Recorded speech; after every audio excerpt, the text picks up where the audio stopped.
Overlord Second Half Chapter 21, The Academy Part 1. The Imperial Academy of Magic.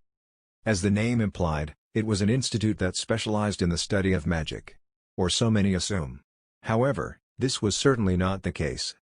While indeed there were a few classes in magic, more than half of the students did not have the talent to use magic.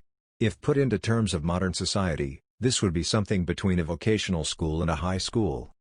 In most countries, it was a convention to hire private tutors to learn magic, and this limited magic to the rich. The better the tutor, the higher the fees.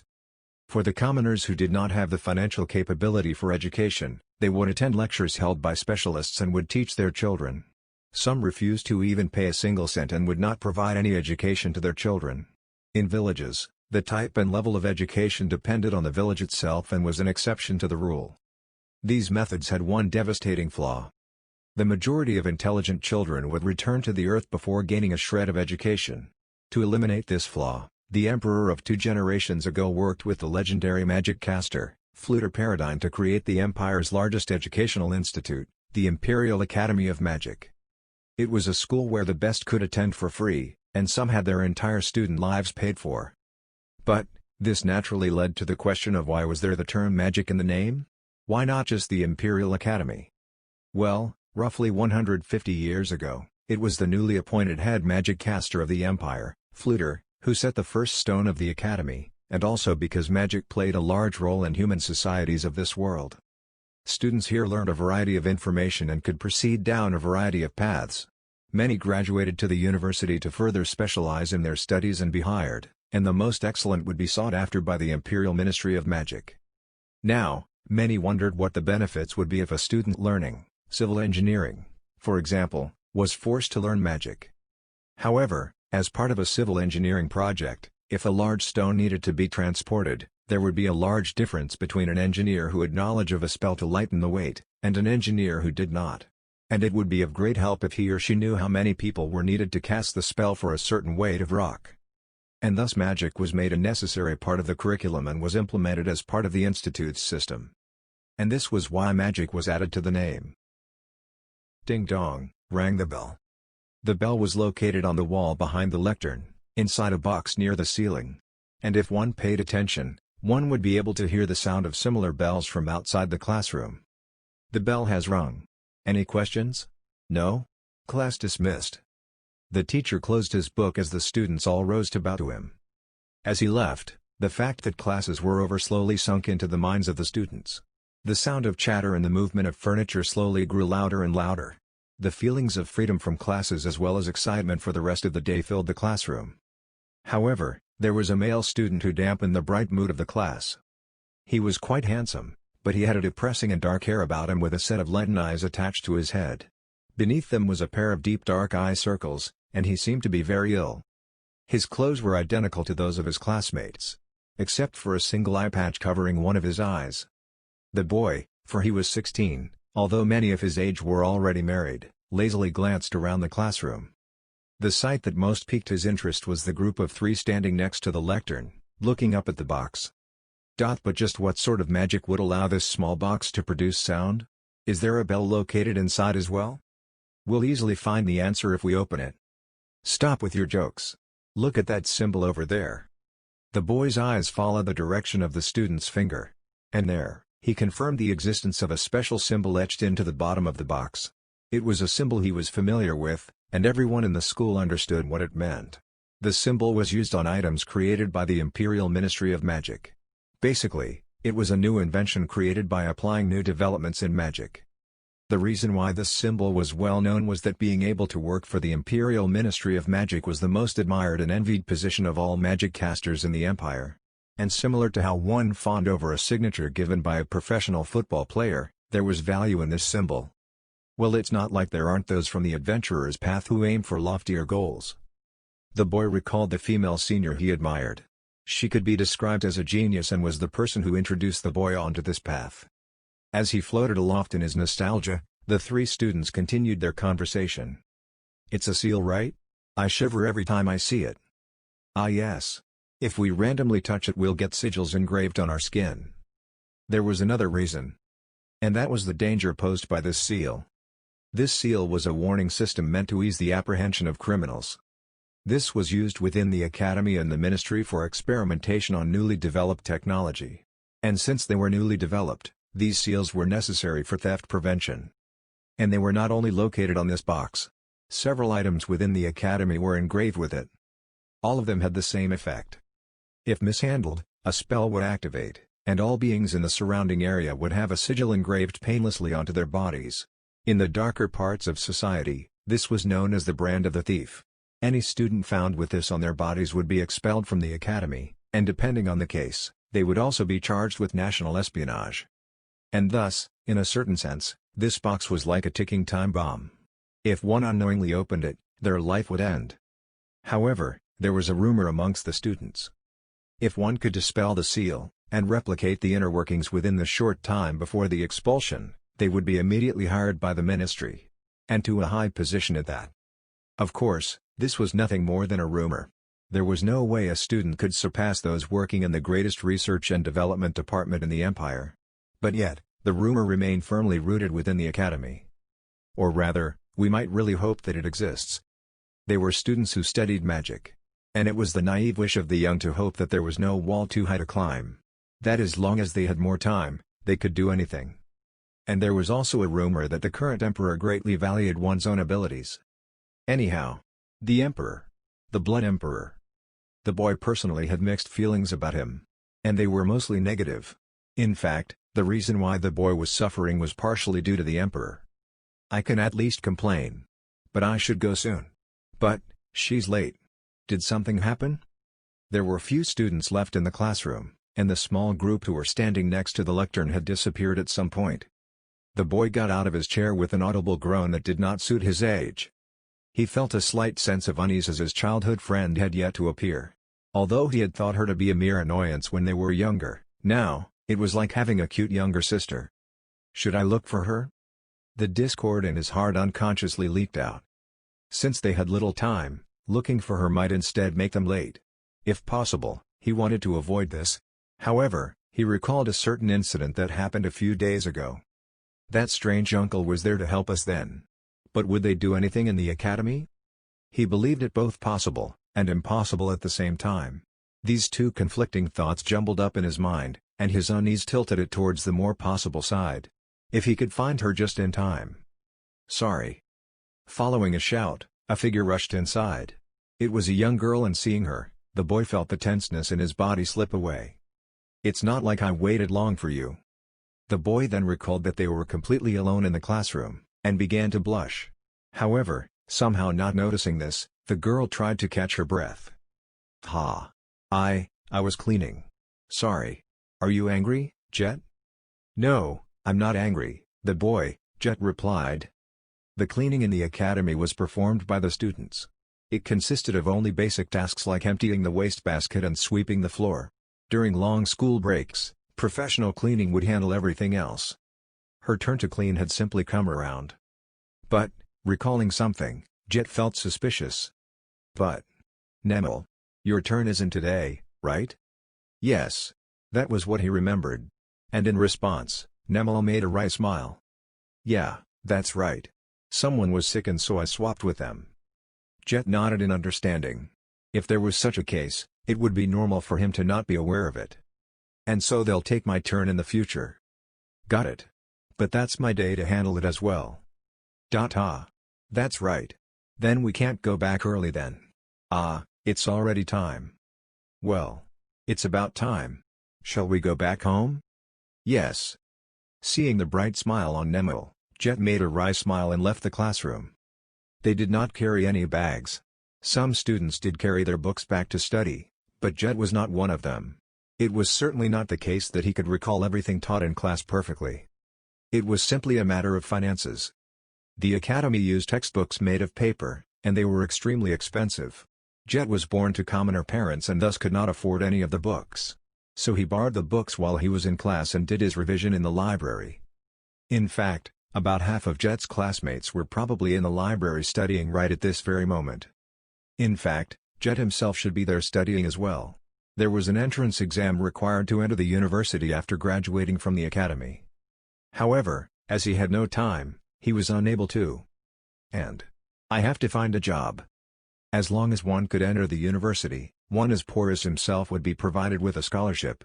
He did not have to pay it back, but he would be required to work in one of the government institutions in the future. But that was not enough to live a life.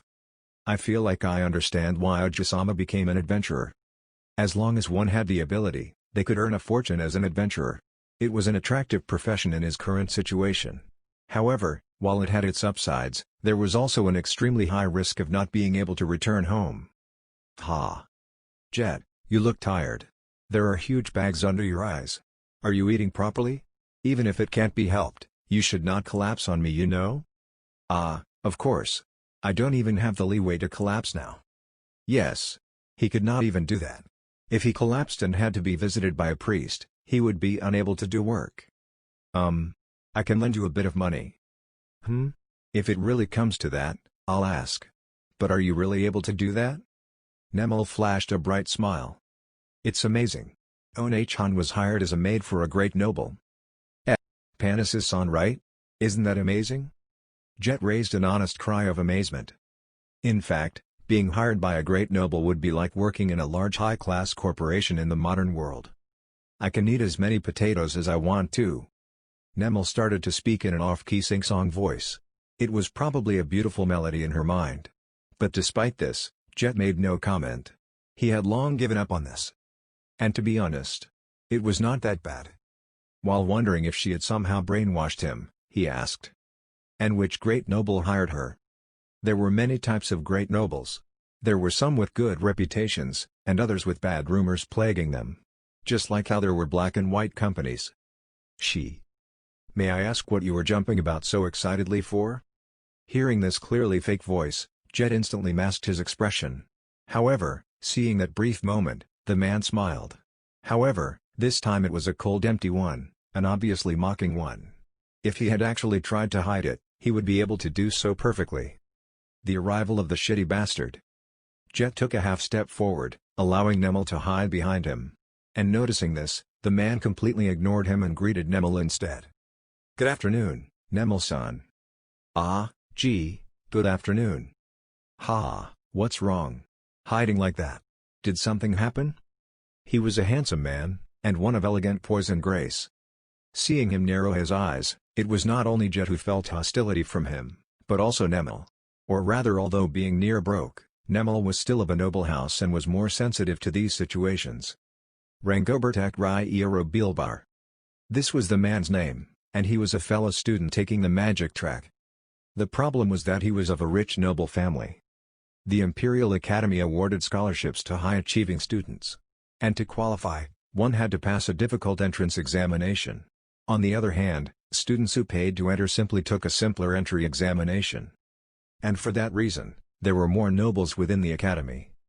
Learning in the academy and being unable to learn within one's own household was considered a bother by some nobles.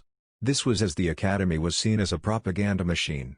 Although, given that its students were taught to place the emperor over one's own household, there must be a good reason for why such nobles were willing to send their children there. The reason being that one would be able to form connections with others and mutually benefit each other. Humans are a species that could grow closer as long as they shared something in common. Such as being of the same family. Graduating from the same school would also provide a huge advantage in building a sense of camaraderie. And it was for this reason that the Imperial Magic Academy had many nobles within its halls. However, few nobles took the magic track, as only those who passed the entrance exam were qualified to do so.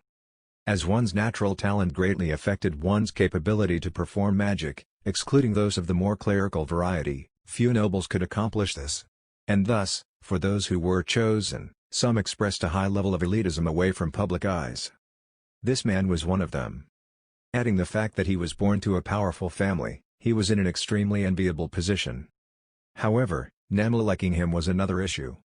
It would be fine if he were somebody who was a schoolmate who liked Nemel. However, he was of a powerful noble family, and Nemel was at the lowest rank of nobility. Their positions did not match. It was standard for marriages between noble families for the bride and groom to be a similar rank. But if simply liked Nemel, he would not be greeted with such hostility.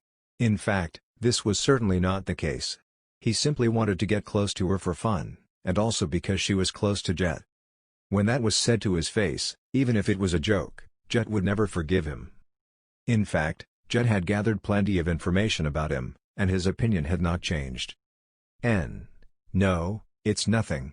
Yes. Seeing Nemel bow her head, Jet found his inside squirm. As Nemel belonged to the bottom class of nobility, despite the man being a schoolmate, she could not offend him at all costs. And thus she could only bow her head. So it seems that I can't use the for a noble to abuse his authority on a mere commoner trick. Jet had avoided him several times using this, but Nemel could not. While one's position was sometimes useful, it was also sometimes an annoyance. Please, there's no need to lower your head. Although I do have something to talk to you about. Ah, sorry. She has something urgent going on. And so she has to get home soon. Jet cut in. If she refused the offer, it could escalate into a conflict that affected her family. But that was only if the man pushed it that far. However, as a commoner, he and his family would not be affected by this.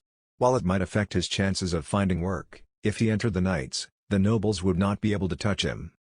After all, no matter the noble family, none would be so foolish as to pressure the direct subordinates of the emperor. I don't believe that I was speaking to you. I simply informed you that Nemel had to return home. Even if you will not thank me, there's no need to be so crabby about it. I had forgotten that you were such a person. Rangobert no longer attempted to conceal the contempt he held for them. Since he previously wore a kind and sincere mask, the cold expression was a complete 180 degrees.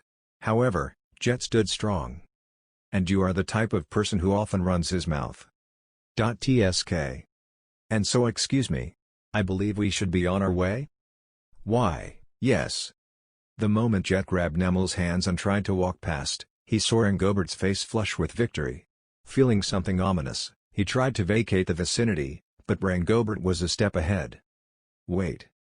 What idiot would wait for you? Despite mocking him in his mind, Jet's feet stopped moving. Is something wrong? For you to raise your voice like that? No, I simply forgot to tell you something. About the promotional exam this year. The students that were going to group up with you have formed one with a different member. Well, one of my friends informed me of it. Say that from the start. Jet swallowed his words. Because you pressured them, right? You piece of shit.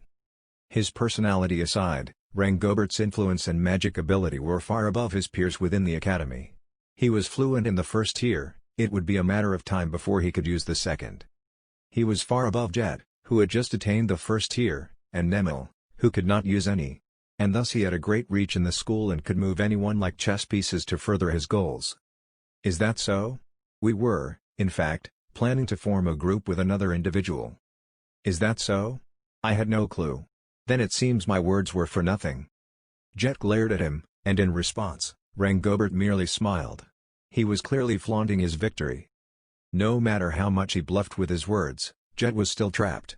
Feeling the trembling Nemel behind him, Jet racked his brain to come up with an idea on how to get out of this situation. Why are you two glaring at each other like that? It was the voice of a woman, and Rangobert's face froze. Everyone turned to look towards her and reaffirmed their assumption. His hesitation lasted only a moment. Rangobert immediately put on his best amiable smile. Even Jet admired just how well he did so. So this is a noble, he thought. Seeing Rangobert's fake smile and Jet and Nemel's wide and honest grins, the woman let out a bewitching laugh. Within the Imperial Magic Academy, there was an organization comprised of students called the Student Council. Although it was under the umbrella of the imperial government, it lacked any particularly strong influence. However, all chosen to join all had some level of power. Those who were born to influential noble families, those who had gained vast knowledge, those who had earned the heart of the student body. One could call it an organization comprised of people who could lead a school filled with nobles. Yet even amongst them, the Student Council president still stood out. She, Frienne Wiley of Van Gushmond, was one of 3 women who entered the academy on her own merits. In fact, she was known as the prodigy. But although she was called a genius, according to the person herself, on top of knowing someone who should have this title instead of myself, my ability simply stems from my hard work and not my talent. I simply have the ability that allows my hard work to pay off. Hey, please tell this president why you two are glaring at each other. Being of a duke household, Rangobert's influence could not reach her, and any moves he made against her would backfire on him. The only student who could utterly silence him was now standing in front of him and asking him a question with a calm and knowing smile. And before he could speak, Jet shouted. "President. I'm being bullied by Rangobert-kun." "What?" "Arara." Rangobert had a shocked expression on his face. As a noble, this was considered quite an embarrassment too. And perhaps even as a man. Even Nemel standing behind Jet was probably quite shocked. But Jet's first priority was to prevent the fangs of this man from reaching his childhood friend. Even if it meant that all the hostility would be directed towards him. As long as he did that, he could hold his head up high. Even if he were the fox borrowing the presence of the tiger. "You already understand this, right? The hostility you have for me is actually directed to the one who left, right? Then you can think of me as such a person." Jet mocked Rangobert. Seeing himself being laughed at by a commoner, Rangobert found the corners of his eyes twitching. The anger within him almost boiling over and ripping his mask off his face. "Is that so? Then I should ask you a few questions. And for you too, I'll question you too later, so please head home first." "Yes. Please do, President." Frian winked. As Jet turned on his heels to leave, he silently sent her his gratitude. "Will Free-ne-san be alright?" Dropping their speed near the school gates, Nemel voiced her concerns. "Well, I think she'll be fine." She was a trustworthy senior who was stood on top of Rangobert. There would be no problems. They were unable to do anything about it, and from what they knew, Rangobert also could not put pressure on her. The timing was bad. The current emperor was in the process of eliminating noble houses, and no one would be so foolish as to make trouble against a noble family of a higher rank. "Thank you very much." Jet was very grateful for her help. And there was a reason why Frian was so friendly with them. This was all thanks to his predecessor. It was only with her help and protection that he was here today. However, this protection was waning. Jet felt his face begin to contort and forced it down. The problem was that you're in a more dangerous position. He wanted to protect her, but she was somewhere he could not reach. He was a commoner after all. If the other party used their position as a noble, Jet could do nothing but watch. The current Rangobert was a tiger bullying a mouse. Even though he knew that they could not hold on if he went all out, he still chose to play around with them. And thus Jet could not truly anger him. If he did, he would face the full wrath of a noble. He could not, must not, touch the pride of a noble. "We'll be fine as long as Frian-senpai is around. But when she graduates..." He could enter the Imperial Knights and be able to stop him. But he did not have the time. Fear sparked through his body. The sight of his childhood friend, one he thought of as a sister, being played around by that piece of shit flashed through his mind. But now, since that person has left, about the promotional exam. "It'll be fine. Leave it to me. Just be your normal self. Toss away any thoughts about giving yourself to him. I don't need any weird holy maiden acts that you only find in stories. Just live your normal life. A smile suits you after all." "Why, yes." Seeing Nemel perk up, Jet quashed the rising unease in his heart. Rangobert was a noble. In a battle of authority, he would be the victor. In fact, this was true in almost all areas. Passing through the side streets protected by the Imperial Knights, and leaving the academy, the gloom surrounding Jet failed to disappear. After sending Nemel back to her house, Jet returned home for a quick change of clothes. He then headed to a small shop that sold spices. There, Jet cast spells that created salt and spices until he ran out of mana. This was his part-time job. The number of spices he could create with low-level magic was limited, but high-ranking magic casters would never perform this job. And thus his position was a necessity. Since there was a high demand for his services, the pay was good. But of course, it was only good relative to manual labor. But, in terms of an hourly wage, it was extremely high. After all, he could know nothing once his mana ran out. Once he had only enough juice to cast a first-tier spell once, or twice, the spices he created would be weighed, and be paid accordingly. The bag holding the coins was a bit dirty, but its contents made Jet smile. But his job was not over. He accepted the bag and moved on to his next job. He was not handling the accounts or any such higher-skilled jobs. He was simply transporting spices to several different shops. It was menial labor, and the pay was far lower, but still, he had no choice. Arriving at his destination, he would hand over the spice, and receive the invoice. Occasionally, he would have to sign as well. This repeated over and over. As his pay depended on the number of deliveries he made, and sometimes the remoteness of the location, he had no time to rest. He had to run all over the capital until his stamina reached rock bottom. When the sun set, his job was over. Even though it was winter, if one ran with all of his might, he would still work up quite a sweat. To prevent himself from catching a cold, Jet wiped down his body and changed into an extra set of clothes. He then dumped his soaked towel into his bag and sealed it shut. Ha! Wiping away his sweat, Jet slumped down onto a seat as the head of the shop brought out a leather pouch. "Good work, Jet-kun." Thank you very much." Jet lowered his head in a panic. Jet was told that there was no need to be so formal, but he did not want to disrespect his employer. Seeing Jet do his best to maintain his bow, the head smiled and handed him the pouch. It weighed the same as always. "Thank you very much." Jet bowed once again. "So how about it? Are you still unwilling to officially join the store? Your pay will increase, and you will receive extra compensation for difficult and grueling jobs, you know?" Graduates of the Imperial Magic Academy would usually be recruited by one of the Imperial Ministries. The Academy was created for this very purpose after all. However, this would deplete the number of commoner magic casters. To prevent this, students were generally free to choose their own path. The head had this conversation with Jet multiple times. That he would even be willing to pay for any penalties for Jet breaking his scholarship bonds. However, Jet's response was the same as always. "My deepest apologies. I would like to join the Knights after graduation, and so I will sadly have to refuse your offer." He bowed once again. The head smiled helplessly. Jet felt bad. However, while there was a risk of losing his life as a knight, his reparations were much higher, much more than anything one could earn in a shop. And thus Jet could only walk the path before him. As the head left, Jet began walking home. As a precaution, Jet activated some protection magic. He was carrying quite the sum, and Rangobert was still a hostile foe. In fact, Nemla was once surrounded by a group of men. Considering the situation then, Rangobert definitely had a hand in it. As long as I do not insult his name, he won't use his family's authority, I think.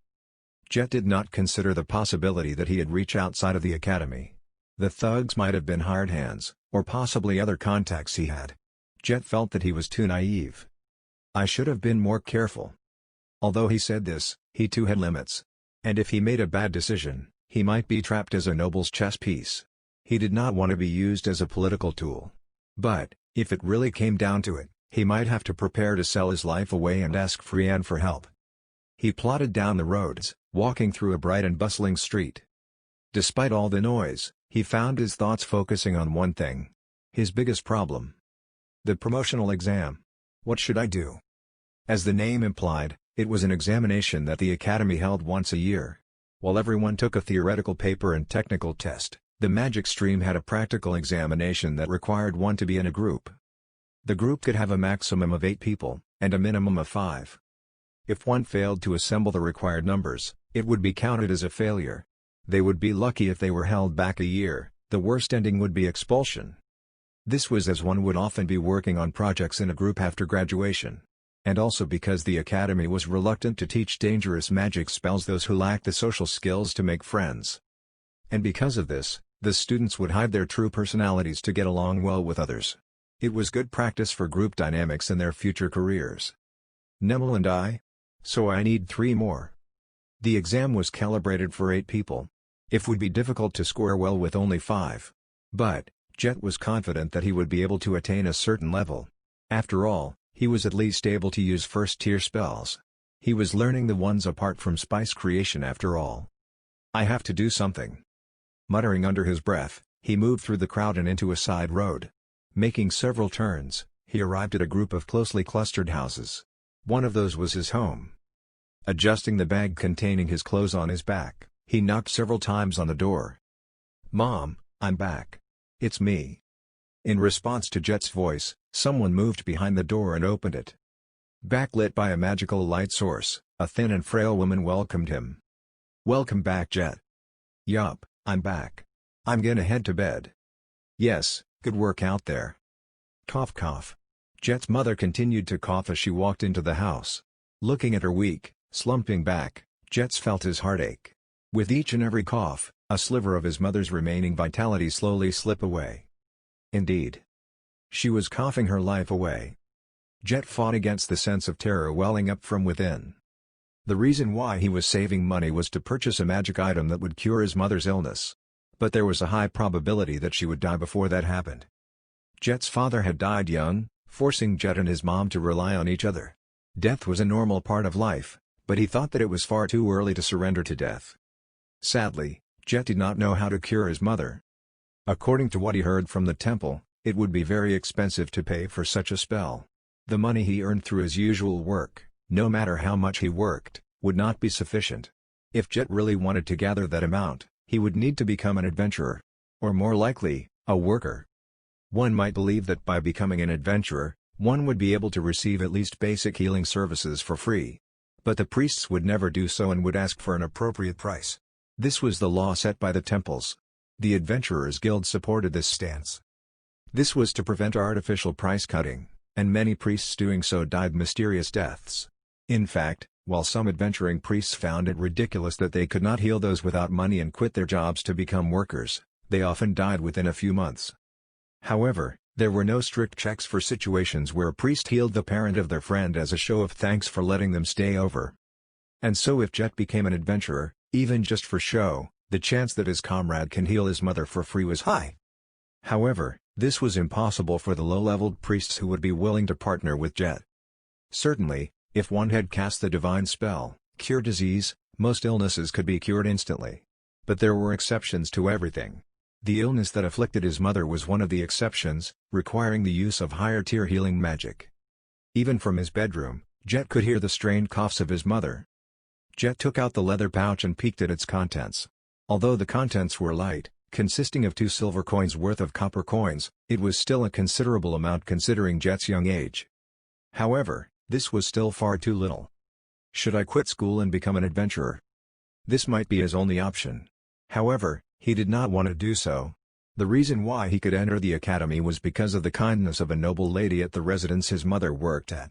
He did not want her kindness to go to waste. I haven't seen her, but I wonder if she's doing fine. He even met Emil, who was a low-ranked noble, at this particular noble's house. In fact, if he thought about it, everything he had right now was thanks to that house. As Jet stared vacantly up at the lights he made with magic, his thoughts were interrupted by several knocks at the door. Jumping in fright from the sudden sound, he placed his hand over his heart to calm himself down and looked towards the door. Again, the knocks repeated themselves, and a voice could be heard from the other side of the door. "Is this the house of Jet Testania? May I ask who is this?" It was an unfamiliar voice. "I am Ray of the Imperial Knights. I have brought someone who would like to meet Jet Testania. Please open the door." Ray of the Knights. It was not a name that particularly stood out. In fact, there was probably a multitude of knights that had such a name. The thought that he was one of Rangobert's men did come to mind, but he was not someone who would borrow the name of the knights. His next thought was that he was being wrapped up in some crime and he was being arrested. But what pushed him out of his hesitation was the painful coughs of his mother. If he replied here, he would wake her. "Please wait a moment." Jet hid his pouch in the corner of the room and opened the door a fraction to confirm the identity of the speaker. Standing there was a handsome man, with a face that showed that he was of blue blood. He was older than Jet. His clothes were of excellent make as well. He was clearly of a high position within the knights. Jet felt the wariness within him melt away. He was not one of Rangobert's men. "You are indeed Jet Testania. May we please speak to you inside?" Being asked by Ray, Jet recalled that someone wanted to meet him. Inside would be difficult, so would it be possible to talk outside?" "I see. We have a carriage nearby. Would you mind having it there?" "Ah, I understand." Guided by Ray, they stopped at a large carriage. There was a large emblem engraved on the side, but Jet did not recognize it. He had studied crests and so it was rare for him to not recognize it. He thus came to the conclusion that it belonged to a newly established noble. As the carriage door opened, he saw that the insides were beautiful. Of course, the only time he had ridden in a noble carriage was during practical training. He did not know how this carriage would stack against others. However, he truly felt he was living in another world of wealth and power. "Good evening, Testania, Kun. May I address you as such?" An old man called out from within the carriage. He had a figure of steel. However, he did not seem to be a noble. Instead, He seemed to be a warrior of sorts. After confirming Jet's identity, the old man looked at Jet's eye patch. Seeing this, Jet vaguely grasped the reason why he was summoned. "Yes, that is fine. And you are?" "My name is Sebas, I have come on behalf of my master." The old man smiled warmly and greeted Jet. Despite Jet himself being a man, even he found the man's smile charming. So much that it even dissolved much of Jet's hostility and vigilance, although some still remained. "So this is charisma?" This old man seemed to exude a friendly and pleasant aura, much like some nobles. "Please come in. Would you like us to visit a nearby store for a nice drink while we talk?" "Oh, no, it is all right. I cannot leave home for too long."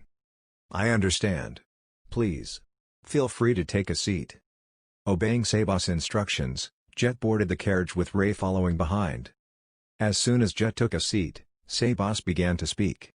"Since time is of the essence, I shall head straight to the point. Testania-kun, are you willing to serve my master? Of course, I can promise a very lucrative reward." The amount of information was still insufficient for him to make a decision. Noticing Jet's puzzled expression, Sebas continued to speak. "My master will be granted a new territory in the future and he so intends to recruit people for its management. You have been recommended for such a position."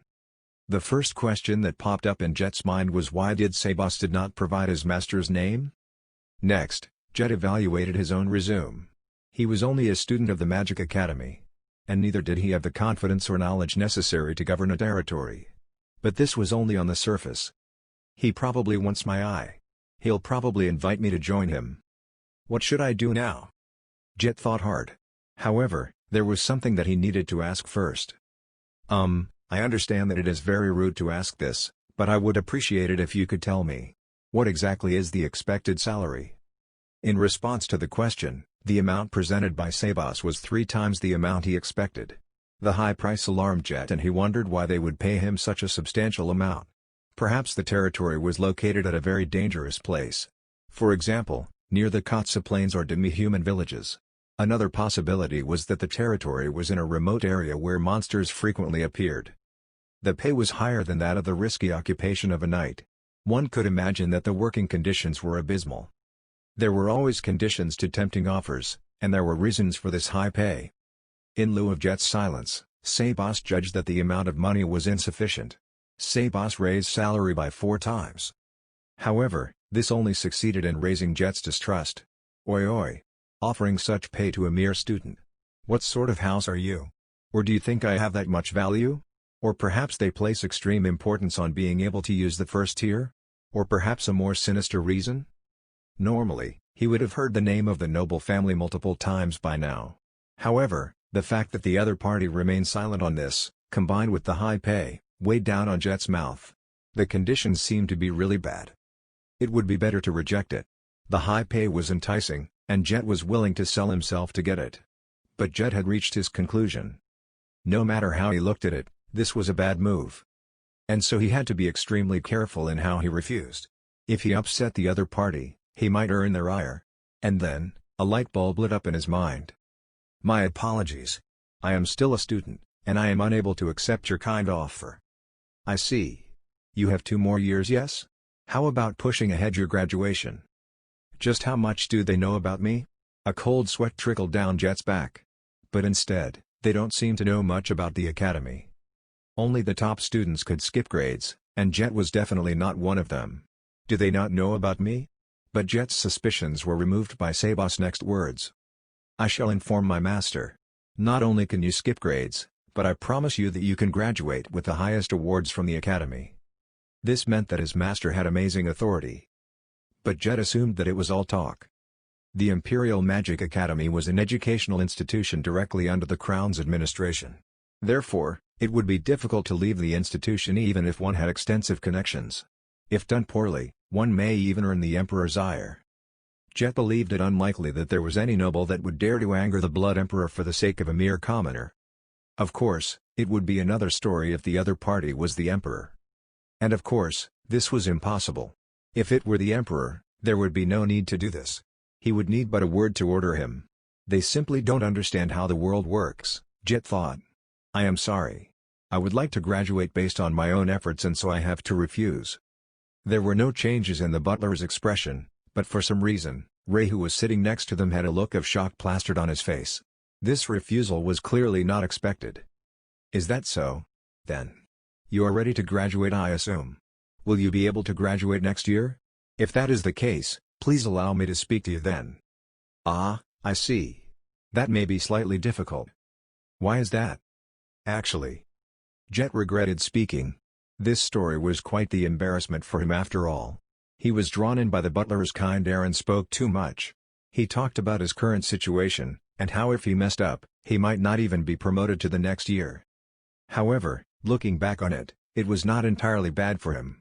In fact, if he managed to lose their attention, he might be able to join the Knights before they remembered him. The reason why he thought so was the expression of Ray. His impression of him had clearly fallen, and in fact, he had a wry smile on his face. And even Sabas' reaction was not entirely favorable. He simply replied with a "hmm." That was why Jet was relaxed. To this old man, this conversation was nothing important. The discussion ended and Jet stepped out from the carriage. He was wondering just what value he had to pique a noble's interest. But the worry soon slipped from his mind. The next morning, Jet went to school together with Nemel, but later parted ways on their journey to their respective classrooms. As Nemel was from a different class, she naturally had a different classroom. As he entered, only about half the students were studying seriously. The others were talking with their friends. The contents varied, some centering around magic, others about the promotion exam, and other such serious topics. These topics were not only limited to this class. These were the common topics discussed by all students in the magic stream. Most were commoners, and so were focused on increasing their social status by improving their skills with magic. A student's future changed greatly depending on their results, causing most to be rather serious in their lessons. Of course, there were exceptions. Not all students shared the same sentiments. Some classmates gave a simple greeting to Jet when he entered the classroom. As he returned them, he sat in his seat. When his classmates talked to him about such things, and they often did as he could use the first tier, he would be so engrossed and not realize that it was time for class. And so, without talking to any of his classmates, he remained in his seat as he waited for his teacher. Time passed. Despite the class technically having started, the teacher remained missing. The classroom was gradually dominated by the buzz of confused students. It was quite a strange event. As these words weighed heavily on everyone's minds, the door quietly opened. Everyone in the room made a sigh of relief, as they saw the familiar figure of their teacher in charge. But, relief only lasted for an instant. That was because their teacher's face was a sickly white. No matter how one looked at it, this was no someone at peak physical condition. But despite being on the verge of fainting, he was doing his best to stay steady. Did he force himself to come today? If so, then his tardiness made sense. The teacher looked over the room from his lectern. His eyes were bloodshot, making him look like a madman, and he took rapid and shallow breaths. All teachers of the magic stream could use the second tier of magic, some even reaching the third tier. Some of them even had actual combat experience as they fought monsters with knights. Imagine being on the receiving end of an intense gaze from such a person. Including Jet, all the students felt some level of fear.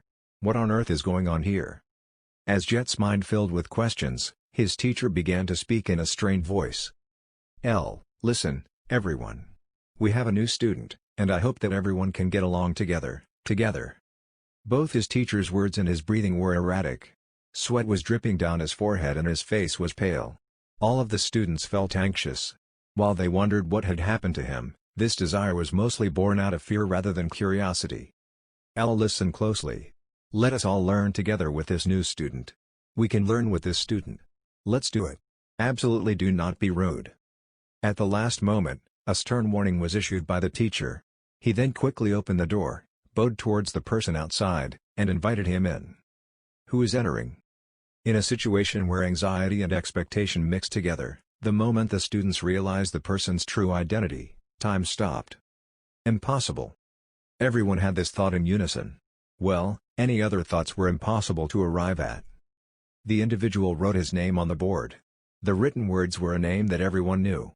No, it was a name was impossible to remain ignorant of. In this Imperial Academy, not a single person did not know his name. The living legend. The great sage. The Empire's strongest wizard. The feats of that person were told in an epic that spanned several books.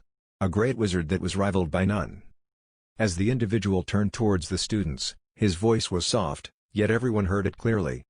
"I'm Fluter Paradine, I will be joining this classroom from today onwards." An old man with hair white as snow bowed to his classmates. Overlord second half Chapter 22, The Academy Part 2. Inside the stunned and silent classroom, the teacher silently traced out words onto the blackboard. There was a palpable tension in the air. Everyone was trying to pay attention to the lesson but found themselves unable to. Instead, all their interest fell upon a single student.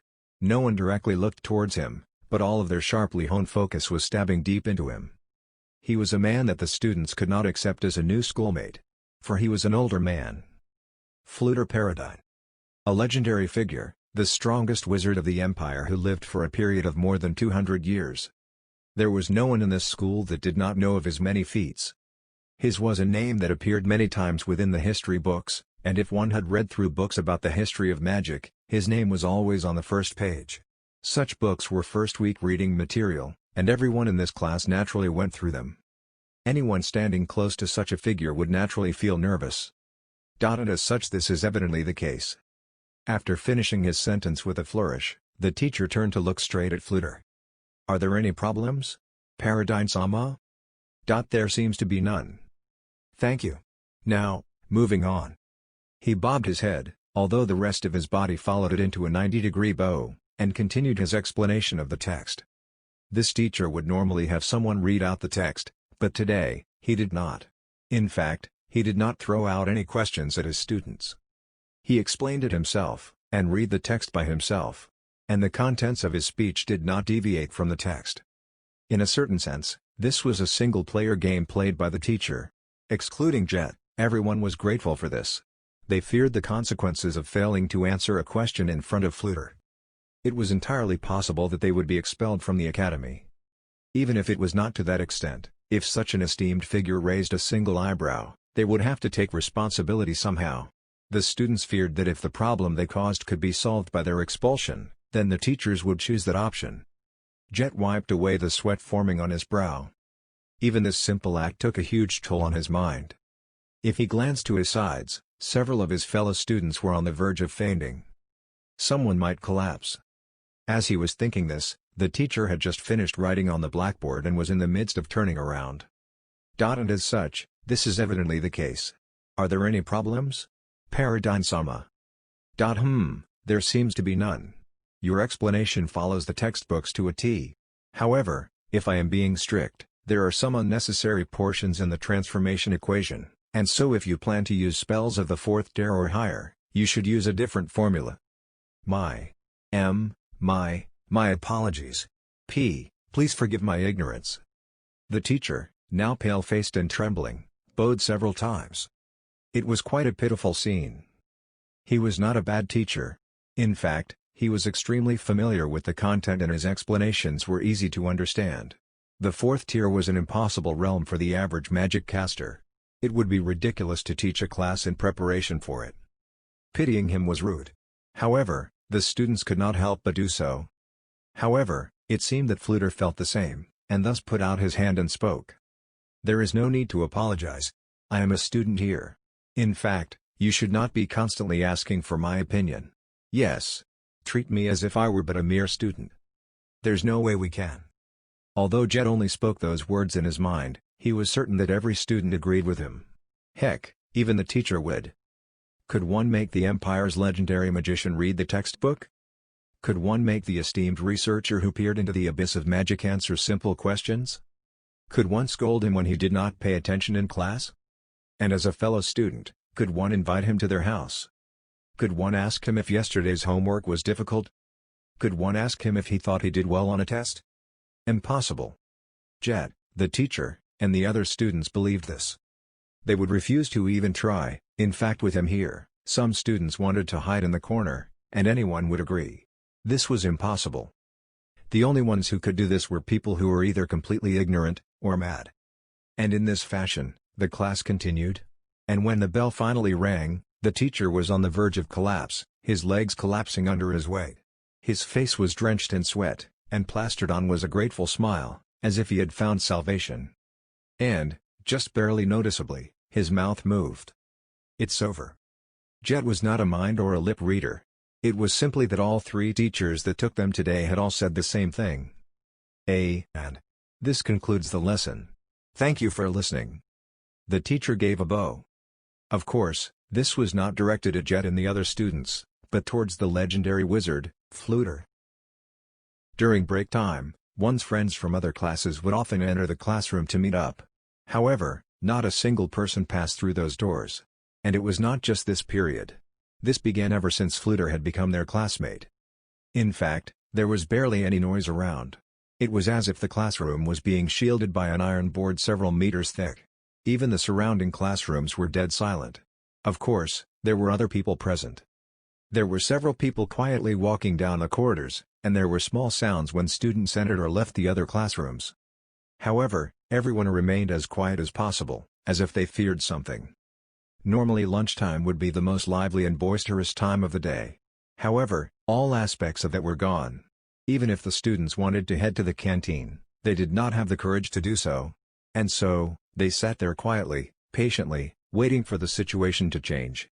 All of a sudden, a chair grated against the floor. The tension skyrocketed. While they wanted someone to make the first move, when it actually happened, they found their throats completely dry. Fluter stood up to talk to his neighboring student. "Now, you." "Why, yes. What is it? Paradigm-sama?" Jet shot upwards and smacked his hands behind his back. Yes. Jet was Fluter's neighbor. Of course, it was not an originally empty seat. One of his other classmates was previously sitting there. But Fluter had changed all that by saying that this seat was the most suitable. No one would dare to refute the words of a legendary magic caster. It was possible that there was a deeper reason for this that normal average people would fail to comprehend. And thus the seat's original occupant moved to a different part of the classroom. Fluter made a wry smile and continued the conversation. "There is no need to be so tense. Thank you very much. But I would like to remain in this position." Fluter stroked his white beard and helplessly shrugged his shoulders. "So I have heard about this upgrade examination." Jet immediately understood him to mean the promotional examination. However, he could not correct him. He must not. He looked around at his classmates. Searching, pleading, begging for help. However, not a single person looked towards him. Everyone remained silent in their seats and acted as if they were engrossed in their thoughts. The boys who would normally be laughing any funny antics and the girls who would be chatting about clothes and makeup, they all were silent. Help would not come.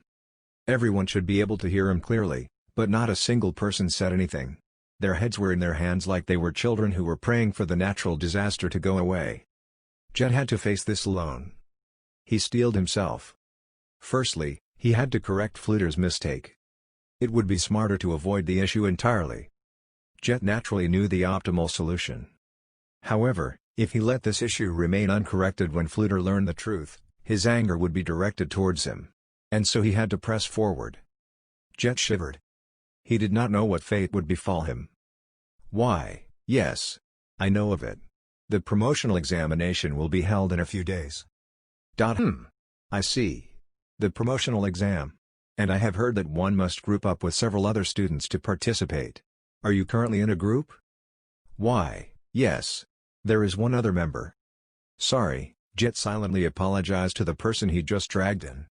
"I see. In a certain sense, that's perfect." "What is?" Jet could not ask.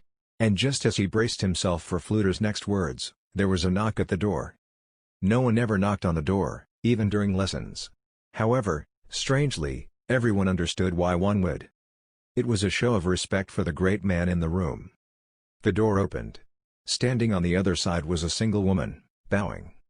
"Excuse me, Paradigm-sama." Even from his position, Jet could clearly see that the several students behind the woman were bowing as well. "I am the current student council president of the school, Frian Wiley of Gushment." Raising her head, the woman had a bright smile on her face. One that came from the depths of her heart. Her strong figure that did not tremble in Fluter's presence was indeed one befitting of the student council president. However, in Jet's eyes, a complete stranger was standing before him. It was the figure of the daughter of a great noble. As a fellow magic caster, one would naturally become timid and fearful in front of the great magic caster, Fluter Paradine. He was simply that much of a great man. A child who had been learning magic for only 10 years could not possibly stand on equal grounds to an ancient man who had been delving for several hundred years. However, she had been raised as a noble ever since she was born. Few nobles were timid folk, especially when they were groomed as the heir of a great noble house that would be tackling the various monsters within the government. And there was another reason. Fluter Paradine was a great magic caster, but he did not have a high position as a noble. One explanation was that they simply feared his power, or so Jet read in one of his copied notes. On this front, the other party lost his advantage, and in fact, he was instead at a disadvantage. Frian had probably considered this a long time ago. "My greetings, young lady." Fluter lightly bowed his head, and in response, Frian made a kind smile. "If you do not mind, I would like to have lunch with you, but how about it? Fluter-sama? If possible, I would like to eat with my fellow schoolmates. But that is fine. Please grant me the honor of your presence for today, young lady." Her eyes glanced at Jet, and for the first time in their long acquaintanceship, he could not read her. There was kindness there, but that was not everything. Even if it were a boy who was the acquaintance of a friend, they were not eyes that should be directed towards a student. So, this is the appearance of Senpai as a noble daughter. As Jet looked back at her, Frian was leading Fluter out of the classroom. The door closed. 3 minutes passed. And finally, someone sighed, releasing all the tension that had built up in their body. It was at this moment that the spell broke, and the atmosphere in the classroom became warmer and relaxed. The students flopped onto their desks and some immediately left the room. And after a few more minutes, the students, with both their spirits and physicality drained from them, groggily got up. Their stomachs had churned from the stress, but yet they feared that if they did not eat, their bodies could not hold for the remainder of the day. All students ate at the academy's cafeteria, and thus the administrators such it up in such a way that it did not place a financial burden on them. They prioritized the financial situation of the students from poor backgrounds, and thus provided the basic lunch for free. The only time one paid was for the more extravagant orders. And since poison detection magic was cast on the food, they were safer than any lunches students brought from home. And thus for these reasons and several others, almost 100% of the students bought their lunch here. There was just one problem. It was extremely crowded. The academy had aimed to create an environment where students of all years could mix, and thus there was only one cafeteria. The area itself was quite large and so students were not jostling for space, but the more popular foods would definitely sell out. And thus, it was common for students to dash there during lunch, but currently, no student had the energy to do so. In fact, they did not even have the desire to put any rice in their bellies. One student stumbled onto his feet. And strung along by him, the other students shuffled forward. They were like a pack of zombies. And naturally, Jet was one of them. Arriving at the cafeteria, Jet collapsed into an open seat. And sighed. "I'm exhausted." Due to his extreme mental fatigue, he had no desire to eat. However, if he did not, he would not be able to handle the rest of the day. Jet grabbed his fork, stabbed it into the fried meat, and brought it to his mouth. If he were physically exhausted, his body might have rejected the food, but his fatigue stemmed from his spirit. The meat fried with garlic went down easily. "Ah, delicious. Ah, delicious. Ah, delicious," Jet repeated over and over as he went through the bread, meat, vegetables, water, and bread again. He was like a machine, but this could not be helped. Originally, he would be eating with his other friends, but there was no one sitting next to him. In fact, everyone probably wanted to be alone right now and so they all split up the moment they reached the cafeteria. Everyone desired the same thing. If possible, they did not want to think about the class. At least while they were eating. Jet pressed down on his stomach. This was as he felt something besides the weight of the food in his stomach. Humans were creatures that adapted to their environment. However, depending on the new situation they were placed in, the amount of time needed to adapt would change. Being pushed to that point would definitely make my stomach ache. Being forced to sit right next to Fluter caused the burden on Jet to be the largest in class. The only person probably facing more would only be the teachers. Their pale faces reminded him of warriors looking death straight in the eye.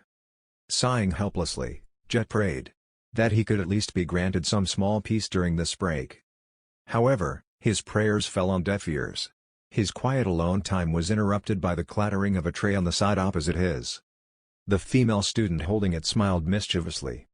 "What's up, Ji-chan? Get lost." Meanie. The girl had short hair that revealed her ears, and she seemed to be shocked at Jet's curt and sharp reply. However, her tone and expression showed that she paid no heed to it.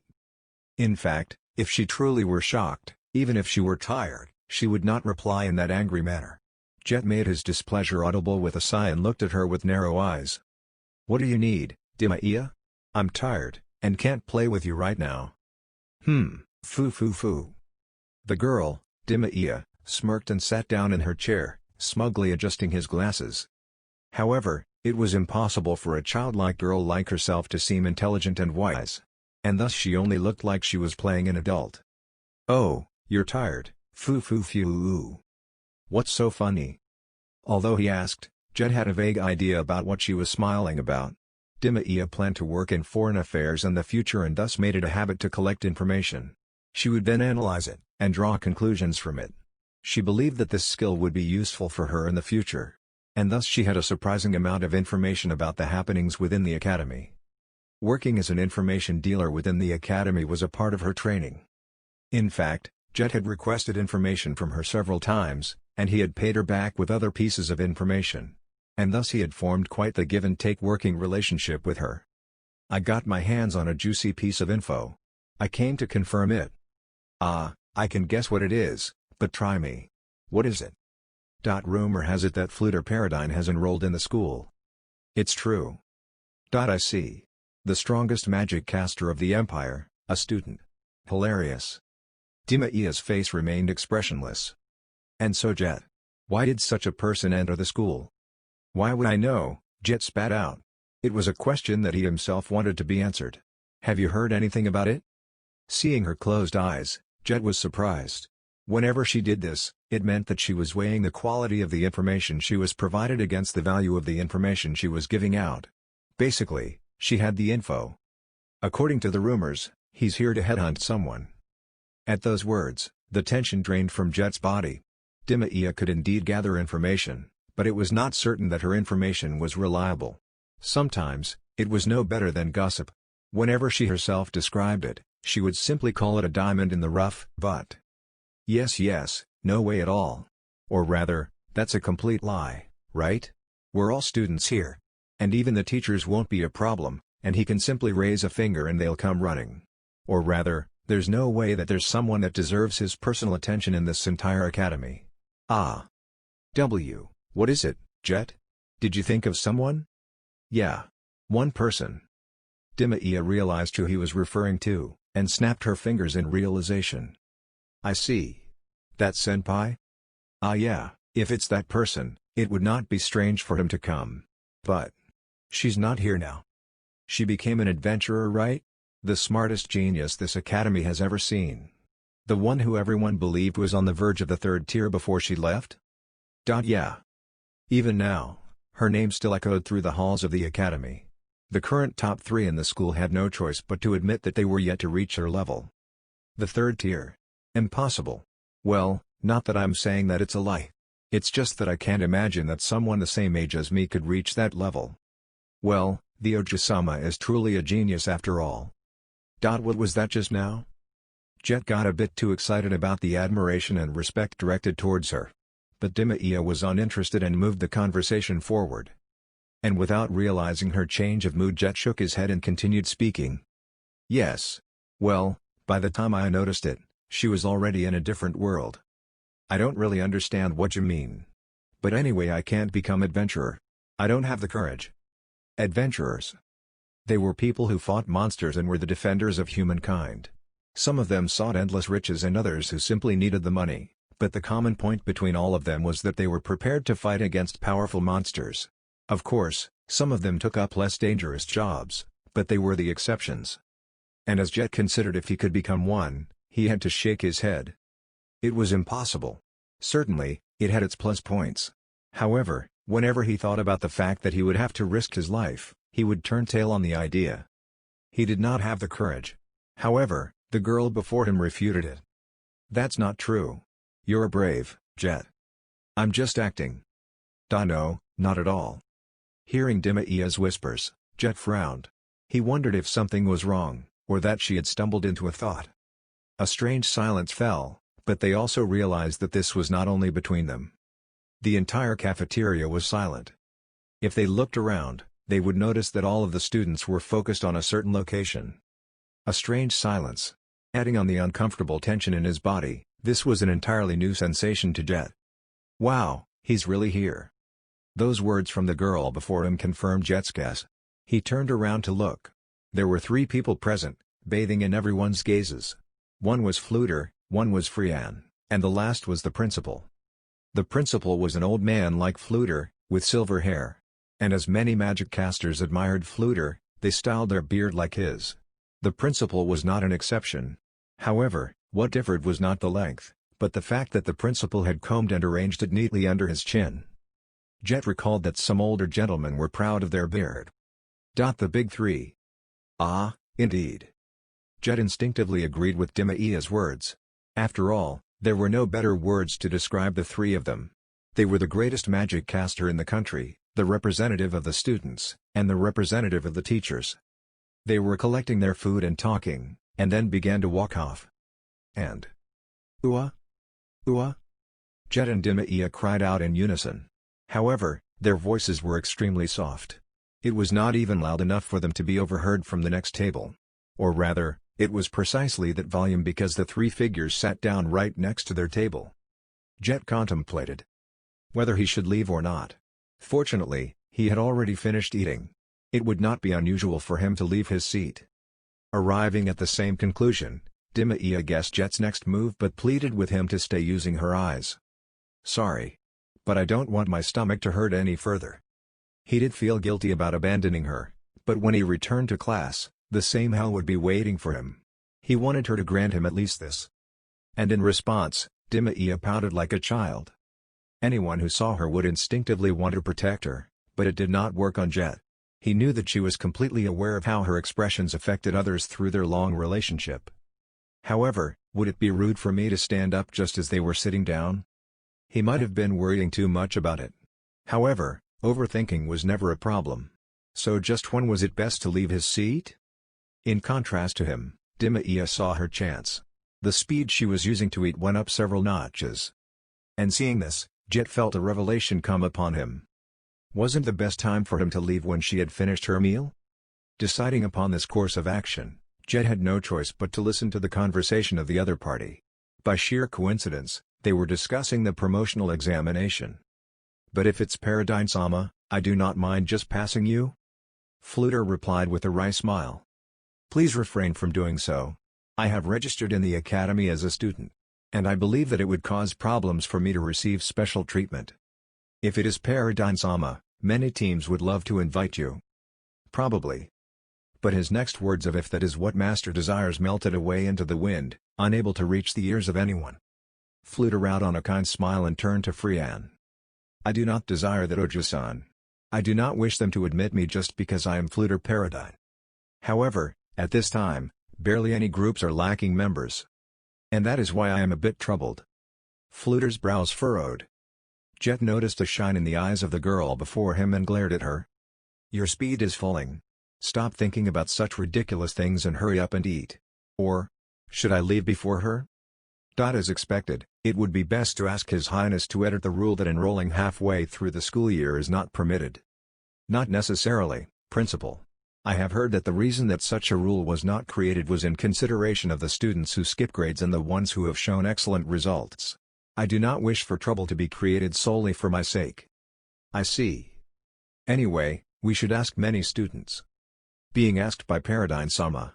I believe that they will be over the moon. Maybe, Oju-san. I will be happy if they react in that way. By the way. Unconsciously, instead of looking out of the corner of his eye, Jet turned to face them directly. However, it was not just Jet that did this, but several other students dotted around the cafeteria. I would like to ask Paradigm-sama, but exactly how is it that you have managed to live for so long? The surroundings were not noisy, but the sheer silence grated on one's nerves. The method that Fluter Paradigm used to live his long life. This conversation elicited a high level of curiosity in the minds of everyone. Even Jet forgot about the pain of his stomach. However, he felt it. That the secret would not actually be revealed. And one would have to be able to use a 6th tier spell of my own creation. Audible gasps could be heard. Is that so? Then if one is able to use the 6th tier, anyone can become immortal? In theory. But a prerequisite is that they need a large amount of mana. Even I need to drain every drop in my body. And afterwards, I am unable to use any magic for several days. An additional question. Is it possible to regain one's youth? That is a strange question. Fluter stroked his beard and closed his eyes. And arriving at his answer, he opened them and faced the principal. I shall state this clearly, Principal. It is impossible at the current level of magic in the Empire. Those able to do so are standing in the realm of gods. Probably. I see. If there is such a person, I would like to pay respects to him or her as the head of the Imperial Academy of Magic. No, I would like to pledge myself to him.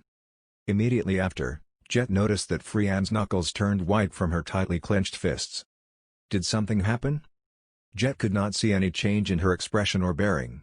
After all, she was a noble daughter who had learned how to hide her emotions. Then what is she so emotional about? He had a suspicion that there was an issue within the noble factions. As he was not a noble, Jet was completely clueless about their world and thus could only imagine the situation.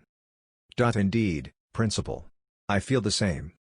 Seeing both Fluter and the Principal break out into soft smiles caused Jet to sense that something was off. Nothing was as simple as it seemed on the surface. What is it? Are they acquaintances? No. Does the Principal know Paradigm-sama? No, that doesn't seem to be the case. But I have no clue either way. Do they have a common friend? If so, then the conversation. Jet then realized that his thoughts had leaned towards an absurd direction. Didn't Paradigm-sama himself say that restoring one's youth was impossible? Then are they now talking about something else? He tried to recall the other details of the conversation, but the impact of hearing about restoring one's youth and how to remain unaging had caused his attention to waver. However, Jet did not feel an iota of regret. After all, the chance that the great magic caster known as Fluter would have any further impact on his life was minuscule. To the strongest magic caster, a small speck such as himself was no different from the other faces in the rabble of students. Or at least that was what he believed at the time. In a few days, he would soon mock himself for his naivety. What a fiendish intellect he has. Such a diabolical move. Everyone who had heard the news felt similar emotions. Fluter Paradigm had entered the Imperial Academy of Magic. When they first heard it they had doubted their ears. However, once they realized what this meant, they wanted to cry out in rage. Even if they were in the newly constructed office of the Emperor. No, these are the acts of a madman. Forcing the legendary magic caster to enter the academy? A madman? Humph. I did not ask how effective his methods were. After all, it is only to us commoners that he seems like a buffoon. Archduke Zulgon is a genius, never forget this fact. Those words were filled with shock, awe, and rage, without a tinge of arrogance. They were hit with a plan that most would not even dream of. But this was because all those present had similar sensibilities. No member of the Empire could possibly think of having the unrivaled great magic caster of the Empire enroll in the Academy. This was common sense. However, this belief was easily torn asunder. Thus was the plan of someone standing in the realm of diabolical geniuses, someone worthy of being called a monster. And their common sensibilities had to go up against this monster known as Zulgon. He is indeed a monster. Jyrcianov slowly slumped down into his chair. This is terrifying. The most fearful part about him is not his magic, not his subordinates, and not even his stronghold. It is his mind, filled to the brim with wisdom. Jyrcianov's face scrunched up into a frown. He has seen through all of our plans and lightly threatened us. Or perhaps those were not threats but warnings, simply to tell us that he had known about everything, and now he's finally truly making his move. Yes. He should be using Fluter. No Fluter to expand his influence. I can think of no other possibility. And of course, I believe that I do not need to state the great effect that Fluter has. With he himself preaching the greatness of the Archduke, many students will be willing to work for him. Not only that but should the information that someone as great as Fluter has switched loyalties, Your Majesty's standing will fall. Indeed. And we have informed the great nobles. But now it will even spread to the commoners. Gritting his teeth, Jyrcianov stood up from his chair. Zulgon. An undead with massive power. What was the most fearful thing about him? Jircnov could easily answer this. That was that he had no information on him. To what extent did his abilities extend? What was his organizational structure? What subordinates did he have? All of the necessary information to form counter-strategies was covered by a thick veil that he could not peer through. Of course, it was clear that Ainz was purposefully obscuring this information. And thus Jircnov had used several methods to try to peel away that veil. Having him kicked by the Sleipnir, using arm-wrenching tactics to send in maids, and thrusting the responsibility of territorial rule upon him. However, all of these plots were seen through by that wise undead, and Jircnov instead found himself grasping at straws. He is indeed a terrifying opponent. He had wished for an extremely intelligent opponent, but certainly not one of this extent. If there is such a thing as having a sense for strategy, just how far must one climb before he is able to attack me on multiple fronts with just one move? Noticing that several of his subordinates had doubtful looks on their faces, Jircnov grew irritated. Why did he have to explain everything to them? He had to take one step at a time. Jircnov shook his head. He should be ecstatic that some of them could notice. Would it be an issue for those who are now under Ainz's influence to be involved in the important roles of this country? Everyone groaned. Indeed. Fluter could pull excellent potential subordinates over to Ainz's side. That much was permissible. But in turn, there was the possibility that he could use them to attack their own side. However, the main problem was that Fluter could still call upon his previous connections. It was like a poison remaining in one's veins. Your Majesty, what about forcing Fluter to be expelled? You fool. Jircnov berated the subordinate that made that suggestion. It was like a dam had burst within him and his emotions were all riled up. For the Emperor to use his authority on a mere student and force him to be expelled, even if it is Fluter. It was indeed possible. It would be a simple matter for him. However, forcefully expelling someone from Ainz's side without any reason would be directly picking a fight with him. Additionally, it would signal that Jircnov viewed Ainz as a serious threat. The oppressive fear that the nobles had for him would weaken, and it might become a possible reason for Ainz to form his own powerful faction. Jircnov knew. He could envision a fierce battle with Ainz. An invisible, political war. That was why ever since he had granted Ainz the position of Archduke, he had completely refrained from any further political purges, in order to decrease the number of nobles that would attempt to flee under Ainz's wings. And some of the great nobles who had ability and had seen Ainz's true face pledged their loyalty to Jircnov. They had seen Jircnov treat Ainz as an equal. The two of them were chatting happily during the ball. They were wary of such a powerful undead and thus strongly supported his rival Jircnov. Rather than selling favors to an undead, it would be a safer bet to pledge loyalty to Jircnov. Then should they learn that Jircnov himself is, in fact, wary of such a person, and if they ever feel that even he is not his match, they would be reluctant to side with the anti-Ainz-Ulgoen faction. The effects would not end there. The faction of Ainz-Ulgoen was small. Ainz was not actively growing it, and people were reluctant to side with an undead that hated the living. And if one joined with him, they could possibly turn the priests that could heal them into their enemies. And for this reason, the ones joining his faction were the ones drawn towards his overwhelming power. And so should they learn that even the most powerful person in the empire, the emperor, was wary, it would go to their heads.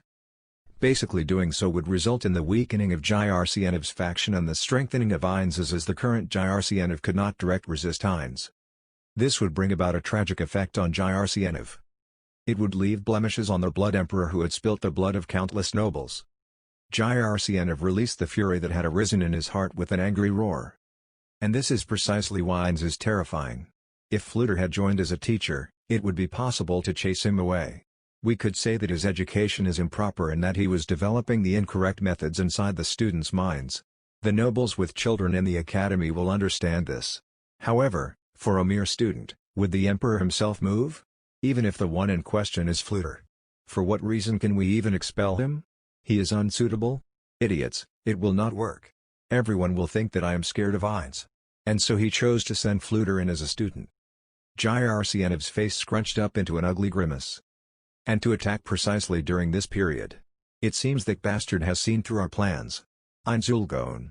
You monster of strategy. We had mocked the kingdom. But now we are under the same situation. Baiting such a monster. No. We firstly have to push through. Oi. One of the men quickly bowed his head as Jircnov shot out his order. Inform all the staff of the academy. Place Fluter under strict observation and take note of his aims and movements. Next is 2. Powerful creatures were not difficult to find within the great underground tomb of Nezarec. Certainly, Fluter could be considered to be standing at the pinnacle of human beings, but there were plenty of monsters at his level. If the owner of the tomb opens its doors, the world will be destroyed by rampaging monsters. Among the monsters of Nezarec, there was a group that was at a whole other level. The ultimate group of demons were known as the Guardians of the Great Underground Tomb of Nezarec. Fluter could not determine how strong they were. After all, his eyes could only perceive the magical tier that one could use. And so, for the first time in his 200 years of life, Fluter learned that he could not gauge actual fighting ability. Normally, one could base one's strength on what tier of magic one could use, but users of the 10th tier were common in the Great Underground Tomb of Nezarec. In fact, Fluter could fondly recall that on his first day here he rolled around on his bed due to his excitement of the gap between his previous knowledge and what he had seen here. Basically, even if the Guardians could use magic of the 10th tier, although the number of beings that could threaten the world had increased, it was not anything to be surprised about. Or at least within Nezarec. And compared to how he could feel the power and pressure when he faced a powerful monster, the Guardians did not elicit this feeling within him. When he talked with one of these demons, a dark elf girl named Aura, she felt like a perfectly normal young girl. Except for that light in her eyes. He saw a typhoon of chaos lying in the depths of her soul. But, surprisingly, his chats with her brought him peace of mind. Basically, excluding his master and the librarian, the only ones that were friendly with him were the Guardians. Fluter was often hesitant to even speak to many of the monsters, and the only ones he could chat freely with were them. And they treated him quite kindly. However, as Fluter had spent most of his life researching magic, he was not particularly skilled in reading people. However, he could still feel that the friendly attitude that he was treated with was simply a form of respect for his teacher Einzulgon. Because he was a disciple of his master, he was being treated favorably despite being human. He was an insect that his master was raising, and thus the subordinates were being nice. And this was why Fluter treated them with the utmost respect. Of course, he was aware that they were powerful beings who had reached a level in magic that he had not even seen. And he wanted to build a strong relationship with them as fellow colleagues of Nezarec. Perhaps he saw something in him, or perhaps because he found him interesting, the wise demon called Demiurge would occasionally drink with him. Of course, Fluter knew that he was a terrifying demon who viewed humans as nothing more than toys. Fluter recalled a conversation they had in a bar within Nezarec that was run by a Myconid. They had first talked about their master but had often jumped topics and ended up discussing how to enact orders. The important thing is to predict what our master is thinking and make suitable preparations. Naturally, the demon continued. There are times when a genius finds it difficult to explain his thoughts using words. Using his great intellect, but believing others are at the same level, he tries to explain his thoughts but fails. Fluter felt his heart fall. He recalled that he had often faced this problem in the past. When his students came to ask him questions, he taught them patiently but found that many of them still failed to understand. They would ask again, and Fluter would learn precisely which aspect they did not understand, but he would often wonder why can they not reach this conclusion. And at the end of their conversation, Demiurge said this. Ein-Sama wields keen insight and wisdom and thus is a man of few words. Because he believes that such things are obvious. And so when Ein-Sama gives you an order, you simply must consider his intentions so that you can enact his orders perfectly. Recalling this conversation, Fluter bowed and began his report to his master. Fluter had one question. Why did he have to enter the academy? He had indeed heard the reason. He was to ensure that a certain student would graduate. To be honest, when his master had ordered that of him, Fluter had doubted his ears. It was a completely ridiculous command. He was the best magic caster in the Empire. So why did he have to enter the Imperial Academy of Magic? And not even as a teacher, but as a student. His first thought was that it was because he was merely at that level, and his master was disillusioned with his inability. However, his respect for his master's intellect utterly crushed that thought. There was no way that it was such a simple command. It was simply that he had yet to learn of the true reason. Realizing this, Fluter let out a sigh of relief that he did not embarrass himself in front of his teacher. If he had asked, he would probably have received an explanation, but his worth in the eyes of his master would fall. He must show his teacher his best side. In the end, he identified two possible points as to why his master had wished this of him. The first was to recruit students with high potentials before others fought with him over them. And the other possibility was to rapidly spread his name. Finishing his report, Fluter asked his master if he were correct. His master slowly got up from his chair and peered out the window.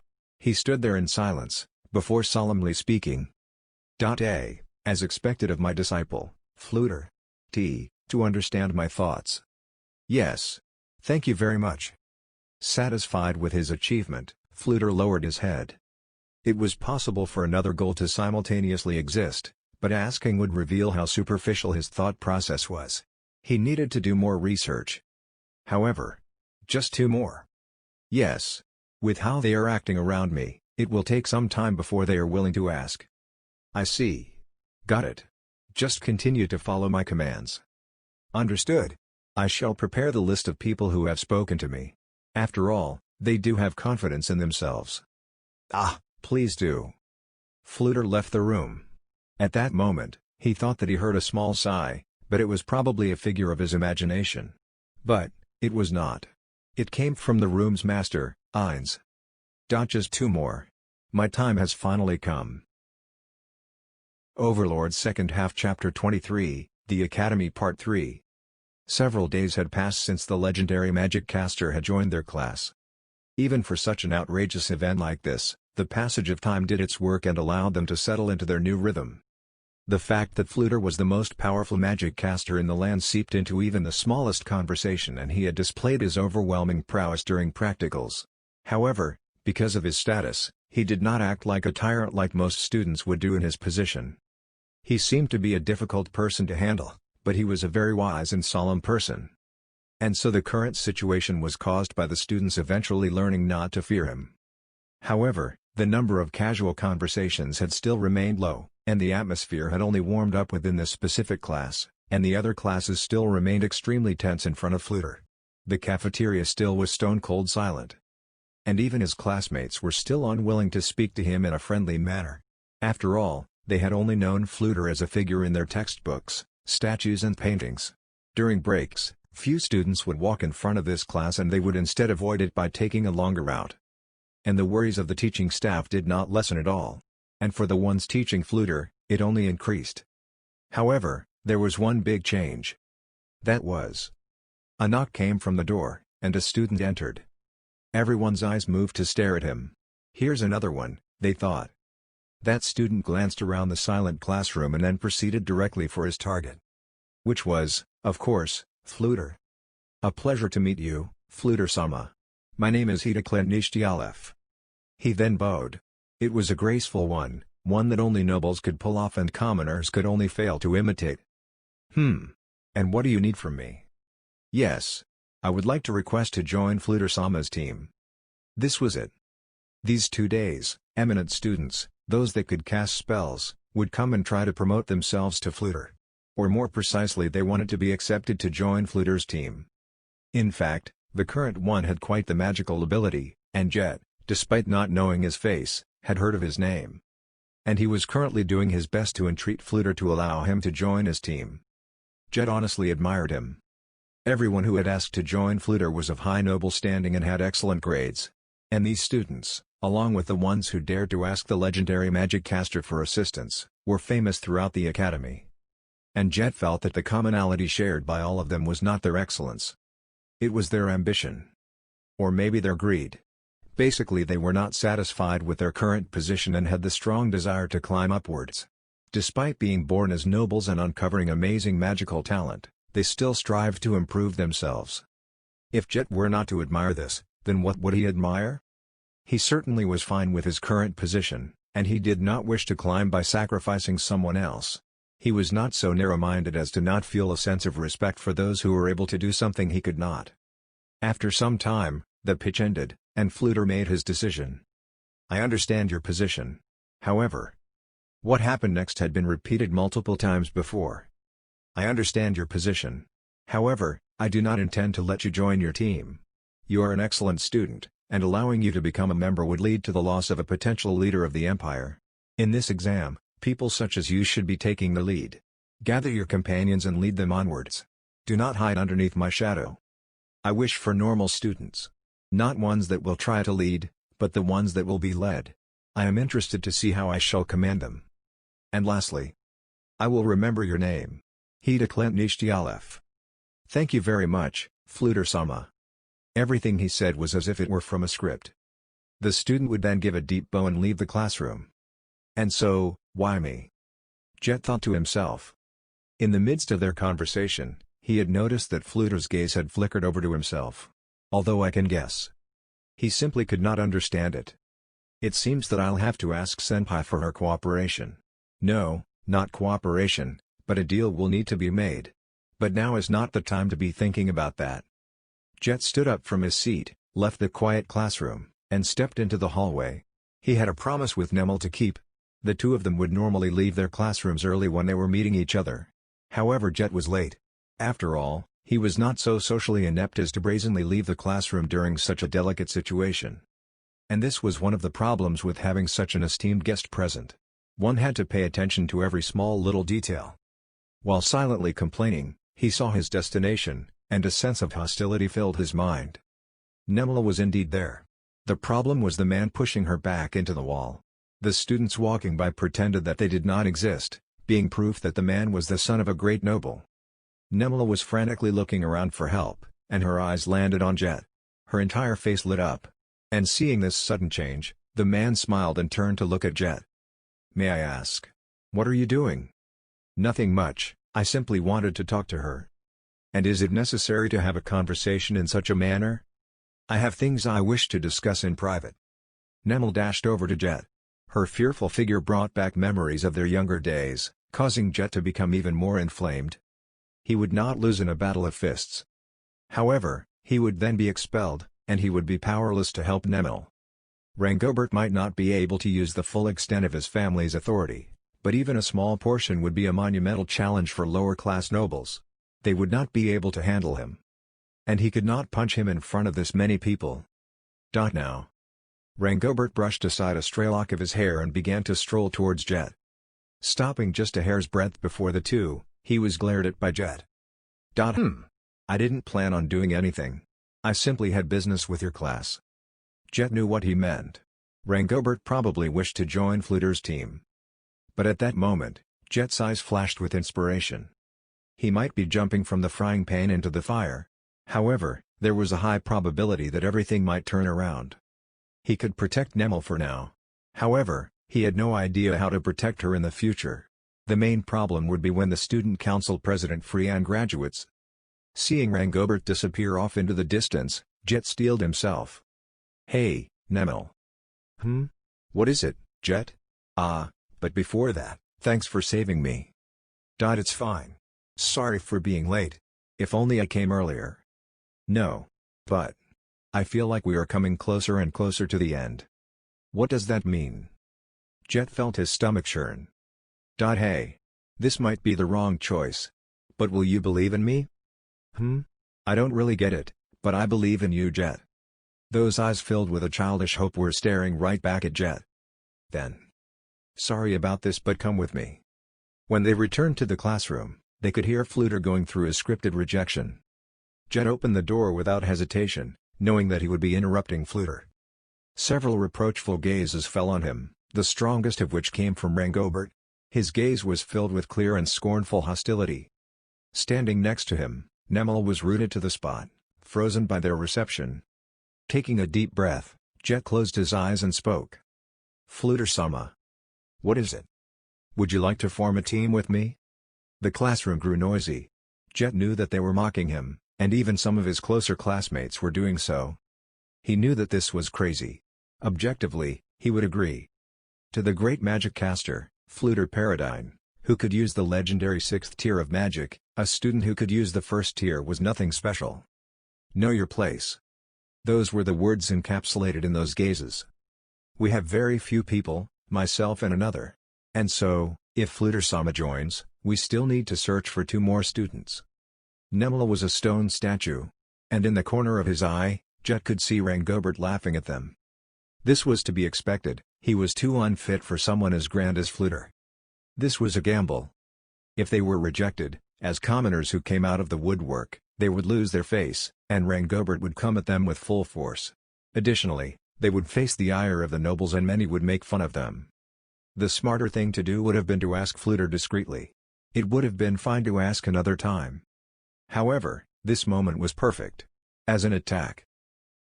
The next moment, the classroom exploded. "Sure. I shall join your team as a member. Thank you very much." Jet bowed deeply. And when he looked up, he snuck a peek at Rangobert. And there was an unbelievable sight. His eyes were wide open in shock, and his mouth was left agape.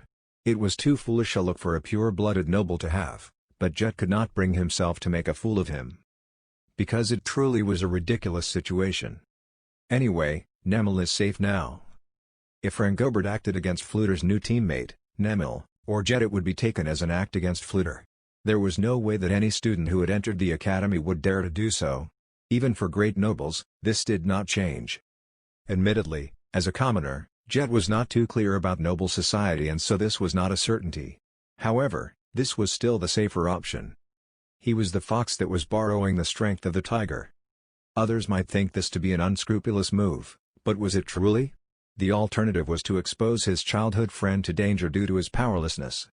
As a commoner, Jet knew that he had few methods available to protect her from the reaches of a great noble. Then, why would he hesitate to drag his name through the mud to protect her? A man who was unable to throw away his pride was more of a scumbag. Rangobert paled as he took a few steps back. If Fluter had mentioned that they were having a conversation, Rangobert could still maintain some face. However, he was completely ignored. This meant that Fluter viewed Jet with more importance than himself. Nobody in high society could miss the implied message. Jet patted Nemil's still frozen body on her back, and stepped forward to introduce her to Fluter.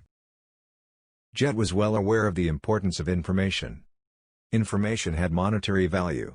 In fact, Jet had actively used information to make life easier for him. Such as discovering those who aimed to harm his childhood friend and being able to redirect their ire towards himself. However, there was one issue. He had no ability to estimate how valuable the information he had on him was. To be honest, as a commoner, Jet did not understand the value of information related to the aristocracy.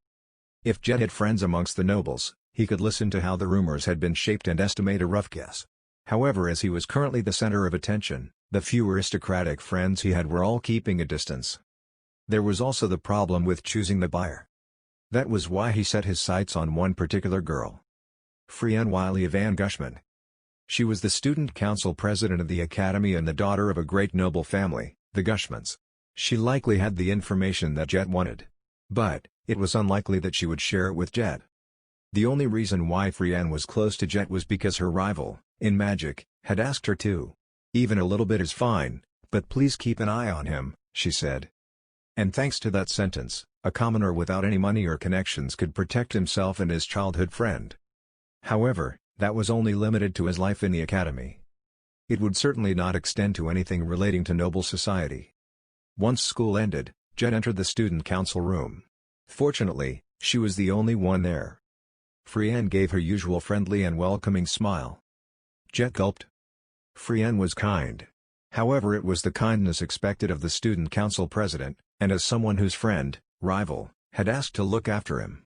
It was not the kindness from a great noble. If he asked her, he would probably see a side of her that he had never seen before. And it terrified him. Even though Jet expected and prepared himself for it, he still wanted to avoid seeing the cruel and frightening appearance of the senior who he thought had been close to him. And even if he asked her, if he did not provide enough benefits for her, she would not inform him of anything. Nobles understood the value of information. In other words, there was a strong possibility that he might end up accidentally stepping on the tiger's tail. "Is there anything, Jet? If you came in here without a proper reason, I'm sorry but..." Frienne addressed the quiet Jet in a gentle tone. However, within her eyes was a firmness that the regular Frienne would not have. Jet could see it. From his body language, she knew he had a reason for coming. Her response was cold. After all, if a mere commoner intended to meet her in her capacity as a noble, she had no interest. There was no way that a commoner like Jet could offer her any information that could either surprise or benefit her. Normally, that is. If I told you that Fluter enrolled into the academy in order to meet me, you would assume this to be the ramblings of a madman, right? Definitely. Frienne cut him off with a smile. Such a narrative was absurd. Why would the most powerful magic caster of the Empire personally act for the sake of one student? Yet, Jet continued to silently stare at Frian. Seeing Jet's response, another emotion began to dye her eyes. It was interest. Precisely because she was familiar with his personality that despite his words, she knew that he had a reason. Jet wiped away his sweaty palms with his trousers. She was waiting for him to continue. And thus the first step of beginning negotiations piquing interest had been successfully completed. The next was to ensure that he was on the same footing as her. If he was not, then his information would be bought for an extremely low price. There is a reason. He stopped there. Mouth still and unmoving. He needed her to be the one to ask. He could not freely offer his information and reveal his hand. Accepting Jet's intention to make a deal, the student council president disappeared. She was replaced by an entirely different person. She was a great noble. She was not a mere tool to be used to bond families together, but was a true great noble who was raised with the expectation of contributing to the house. However, the great noble disappeared as well, and the student council president returned. No, she was not truly the president. She was simply the great noble wearing a mask, a facade. I believe that is simply a misunderstanding, but what happened? Can you tell me? It was as if he were a regular student that the president was worried about. However, Jet knew that this was not true. It's a mask. She is not the kind stucco president that I know. Frian simply stared at Jet. But she then shifted her gaze towards the ceiling. She seemed so fragile, and Jet felt a tug at his heartstrings. Did you see through me? It seems that I underestimated you a little. Her voice was gentle, it was concealing a cold, steel will. No, she was intentionally revealing it. Hey, Jet-kun? Just because I have been nice to you, you don't believe that you can make a deal with me, right? Normally, it would be impossible for you to be on equal footing with me considering that I have been giving you so many favors. If you really do, you would be quite the ungrateful person. She smiled. But yet Jet sensed a strong pressure emanating from her. This was ridiculous, but for an instant, Jet thought that a strong gale was rampaging through the room. Or do you want to make me an enemy? If I do not stop him, he might go overboard, you know? It was at that moment that Jet knew that he was being treated as an equal. She was not threatening him. If she really were, she would not merely say it but instead take actual action. If either of them had the advantage, she would not do so. And thus, they were equals. Frian was now fishing for a better deal, and so Jet's attempt at diplomacy worked. Jet played his ace in the hole. After all, this was the best occasion to use it. Senpai, Fluter-sama is in my team. Really? This is news to me. Is that so? Then that is how it is. That girl is also a member. I see. My earlier words were perhaps a tad excessive. Sorry, my apologies. Frian was bowing her head in apology, but there was no way that this was the first time she was hearing of this. He had pressurized her because she knew Jet could play his cards, and confirm the rumors. If he could not punch back against her jab, she would be in a good position. However, it did not go this way. Jet had fended off Frian's attack and had damaged her instead. His ace relied upon others, but in a way, this card he had was amazing. This was to be expected. No gambler would ever ignore the card called Fluter. So this is Senpai as a noble. Her smile was kind as always, but this was not the Frian he knew. Jet felt the hand that he had dried dampen with sweat. Honestly, it was scary. But, there was no better and trustworthy source of information than her. Senpai. I shall tell you everything I know. And so, please lend me your wisdom. Is that so? Then. I shall warn you as your kind senpai for the last time. I will most likely use this conversation to benefit myself. Ready yourself. It was a roundabout method of speaking, and it was difficult to grasp her intentions. But somehow, Jet understood. Frian was extremely kind. She would definitely bring this information, distorted or otherwise, back to her house, and use it to her advantage. And so, she was asking him to think before he talked. This was her mercy. Thank you, Archoju-sama. Jet felt extremely grateful to the woman who was the sole reason Frian was treating him so nicely. Returning to the earlier point of conversation, I believe that Fluter has joined the academy to become my team member. What is your proof? Jet explained about how a butler from a noble house had paid him a visit. Right after he had said how he could not move to the next grade as he was unable to form a team, Fluter had joined. The timing was too perfect. And if Fluter had joined a different class, and he had not asked Jet to join his team, Jet might not have come to this conclusion. However, Fluter was in the same class as him, and he had seemed to want to invite Jet several times. It seemed impossible, but Jet was sure that he was right. And thus Jet had a question. Just who was pulling the strings? Fluter was a legendary magic caster, one whose name resounded across the Empire. No one could possibly order such a figure to become a student, or rather no such madman would exist. The only one who could do so, the Emperor, was not such a person. And without the intervention of a third party, Fluter would not make such a decision himself. Such a man would certainly not want to be a student.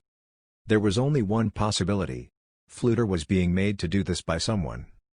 And, just how powerful could such a person be? Jet believed that he was someone close to the Emperor. And so he was terrified, and ran everywhere to collect information. Listening to his story, Frianne was quiet. Her eyes were sharp and wide open, as if her earlier attitude were but a lie. She was simply that shocked. Just when Jet was about to ask if she was fine, Frianne suddenly spoke. "Did you hear the name of the knight?" "I believe he called himself Ray." "I cannot confirm anything with just Ray. What sort of person was he? What did he look like? Tell me everything you remember." Jet told her all that he could remember. Normally, he would not have remembered much from that night, but the shock from that miraculous experience, the first time someone wanted to hire him, had left a strong impression on him. After Jet replied, Frianne asked another question. She asked about the finer details of his appearance, as if she had an inkling about who he was. After hearing all there was to hear about him, Frianne heaved a big sigh. A multitude of emotions were dancing in her eyes, and they all mixed into confusion. There is a connection between Fluter-sama and this knight called Ray. This might be preposterous, but... She hesitated. Jet knew.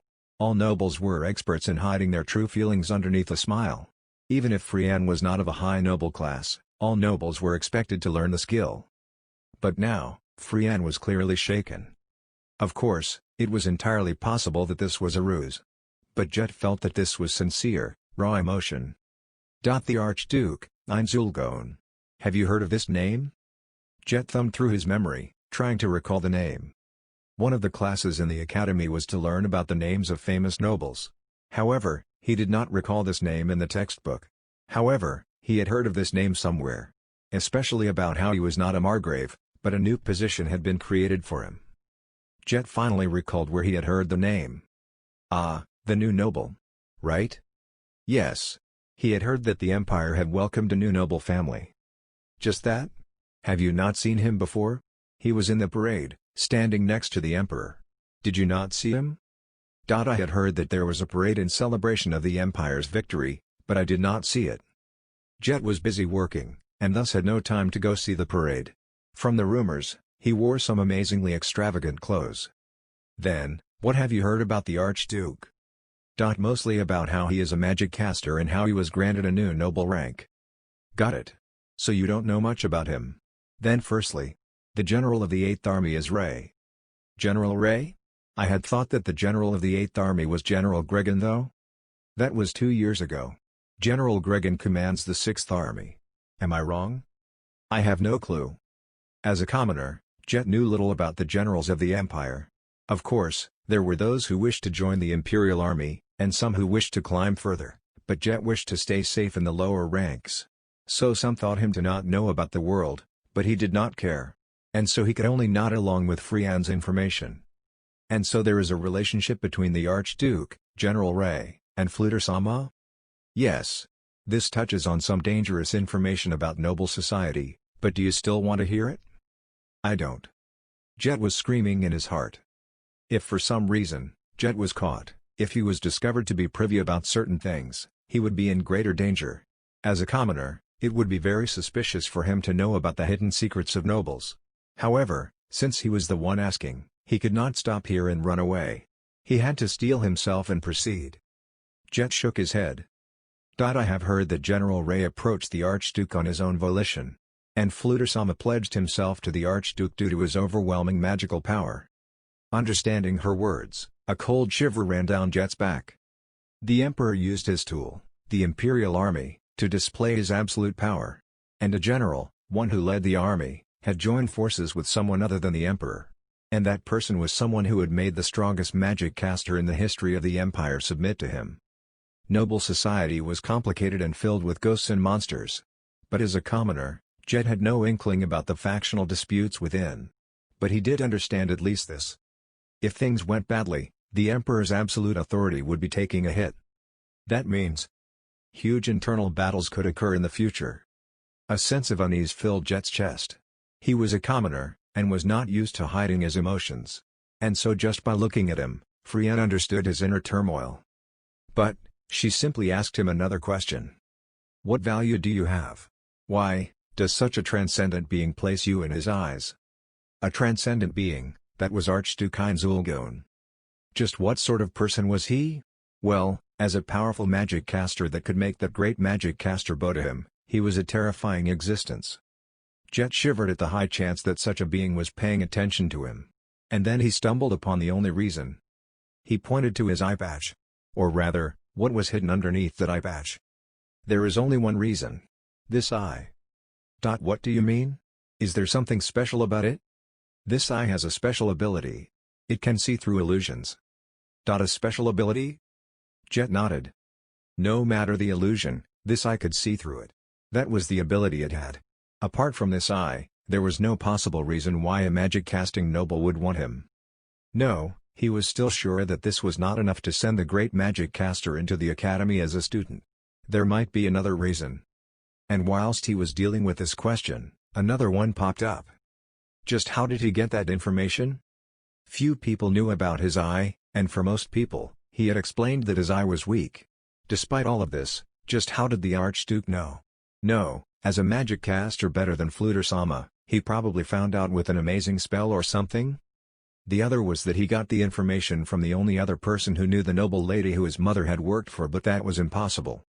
I see. Then. I understand. Do you have anything else you would like to ask? Yes. Please tell me about Archduke Heinz Ulgon. I need to be wary of him. As a mere commoner, the Archduke was an impossible opponent. Or rather, anyone who had the ability to send Fluter to scout him was someone Jet could not possibly face. But he wanted to avoid danger as much as possible, and knowledge was power. I got it. I'll tell you some information. After hearing about the Archduke, Jet bowed and took his leave. As the door closed, Frienne heaved a sigh. She did not expect the conversation to turn in this manner. That was her honest thought. I should probably change how I interact with Jet-kun, but she had no idea how to change it. It would be best if she could build a relationship with the Archduke, but she had no idea what her goal even was. Jet believed that the Archduke was the one who forced Fluter to enroll, but Frienne disagreed. There was probably a middleman. After all, this is really dumb. Sending Fluter into the same class as Jet, and as a student nonetheless, and with such a perfect timing. This was the strategy of someone who clearly did not think things through. But, if it is the Archduke, does he have another goal? The rumors that the genius known as the Blood Emperor was highly wary of the Archduke had a high degree of reliability. And the rumor that what he feared was not the Archduke's army nor his magic, but his intelligence. The plans of such a person could definitely not be seen through by people like herself and Jet. I can't do this by myself. I need to talk to father and brother. Heaving a big sigh, Frienne looked around the classroom. Of course, no one was there. However, she had a bad feeling that someone was there, that the Archduke was observing her. She knew it was ridiculous. There was no way that someone as powerful as the Archduke would personally observe a girl like herself. However, once the thought was at her head, it refused to leave. Frienne looked towards the door. She had purposefully hid some information about the Archduke from Jet. There is no benefit in telling him about it. And I should not talk about it too. Archduke Heinz Ulgon. He was actually an undead. And as many of the upper echelons of the empire knew of this, many different people were moving about with their many different motives. And there is an anti-Archduke faction forming around the clergy. Leaving the classroom, he proceeded down the corridor. He was staring straight ahead and walking forward, but Jet's head was actually in a mess. All the information he had heard from Frienne. The strongest noble in the empire. Military, strength, wisdom, and wealth, as well as several gorgeous women serving him. And for such a person to have an interest in him. Is my eye really that valuable? There was no other reason why he would have an interest in himself. But if he were an adventurer, it might be useful. If he were a guard, protecting gates. He recalled the words of the woman who had guided him onto his path. His ability was certainly more useful than many others, but it was not that effective. If he joined occupations that would utilize his ability, he would be quite successful. But apart from those, the uses of his eye were very limited.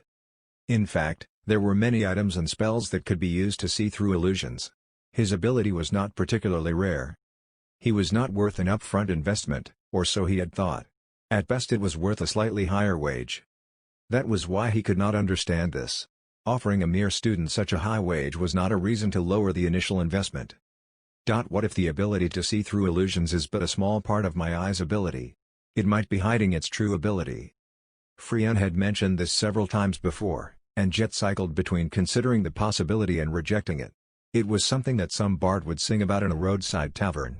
But the bad feeling he got during his invitation was probably because he had noticed something was off. Even after he had gathered his info, he still had no idea what the Archduke's goal was. Sighing, Jet shook his head. He then tried his best to chase the Archduke out of his head. Even if he was right, there was no solution to his problems. And so Jet decided to forget about it. And he had more pressing issues. As he walked down the corridor, he noticed a commotion around the corner. Since his view was being blocked, he had no idea about what was going on, but it was clear that there were several people. And they did not seem to be happy. Jet wondered what to do. If he were to continue forwards, he would probably be dragged into this situation. However, it would be a pain to take a detour to return to the classroom. This had nothing to do with him, and so why should he suffer? Jet, like a headstrong child, continued onwards. However, just to stay safe, he would stay clear of them as much as possible. However, if it were not for the aggressive male voice, and the trembling female voice, he would have turned around altogether. And the moment Jet turned the corner, as if aiming for precisely that moment, the girl who was about the same age as Jet collapsed. Since he was avoiding them, he could not catch her, but her fall was light, and she did not seem to be injured. Jet glared at them, as if to ask what was going on.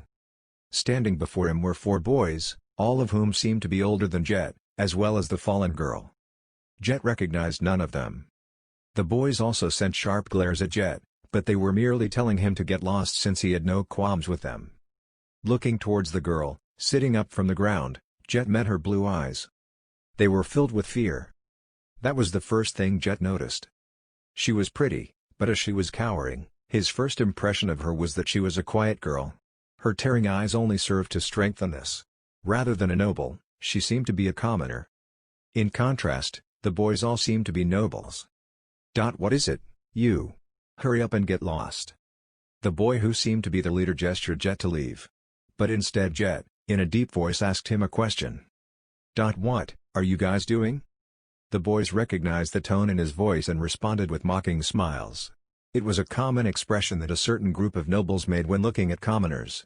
And it was an expression that Jet particularly hated. His irritation turned to fury, but he refused to show it.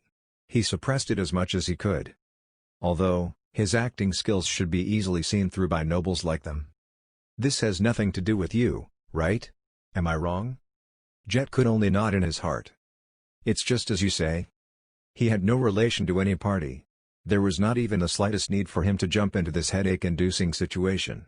He was already in hot water. Adding more fuel to the fire would only burn him. Even the academy was bound by societal rules. If the relatives of this girl were working for any of the houses these boys belonged to, jumping in would only exacerbate the situation. And there was the possibility that these boys were the sons of great nobles. This small kindness could bring big problems. Then what would be the best way to extract himself? Wondering if he should simply abandon her, Jet took a quick glance at the girl. Her quivering figure, trying to make herself as small as possible, reminded him of his childhood friend, Nemil. Jet made his decision. He put purpose into his step and glared head-on at the boys. This is my problem. We're fellow students after all. This is a meeting between fellow members of the examination group. An outsider like you should stay out of this. This is a meeting? Yes. There are many ways to hold a meeting, right? The girl quivered. No matter how one looked at it, she was being forced. Jet clicked his tongue, making sure the other party could hear. The boys turned hostile. However, one of them now paid close attention to him. He was probably the ringleader of this little circus. But it's quite surprising for there to be such superficial people amongst the nobles. Most of the nobles Jet knew were skilled at concealing their emotions. Especially those higher up in the ranks. From this, he could infer that they were certainly not that high up. "Bastard, don't get carried away." One of the boys clenched his fist and stepped forward. His message was clear. But Jet liked this approach. Rather than political weight or wealth or background, this method was the easiest to solve. Jet closed his hands into a pair of fists. The situation was now rock bottom. Unfortunately, there were no bystanders nearby. If a fight broke out, he would definitely be made the aggressor. To use his help again. Jet had a wild card, but if he played it, he would owe a large debt to the one who gave it to him, Einzulgon. He had used his name several times before. But he would be safe as long as he was not found out. But now, if he was discovered. If he brought out the name of the legendary magic caster, many would come out of the woodwork, searching for information. This would then trickle upwards to the greatest of all great nobles, the Archduke. He could then trace this all the way back to Jet, and realize that Jet had relied upon Fluter. Using Fluter's name would be like struggling in the spider's web. The possibility of a terrifying spider appearing was high. However, Jet continued to examine the girl. Her hands were clasped together as if she were praying to a god.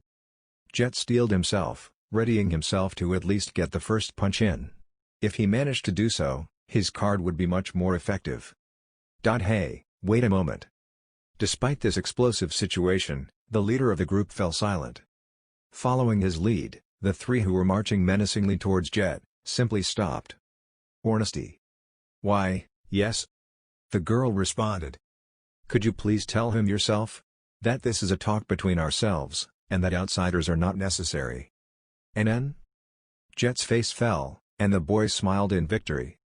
The girl looked around in a panic, before finally hanging her head. Her hair fell, covering her face. Well, that's it. If the girl said that this was none of his concern, that would be the end of the conversation. However, the girl remained silent. It was clear that she did not want to. The leader could not hide his anger and growled in a low voice. "Just who would want such a useless girl like you in their team?" I do." "Oh?" Jet realized that this was the time to strike, and so he slowly spoke to her. If he did not take his hand, this would be the end. "This is just perfect. My group only has 3 people.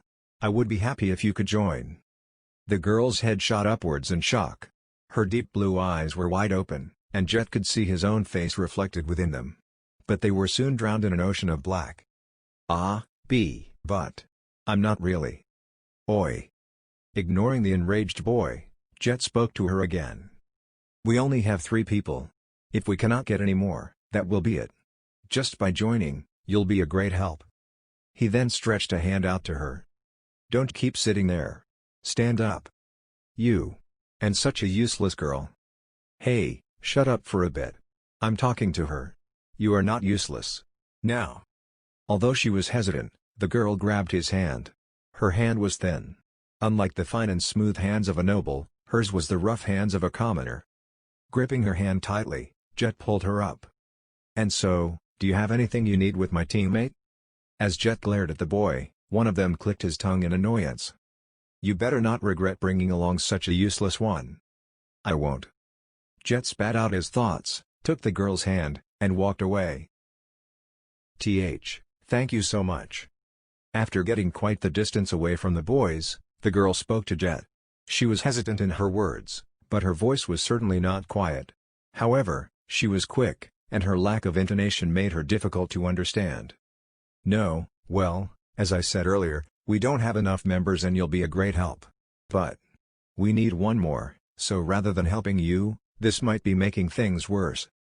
Jet was about to shrug his shoulders, but he then recalled that he was still holding her hand, and he felt quite embarrassed about the warmth he was feeling. Jet finally understood the reasons for all of the gazes of curiosity and jealousy he received while walking down the hall. For just how long were they walking like this for? "Oh, sorry." Releasing his grip in a panic, Jet caught a glimpse of the girl's disappointed face, but it was probably just him. The girl brought her hand up to her chest, and hugged it with her other like it was something precious. Jet felt his face glowing red. And he could hear the grinding of teeth coming from somewhere around him. "No, you did nothing wrong." "Ah, yeah. Thanks. And so, can you tell me your name?" I am Jet Testania. I am Ornesty Isel." It was a name he had not heard before. As making connections was a part of school life, he kept a note on the better students in the academy. So even if he had not met them in person before, he often knew their names. However, Jet had not heard of her name before. So as Jet told her about his class, she told him about hers. And then, she spoke about her relationship with the group of boys.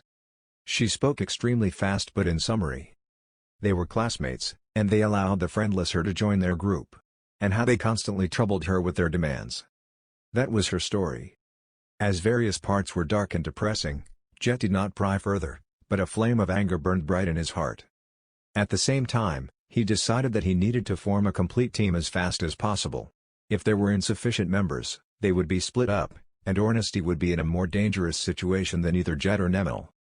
And the next on the agenda was to introduce her to Fluter. He made the call on his own, but it would be bad if Fluter offered an opposing opinion. However, if the Archduke truly sent in Fluter to attract Jet, it was likely that he would be allowed this. However, this would mean that he owed the Archduke, but since he could not afford to abandon Ornesty, it was a price he had to pay. He simply had to pray that it would be as small as possible. "Can I borrow a bit of your time? The other 2 members should be in the classroom. If you're fine with it, please come over." "Ah, I understand. In fact, please allow me to come over, please." What would her reaction be when she saw Fluter, Jet thought. The answer? She would stand there with her eyes wide open. It was the expected response. Anyone would do the same if they learned that a big shot was in a classroom. Excuse me, if that is some kind of illusion, it will be bad because there has to be some kind of punishment for creating an illusion of such an important person."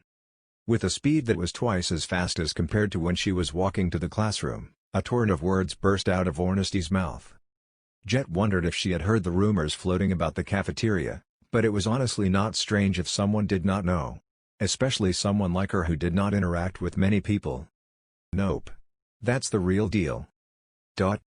Ignoring the panicking Ornesty, if he did engage her, Jet felt that it would never end, and spoke to the 2 looking over at them. The 2 were naturally Fluter and Nemil. Before he had left for the student council room, he had called Nemil over to let them break the ice. Unfortunately, the ice could not have been said to be broken. Nemil was standing ramrod straight, and her face was tense. But it was much better than the first time they had met. "I have returned, Fluter-sama." "Welcome back, Jet-kun. By the way, who is that behind you?" "Yes. This is Ornesty Isel, who I would like to add to our team. Will that be acceptable, Fluter-sama?" "If you believe it is fine, then I do not mind." Jet pushed Ornesty forward, so that Fluter could get a better look at her. There is no greater honor than being able to meet Fluter-sama. My name is Ornesty Isel and I am honored to introduce myself to you. I am but a normal student, but I will do my best to not bring shame upon you as someone of the same group." "It is fine. And we should all be helping out each other as members of the same team. Rather than trying not to bring me shame, you should do your best to produce the best results for this team." Why, yes." Jet looked away from the bowing Ornesty and towards his childhood friend, and immediately felt something was off. Even though he was supposed to be seeing his usual friend, for a second, he felt like he saw someone completely different. But that feeling immediately disappeared, and the regular Nemil returned. "Ornesty. This is Nema." The moment he said that, he heard the door opening behind him. Turning around, he saw a girl he had never seen before. Her face was completely average, and her long blonde hair was tied up high in a side ponytail. And she was heading straight for Jet. "My name is Nabe. I have come to join your team." This was the first thing the girl, Nabe, said. She then removed the ring on her finger. Jet had no idea what that meant. Is she trying to bribe us with money? But is she going to do that in front of Fluter-sama? It was an attempt to use money to bribe a commoner like him to allow her to enter the same team as Fluter. However, he had no idea if she was going to do it in front of the entire class. And whilst riding his train of thought, he heard someone take a deep breath. And looking towards the source, Jet saw something unbelievable. The great magic caster had his eyes wide open in shock.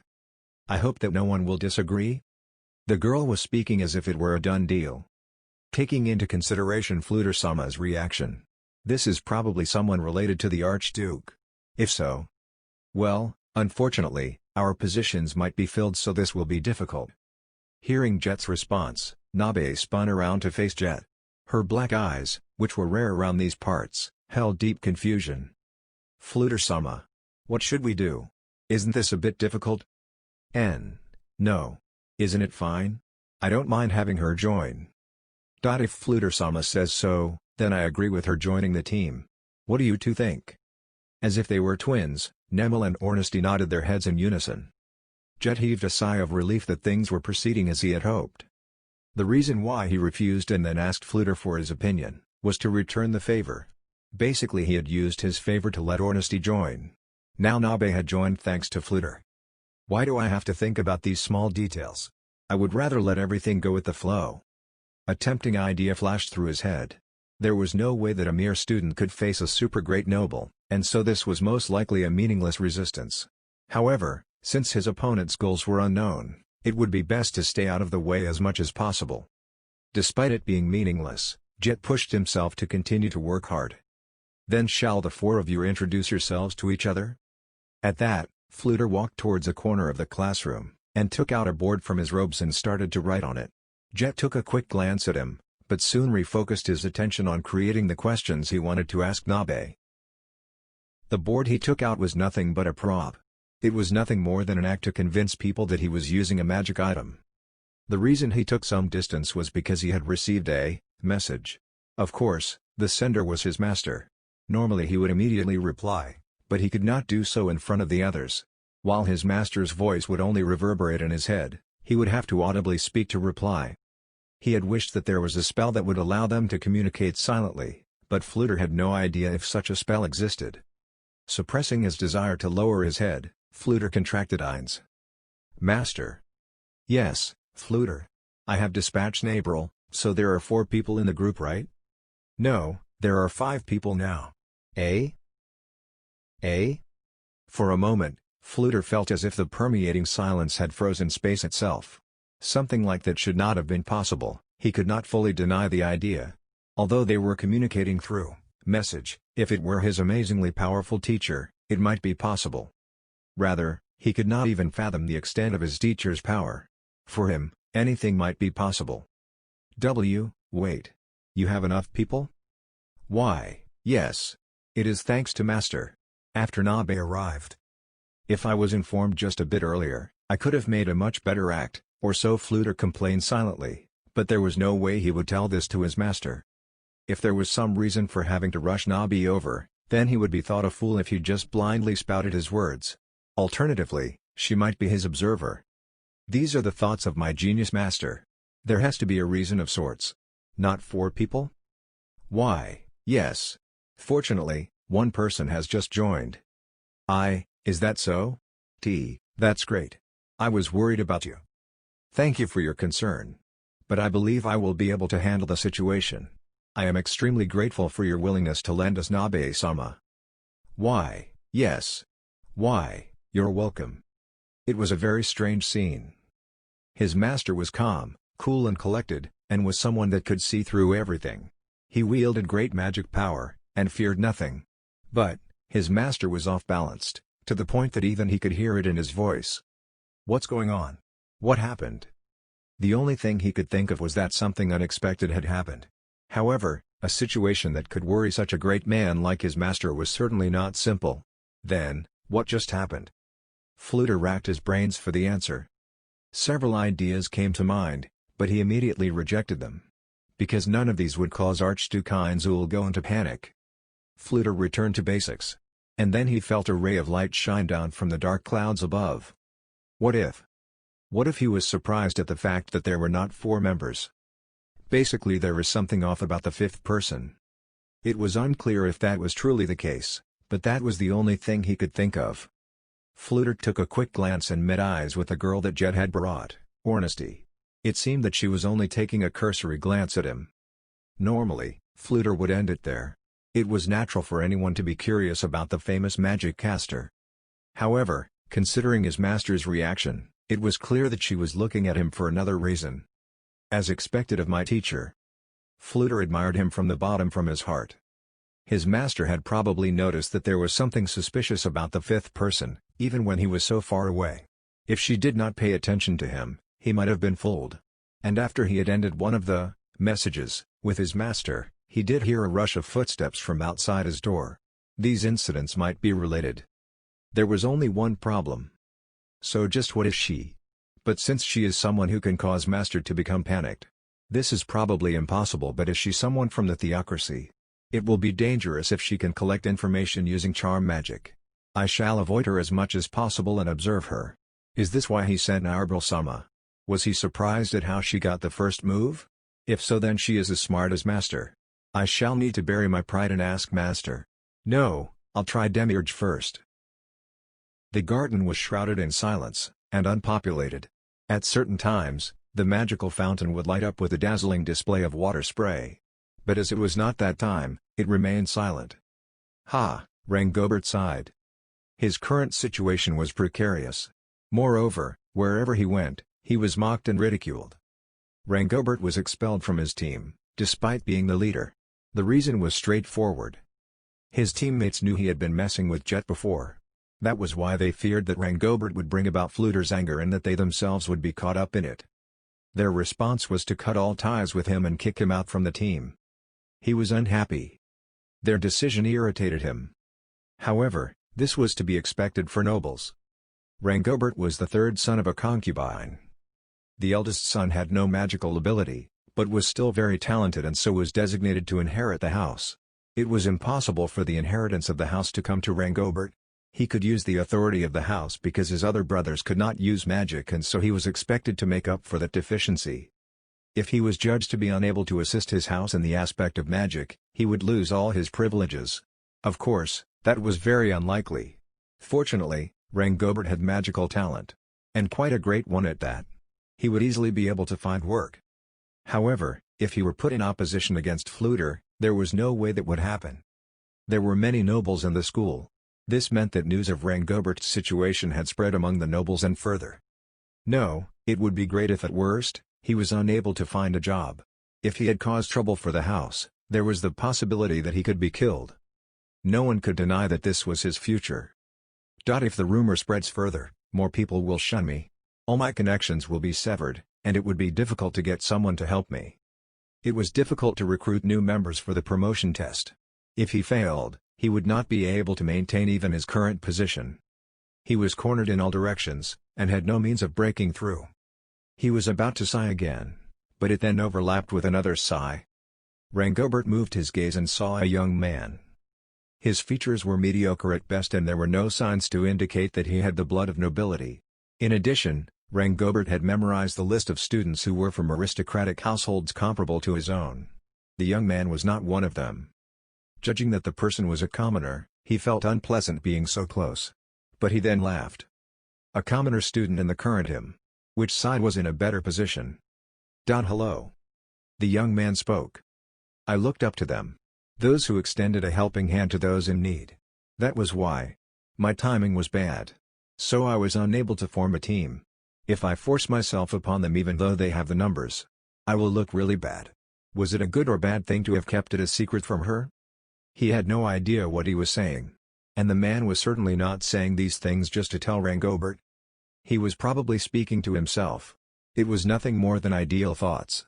But, there was something there buried deep inside. Rangobert felt he did not know the whole story, but he did understand that the person probably could not find a team for the promotion exam. Do you have anyone who would want to form a team with you? The young man fell silent. He then stared at the unmoving fountain. None. None here. And I have no one in mind. So I was thinking of going home. The man spoke with a lonesome look on his face, but inspiration flashed through Rangobert's mind. And before he could even think, Rangobert's mouth moved. Normally, he would consider the pros and cons of his actions. But at this moment, he did not do this. There were probably two reasons. One was of course, because he had no group to join. The other was because the current him could empathize with the young man. If there is no other option. Would you form a team with me? If you join me, you will likely be drawn into a troublesome situation. But if that is fine, let's form a team. A few seconds passed with a lingering silence. Then, the young man nodded. That's not a bad idea. If I return like this, it will be quite a sad affair. Is that so? Then excellent. Could you please tell me your name? I am Rangobert Ekwaria Reberbad. Oh, my name is Moman. Pleased to meet you. Overlord Second Half Chapter 24, The Academy Part 4. Rangobert Ekwaria Reberbad returned home. As expected of a noble, his house was of a respectable design. Standing next to him, Moman raised a murmur of admiration and looked around. It was honestly quite embarrassing. Fortunately, none of the servants were present, and the only one that could see him was himself. Normally, he would strongly chide him, but today and today alone, he had no desire to do so. The group that he was leading had risen up against him, and the shock was enough of a reason to ignore this faux pas. Another reason was that he did not want to dampen the spirits of his sole group member. Rangobert took a good look at Moman. He seemed to be a bit of an oaf, and his eyes lacked the sparkle found in those with sharp minds. Exactly who is he? Rangobert recalled their first meeting at the garden. As they were meeting for the first time, Rangobert had introduced himself. When meeting another person for the first time, one would exchange one's name with the other party. This was a matter of course, but it had an additional connotation in high society. One could discern the relationship between the two families and understand their relative strengths and weaknesses. They would then begin a battle of words in order to determine the superior party. Understanding where one stood was extremely important in noble society, and perhaps this social practice even extended to the commoners. If there were too many captains steering the ship, one must be chosen amongst them. Rangobert had asked Moman for his name precisely for this purpose. However, the result was something unimaginable. At first, Moman did not show any reaction, but after seemingly remembering something, he nodded several times. Rangobert had initially assumed that Moman had realized who was the superior one, but his assumption was completely off. All of a sudden, Moman began to speak in a relaxed and casual manner. In other words, he was being extremely chummy with him. This had naturally upset Rangobert, but there was a reason why he had no choice but to accept it. Going down the list of reasons Moman would speak to him in such a manner, there was only one possible answer: he was of a higher station than himself. But if that was the case, the problem was with Moman's reply. Just who is he? This question repeated itself within Rangobert's mind. He then took another look at Moman's unexceptional face. It was completely devoid of the refined and graceful features found on nobles. It was a commoner's face. However, he felt that he was not a mere peasant. Especially if his assumption that he had outside blood, that he came from the south, was true. Moman. Despite having introduced his full name, the young man had only replied with Moman. Nobles had 4 parts to their name. Commoners had 2. Then what sort of person had only 1? They either had no idea who their parents were or had abandoned their family name. Adventurers often did this as well. Some believed that this was cool. So, just what was this person standing before him? It was not impossible for him to be an adventurer. But then, it did not make sense. Why would an adventurer enroll in the academy? The reason why he was bringing this teammate, who he knew nothing about, to his residence, was because he said that he wanted to meet his father. Normally, Rangobert would have refused this request. However, in his current situation, his hands were tied. And if Moman was indeed of a higher rank than himself, a refusal would worsen his position. And so after adding on the condition that he would not force the issue if his father was busy or not present, Rangobert relented. While Rangobert was considering the possible ramifications of bringing an unknown person to his home, the sound of heavy footsteps rang out, and a handsome middle-aged man made his appearance. His well-kept hair was mixed with several splotches of white. And standing next to him was a young man who looked similar to Rangobert, although older. "So you've returned?" "Yes, I have returned. Father, elder brother." As Rangobert bowed his head, the white-haired man, his father, immediately lost interest and looked elsewhere. His elder brother nodded pompously. "Who is that student?" "Yes. He is one of my acquaintances." Rangobert's answer was clean and simple. An outside observer would notice that there was a distinct lack of familial love in their conversation. In fact, they were more like a boss and subordinate rather than father and son. This was because he was merely the third son. In noble society, children were but the means to continue the family line. The second and third son were simply substitutes for if something were to happen to the eldest son. So if there was a suitable heir, the third son was nothing but a burden. If noble families had many children, when the inheritance was split, money, the backbone of the family's strength, was similarly divided between them. There were several cases where entire families fell apart due to having too many children. Although, there were the exceptions who used their familial connections to better themselves and those who offered their children up for adoption. But, his situation was different from most noble families, as he had managed to gain a certain position in the house. It was because he could use magic, and to a high level at that. If he could achieve great results as a magic caster, his house would use him as a tool to become stronger. So instead of being chased out, his father was currently in the midst of searching for a good buyer who he could work for. And that was why Rangobert could flaunt his family's status in school and outside of it. Could you not have chosen a better one? Rangobert's mind did not immediately understand what he meant, but after a quick analysis, he got it. If he recalled Momin's face, his father's words made sense. Additionally, Rangobert saw his brother flash him a wry smile. He should be apologizing. However, doing so in front of Momin would be a bad idea. If he damaged Momin's impression of him, he might push for the dissolution of the team, which would be the worst outcome for him. If he lost the qualifications to participate in the promotional examination, it would damage the most valuable and redeeming feature of himself, his potential achievements in the field of magic. If he were deemed to not have any merit for the house, it was entirely possible for him to be sent off to a strange place. Of course, unlike the commoners, he was fortunate enough to definitely not fall to become a slave, but everyone wanted to seek out as high a position as possible. And if Momin was truly of a higher rank, that earlier sentence was risky. Of course, there was no way that a student like Momin would have a similar rank to a highly ranked noble like his father, but it was possible that Momin's father was even higher. However, Rangobert had not heard about the heir of a high-ranking noble who had the name Momin. He must do his best to not upset Momin, especially with his unknown background. However, he had no idea how to do it. He felt like he was trapped between the devil and the deep blue sea. But Momin spoke. "Sorry about that." Rangobert felt the blood freeze in his veins. His father raised an eyebrow. He clearly did not think that Momin should speak to any noble in such a manner. And before Rangobert could even try to stop him, Momin continued. "By the way, I have a question. Was the duration of the miracle too short for you?" All of a sudden, his father was shocked still, as if he was struck by lightning. Rangobert had no idea what meaning the question had, but it seemed his father was different. He flapped his lips up and down, but no sound came out. And his eyes were forced open so wide that it seemed that they would roll out of their sockets.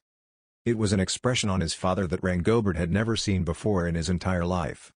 He took a sneak peek at his brother, but he was making the same face as he was, and did not understand either. "So, I would like to have a conversation, just the two of us. Do you have an empty room?" "You, yes. Yes, yes. A waiting room. You two there. I will be having a meeting with this person. Don't let anyone interrupt us." Momin's words pulled his father back to reality, who forced out a reply while his forehead glistened with sweat. Seeing his father rush about in panic was unimaginable to Rangobert. He simply watched as his father guided Momin deeper into the residence. He could not recall a single incident where his father himself had acted as a guide to any of his guests. It was simply unheard of. If he were asked if his father had guided any noble around his residence, his answer was no. However, it seems that this mysterious Momin had a higher rank than his father, and so was an exception. Just who exactly is this Momin? Rangobert only had one answer to his brother's question. Who knows? The Academy Part 4. Translators, Frostfire 10, by @_09. After work, Jet Testania's mana was mostly gone. Unlike physical exhaustion, this was a sensation of emptiness in his body, that something was about to leave his body. Surrounded by this feeling, Jet returned home. However, his footsteps were light. On top of the solid weight of gold coins in his pocket, for 10 whole days, nothing had happened in the academy. It was not as if there were absolutely no problems. After accepting the great magic caster as a teammate, none of the regular students would talk to him. Those that did were mostly of the noble class, and were trying to determine his worth as a card they could play, or as a political pawn. Jet shivered. He trembled just from seeing a smidgen of the political war the nobles waged. He knew that the adults were trying to grab any little advantage to climb up the social ladder. However, it was terrifying to see that they were using children to wage proxy wars. He felt that he had seen a part of the academy, a place he had thought was devoid of such influence, that he could never unsee. However, to the current Jet, this was still acceptable. Thanks to the powerful backer that was Fluter, Jet was in a better position than all of them. There was no one who could pressurize him both physically and psychologically. It would be foolish of him to get carried away by this, and considering the future when Fluter left, it was safer for him to not get close to anyone. But, his only worry was the movements of the person who was far beyond him, the Archduke Zulgon. Jet pressed his eye patch. Of course, if the person who was standing at the peak of nobility even moved his finger, Jet was powerless to stop him. The only thing he could do was to try and raise his value as high as possible. I want to meet him, just once. The great noble from the rumors. Of course, meeting him would do nothing to accomplish his goals. Jet had heard snippets of the events of the parade from his classmates, and as he was recalling the praise they had for his clothes, his house came into view. Arriving, Jet was about to knock on the door, but stopped. There were people inside. Of course, as he was living with his mother, it should not be devoid of any signs of people. Especially since she was sick and was unable to leave the house. It was just that, the atmosphere beyond the door was brighter and warmer than normal. There was a guest. Then who was it? Muffled conversation made its way past the door. The voice was female. He could guess who it was. After all, there was only one woman who would possibly come to his house. However, strangely enough, he only heard one voice throughout. It was as if she were speaking to herself. Filled with suspicion, Jet knew his answers lay beyond the door. "I'm back." Jet knocked on the door several times. And with the sound of locks being undone, the door opened. In the harsh backlight, he saw the shadow of a girl standing before him. Her figure was significantly different from his mother's, and so he knew his guess was on the mark. A warm and cheery voice made its way to his ear. "Welcome back." "Ah, I'm back. Nemel." There was a room in the house, with a kitchen-cum living room. Jet saw the door to his mother's room was left open, then his eyes met his mother's. Nemel was in the living room, chatting with his mother who was lying down. That was probably why it seemed that there was only one person talking. "I'm back, Mum." "Welcome home, Jet." Jet saw his mother trying to get up and stopped her. "It's fine, you don't have to get up." "You sure? Let me catch some sleep then." "Oh my, so sorry Auntie, I was so caught up in our conversation." Hearing Nemel's apology, Mother got up gently and shook her head in a silent reply. "Not at all," she seemed to be implying. "It's fine. My boy doesn't like to talk much about school, so our little chit-chat today has been really interesting. Now I know how he's like in school." Jet frowned, wondering what they had been talking about while he was gone. However, he could only accept his sinking feelings, especially since his childhood friend had a tendency to beautify his actions. There was a possibility that her stories might spin him into a noble. But Nemel shook her hands in a panic. I didn't tell her anything weird." "Ha," Jet sighed.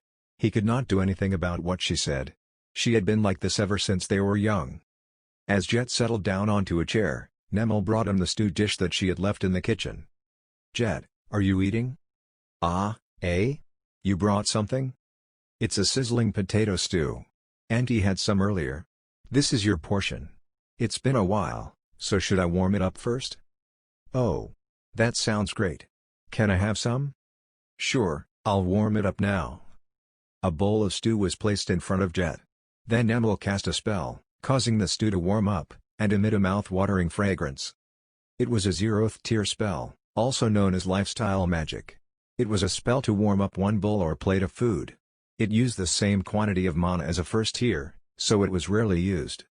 It could be easily replaced by a cheap magic item, such as an item that used a command word to heat up the bowl, but as Jet was unable to purchase such a thing, he found it useful. Firewood was expensive after all. "Ooh, it smells great. Looks delicious." "Yes, it is. We made it from the ingredients given to us from the noble house Penesis on Han works at, and they were all of good quality." Jet scooped up the potato stew into his mouth. The chunks of potato broke apart in his mouth as he swallowed. Wow. I remember that he had mentally scarred her, but he seems to be quite high-ranking. What's his name? But more importantly, I am surprised she can come home so often. I remember that you mentioned this before. Yes. I'm not sure about the details, but it seems to be a big house. And for every few days she works, she gets a break. Wow. That's something rare. In between talking, Jet stuffed the stew into his stomach. And he used a piece of hard bread, that they already had in their house, to pick up the leftover splotches of stew.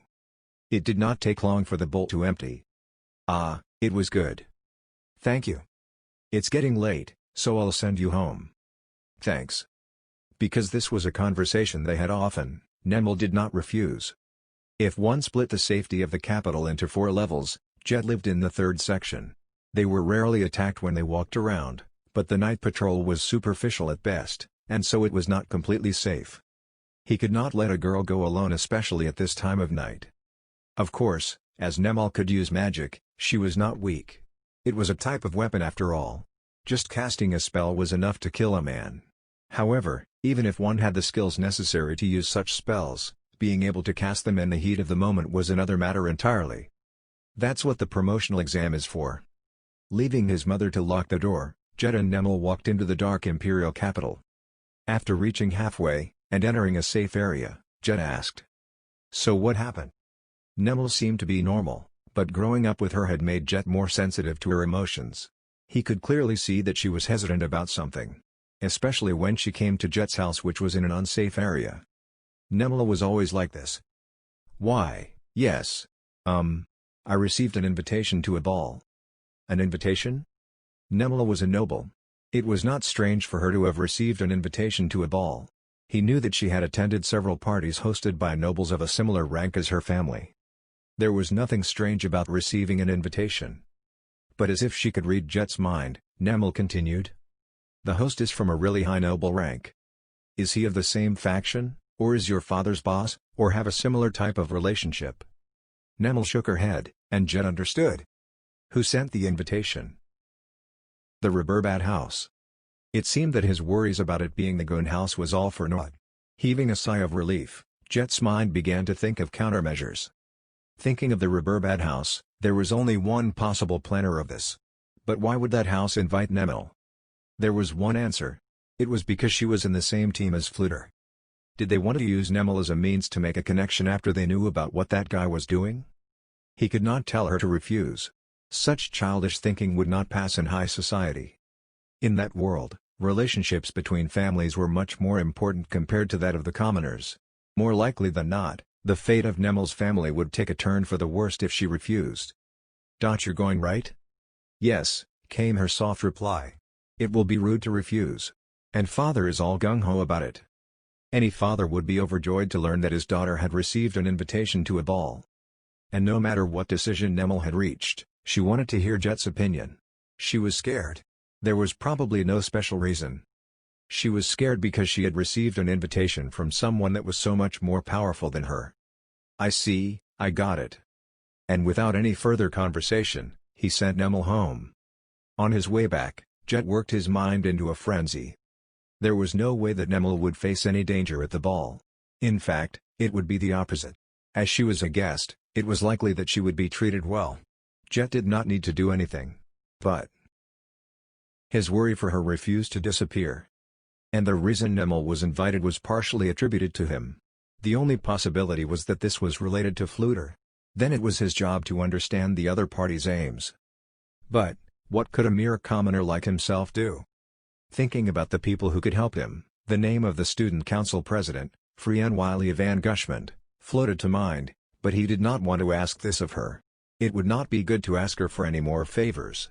He could be sucked into their political battles instead. What should I do? Jet's whisper disappeared into the dark night. After leaving the waiting room, his father had marched straight towards him. And then, he had grabbed both of his shoulders. His face was flushed, his breathing erratic. Momen, who had left after him, had his unchanged passive face. Did he anger him? Give me a break, Rangobert screamed in his heart. Well done. Huh? I made a fool of myself, these words unconsciously slipped through his mind. Yet, his father, not bothered by that a single bit, gripped his shoulders tightly. "Listen, make sure you diligently work for that esteemed man." "Huh, yes. Sacrifice your life for him if you ever need to. Understood?" Being stared at with bloodshot eyes, Rangobert nodded his head. The unbelievable part was that this esteemed person referred to Momin. He stole a peek at Momin, who has been watching from the sides. No way his class is higher than mine. But father acknowledged him, so could he even be on par with father? "Why, yes, I understand." Satisfied with Rangobert's reply, father left him and headed towards Momin. Gently rubbing his hands together, father presented Momin an offer. "By the way, Momin-sama, how about spending a night over here? How does that sound?" "Sama?" Rangobert was dumbfounded. No, Momin isn't of the same rank as father, but is even higher. While Rangobert remained frozen in disbelief, the two of them continued their conversation. "I think I will pass. I've got somewhere to be now, so I'll take my leave here." "I see, that's a pity. But still, please let us send you off." "There is no need for that. I simply found his name familiar and thus came to meet you." "Ooh. For you to remember me. I look forward to seeing exactly who it is that will please me the most. To see who I will grant my blessing to." His father's face was filled with joy. However, it turned hard and sharp as he turned to face Rangobert. "My son. Work hard for Momin-sama." Rather than replying with the normal yes, Rangobert's forceful nodding caused his voice to crack and his reply to stretch out into a nasal yeesh. "You." Bathed in his father's fury, Rangobert's body began to shake. As a highly ranked noble, his father's scoldings were far more intense and terrifying than a normal person's. "How dare you show such a slovenly attitude to Momin-sama?" Seeing his father burn with an intense fury that burned hotter than normal, Rangobert froze in place. However, he was saved by a soft voice. "I have no intention of infringing on familial issues, but if it is for my sake, I hope that you forgive him. More importantly, he is my teammate, you know?" My apologies. I am not the one you should be apologizing to." His father gave Rangobert a quick bow. "Sorry." Seeing that it was his father lowering his head towards him, his mouth could not open from the shock. He simply vigorously nodded his head. "So Rangobert, shall we make our move?" Rangobert began to walk behind Momin. Nothing about him seemed to change. He was as calm and normal as when he first arrived. However, Rangobert sensed that there was something wriggling and squirming underneath his smile. So, may I please ask what our plans will be after this?" As Rangobert timidly asked, the unchanged, normal face turned to look at him. "As it will be impossible to take the exam with just the two of us, I would like to increase our numbers. What do you think?" "Why, yes. That is an excellent idea. So, do you have anyone in mind?" Rangobert considered all the possible candidates that would help the current him. There were none. Shaking his head, Momin flashed a lonely smile. "It's fine. That happens sometimes." Momin faced forward again, and then softly, as if he were speaking to himself, voiced his idea. "Let us buy slaves and add them to our team." Rangobert could not reply. It was completely off the rails. He was about to ask if there were worms in his brain before his mind flashed back to his father's outburst. But how can he say this so happily? Normally, this idea would be impossible. There were various conditions required to enter the academy. Money, background, authority. How would slaves possibly clear them? Regular people would not even consider enrolling new students in order to fulfill the number requirements. It was the idea of a madman. Or is he someone capable of doing this? Is he someone that amazing? If so, then his father's reaction made sense. But, still, to buy slaves and use them as team members. Now it seems that there are no objections. Then let us head to the slave market. Momin's voice was filled with a bright joy. Why is he so happy? Is it because he's buying slaves? Or because we are going to the slave market? No. Maybe if I give my opinion. Rangobert shook his head.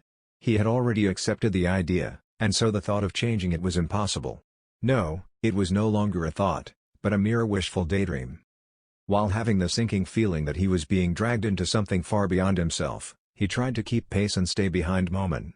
He wanted to avoid standing next to him and starting a conversation. Overlord Second Half Chapter 25, The Academy Part 5. Rangobert followed Momen through the slave market. Men and women alike had written their sellable skills out on a piece of parchment and were holding it out in front of them. Strong and muscular men were flexing in an attempt to show off their strength. "They're prettier than I thought they would be."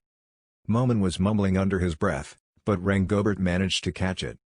Rangobert took a look around, trying to understand Momen's words. Although he had never been to a slave market, this place matched the one in his imagination. The slave merchants were, unexpectedly, dressed in presentable attire, but they were still merchants, and so it was nothing too flashy. But of course, the slaves were in commoner garb, and so were far from pretty. May I ask who you are referring to?" Rangobert asked Momen. Normally, this was not a good idea. Being able to understand the other party's thoughts was a necessary skill for nobles. If one tried to flatter another party, but did not hide it well, the other party would see through it and be angered.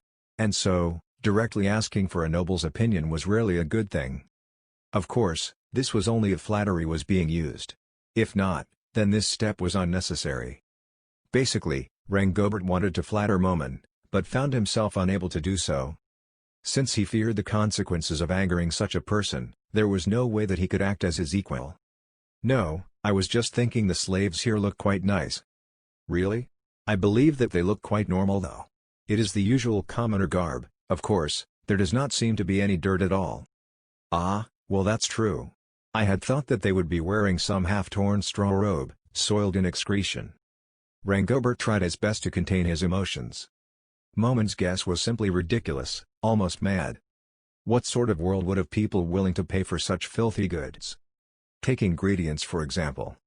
Exceptions like mud-covered daikon aside, any shop you find would undoubtedly line their shelves with beautified commodities. Just take a moment to imagine, your food covered in cow dung, would you ever say you want to eat that? Presenting one's goods in an appealing manner was basic common sense. Was Momen someone who never had to visit a market and buy his own goods? If the slaves were dirty, no one would want to buy them after all. Rangobert tried his best to phrase his words politely. "Well, you have a point. But still, I don't see any young men out here. I believe it is just a coincidence. It would be ridiculous for there to be no young men in this crowd. So may I ask, which merchant did you come to meet today?" Momen gave Rangobert a puzzled look. "You did come to meet with a slave merchant, yes? Normally one would have a merchant they regularly trade with." Momen did not respond. Hey, come on now." Though his outward expressions remained unchanged, Rangobert was frowning deep inside. "So you do not have anyone in mind?" Nobles who had a large number of servants often had an official merchant. Some believed that these merchants had bribed their way into the position. After all the noble had to do was order the maids to purchase the required items. However, it made sense. If one had a large household, like those of the great nobles, a large quantity of food would be consumed on a daily basis. Rather than having individuals buy small amounts, it was more economical and less laborious to order in bulk. And as such, whenever nobles want to buy things, they would be guided by their official merchant. Isn't he a noble? Or can he not let his official merchant learn about this? Must he not let this information return to his household? Following behind Momen, Rangobert silently gazed at his back. "And I got a weird feeling when we shook hands. It was like I was touching hard metal." He did not mention it as there was a possibility that it was a defensive magic item, but the more he thought about it, the more fishy Momen became. And as Rangobert fell into deep thought, Momen's feet stopped moving. "This store seems big. Let's try it." Normally, the shop owner himself would not attend to walk-in customers. However, noticing the clothing they were wearing, and seeing the ring on Rangobert's finger, the employee immediately called the owner. And now, in front of Rangobert, Momen was receiving an explanation on the process from the slave merchant. Momen was looking for a slave who would obey by any order, who would live and die at his command. But regretfully, the merchant could not meet Momen's demands, not because of a lack of stocks, but rather because of the empire's restrictive slave trading policies, which he went on to explain. 30 years ago, we did have what you were looking for. Something like battle slaves, yes. But slaves now are not quite the same. Nowadays, slaves were often those in urgent need of a lot of money. And so they would sell themselves in exchange for an upfront payment. Nevertheless, even for a trade like this, the empire's laws still applied, dictating the lease duration and many other terms and conditions. While nothing stopped a master from forcing orders onto his slaves, he would have to pay their families a compensation fee in the event of severe injuries or death. On top of that, for severe injuries, the master had to notify the relevant agencies and be prepared to incur a hefty penalty in accordance to the reason for injury. This was the slavery policy in this empire, tightly bound by strict restrictions. Then this was to be expected, for the slaves were formerly the empire's citizens. It would be ridiculous for a ruler to allow his subjects to be abused as slaves. The slave trade in the empire was declining because of the strict laws, especially when the current emperor used the excuse of slave abuse to remove several noble houses. As Momen nodded in understanding, the merchant began to explain the exceptions to the rule. However, the people brought in from other countries are treated differently, especially demi-humans such as the elves from the theocracy. They were not protected by imperial law, and so this was a natural result. However, dwarves were protected, and the citizens of the neighboring country, the kingdom, did not purposely aggravate them, and so unless they were literate, they would not try to sell themselves. Then I would like those elves. Unfortunately, elves are extremely high-class goods and we have not received any. This is a slave market, right? Yes. However, we prioritize buyers who have a long-term connection with us and so they have the first pick. Rather than leaving high-class goods in their possession, the merchants tried to sell them as quickly as possible. Considering that there were sometimes losses of slaves while they were still unsold, this made economic sense. And so they would inform potential buyers as quickly as possible, and so if one does not make an order, it was impossible to get a hold of them. Then, if I were to order elves, how long would it take? Let's see. The merchant took a long look at Momen. He was evaluating Momen's wealth and reliability.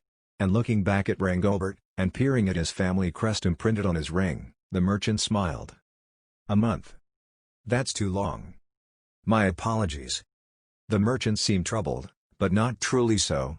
After all, to him, Momen and Rangobert were merely potential customers. If they were truly important, he would have immediately acted in order to please them. Is it truly impossible?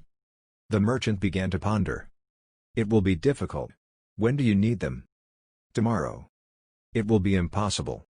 Hearing Momen's immediate reply, the merchant pursed his lips and shot back his response. I see. How unfortunate. Then can I ask something else? Please feel free. Then please introduce me to slaves you can sell to me right now. I understand. Then may I please ask what sort of people you are searching for? Do you have any spellcasters? The merchant stopped dead in his tracks. Rangobert's shoulders dropped. Skilled workers like magic casters rarely fell to become a slave.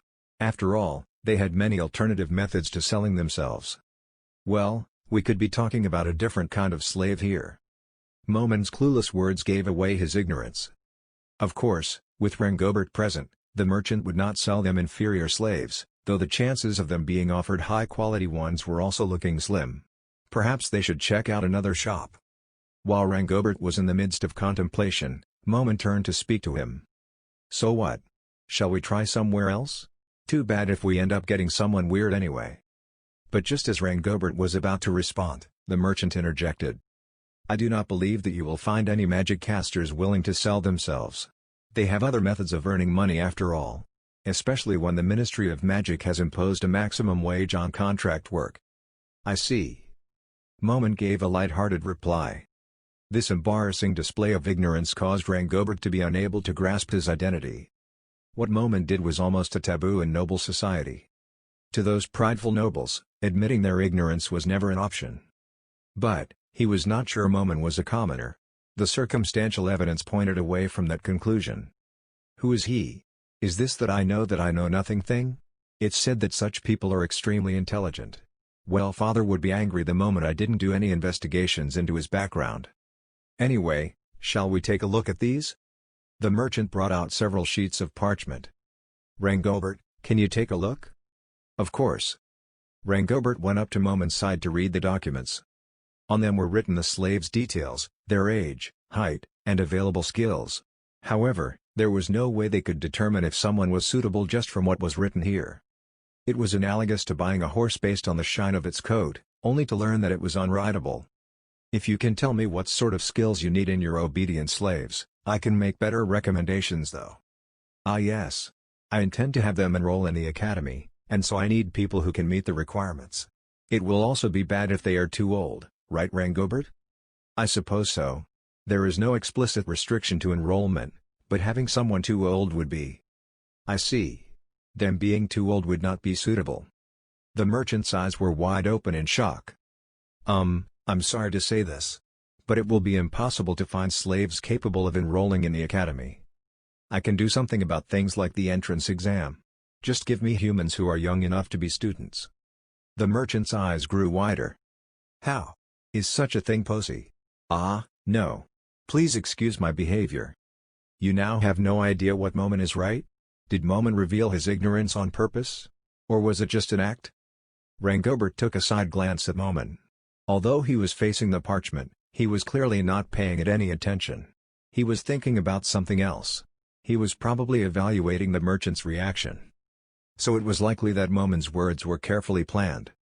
And so his ignorance was merely an intentional act. Now Rangobert really had no idea what he was. Rangobert felt a chill run down his spine, and eager to ignore his encroaching fear, he looked towards the merchant. And he knew that the merchant was panicking. Momen would get a slave to enroll in the academy. This was impossible for regular people. And so, if someone was able to do such a thing, what sort of person would they have to be? The first thought would be that it had to be someone with power close to that of the emperor.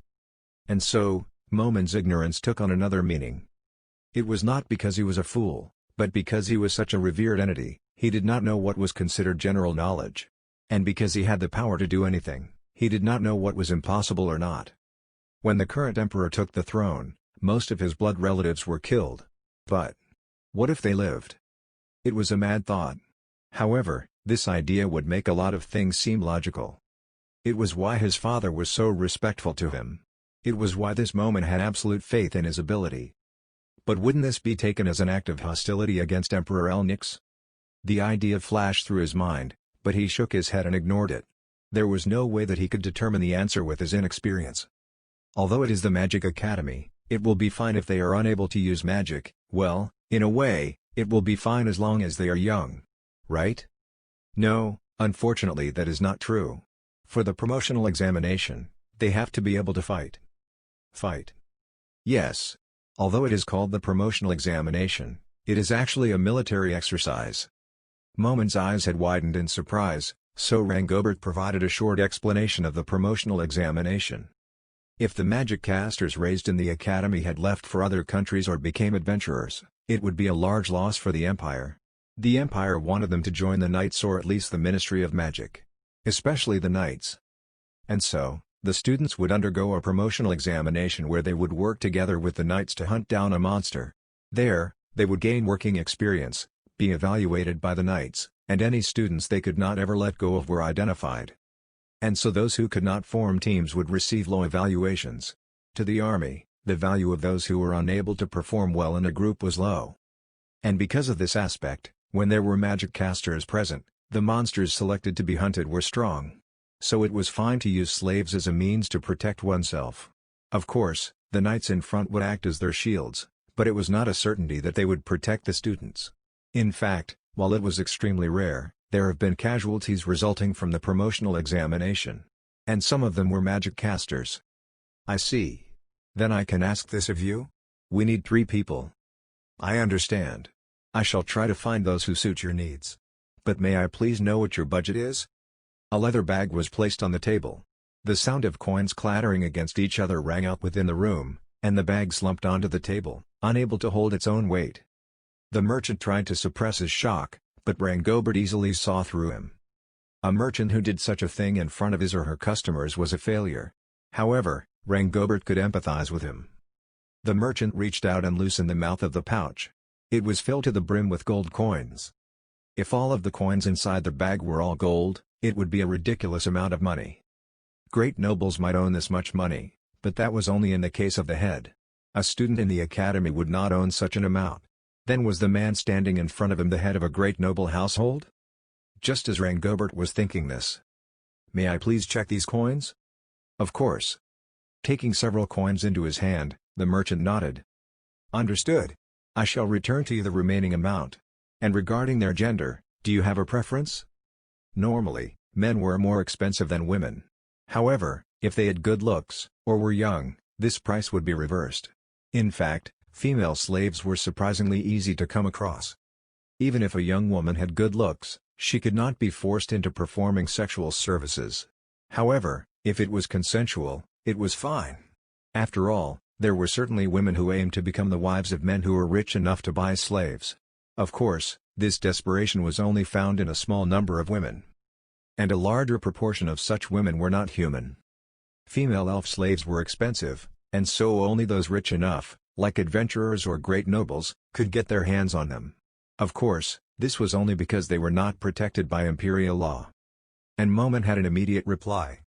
Get men. And it would be nice if they are intelligent. I believe that women would be better though. In response to Rangobert's light-hearted reply, Momin shot back with surprising seriousness. Have you not heard? Rangobert, if there is a person of the opposite gender in a newly formed team, there is the dangerous possibility of the team falling out. They were words filled with personal experience, and were things adventurers would say. If possible, adventurers would avoid having people of the opposite sex within their group. This was the reason Momin gave. Now that this is over, I would like to discuss something else. If I were to sell you slaves that you could use until they died, like battle slaves, do you think I could get a good price? That is an attractive proposition. The merchant's eyes filled with solemnity. However, according to imperial law, there is no problem. I can clear it for you. Their price will depend on how useful they will be. Their ability for battle is unparalleled. Are you interested? Of course. Hearing the merchant's reply, Momin smiled. Then let us hammer out the details later. Before that, I have things that I need to finish first. I see. The merchant acted as if he was considering the proposition. How amazing. Silently, Rangobert praised Momin in his heart. Momin had played his cards well. What he had done was equivalent to selling himself as a great customer. It was as if he had said, I shall buy a large quantity of this product. I hope for us to get along. The merchant was wondering just how serious Momin was about the whole affair. And he was considering how much he should invest in their partnership. If it were truly a good deal, he should grant them a favor first, as was standard procedure. Basically, if the buyer were indeed buying a large quantity of product, it would be wise for the merchant to provide a small discount. After all, this would form the base of a long-term profitable relationship. If only one side were to benefit, the partnership would quickly collapse. And because of these two reasons, another was that Momin had easily paid a large sum of money to prove that he could be an excellent business partner. Momin would not be sold low-quality slaves. If I may, if I can have the deadline extended to the day after tomorrow, I believe that I can find you even better slaves. At the merchant's proposition, Rangobert's expression did not change. However, it's Momin's victory. The merchant is now completely on our side. Then please do so. Oh, Rangobert, will there be any problems with this timing? I believe that Momin-san can do as you please. The day after tomorrow will be fine.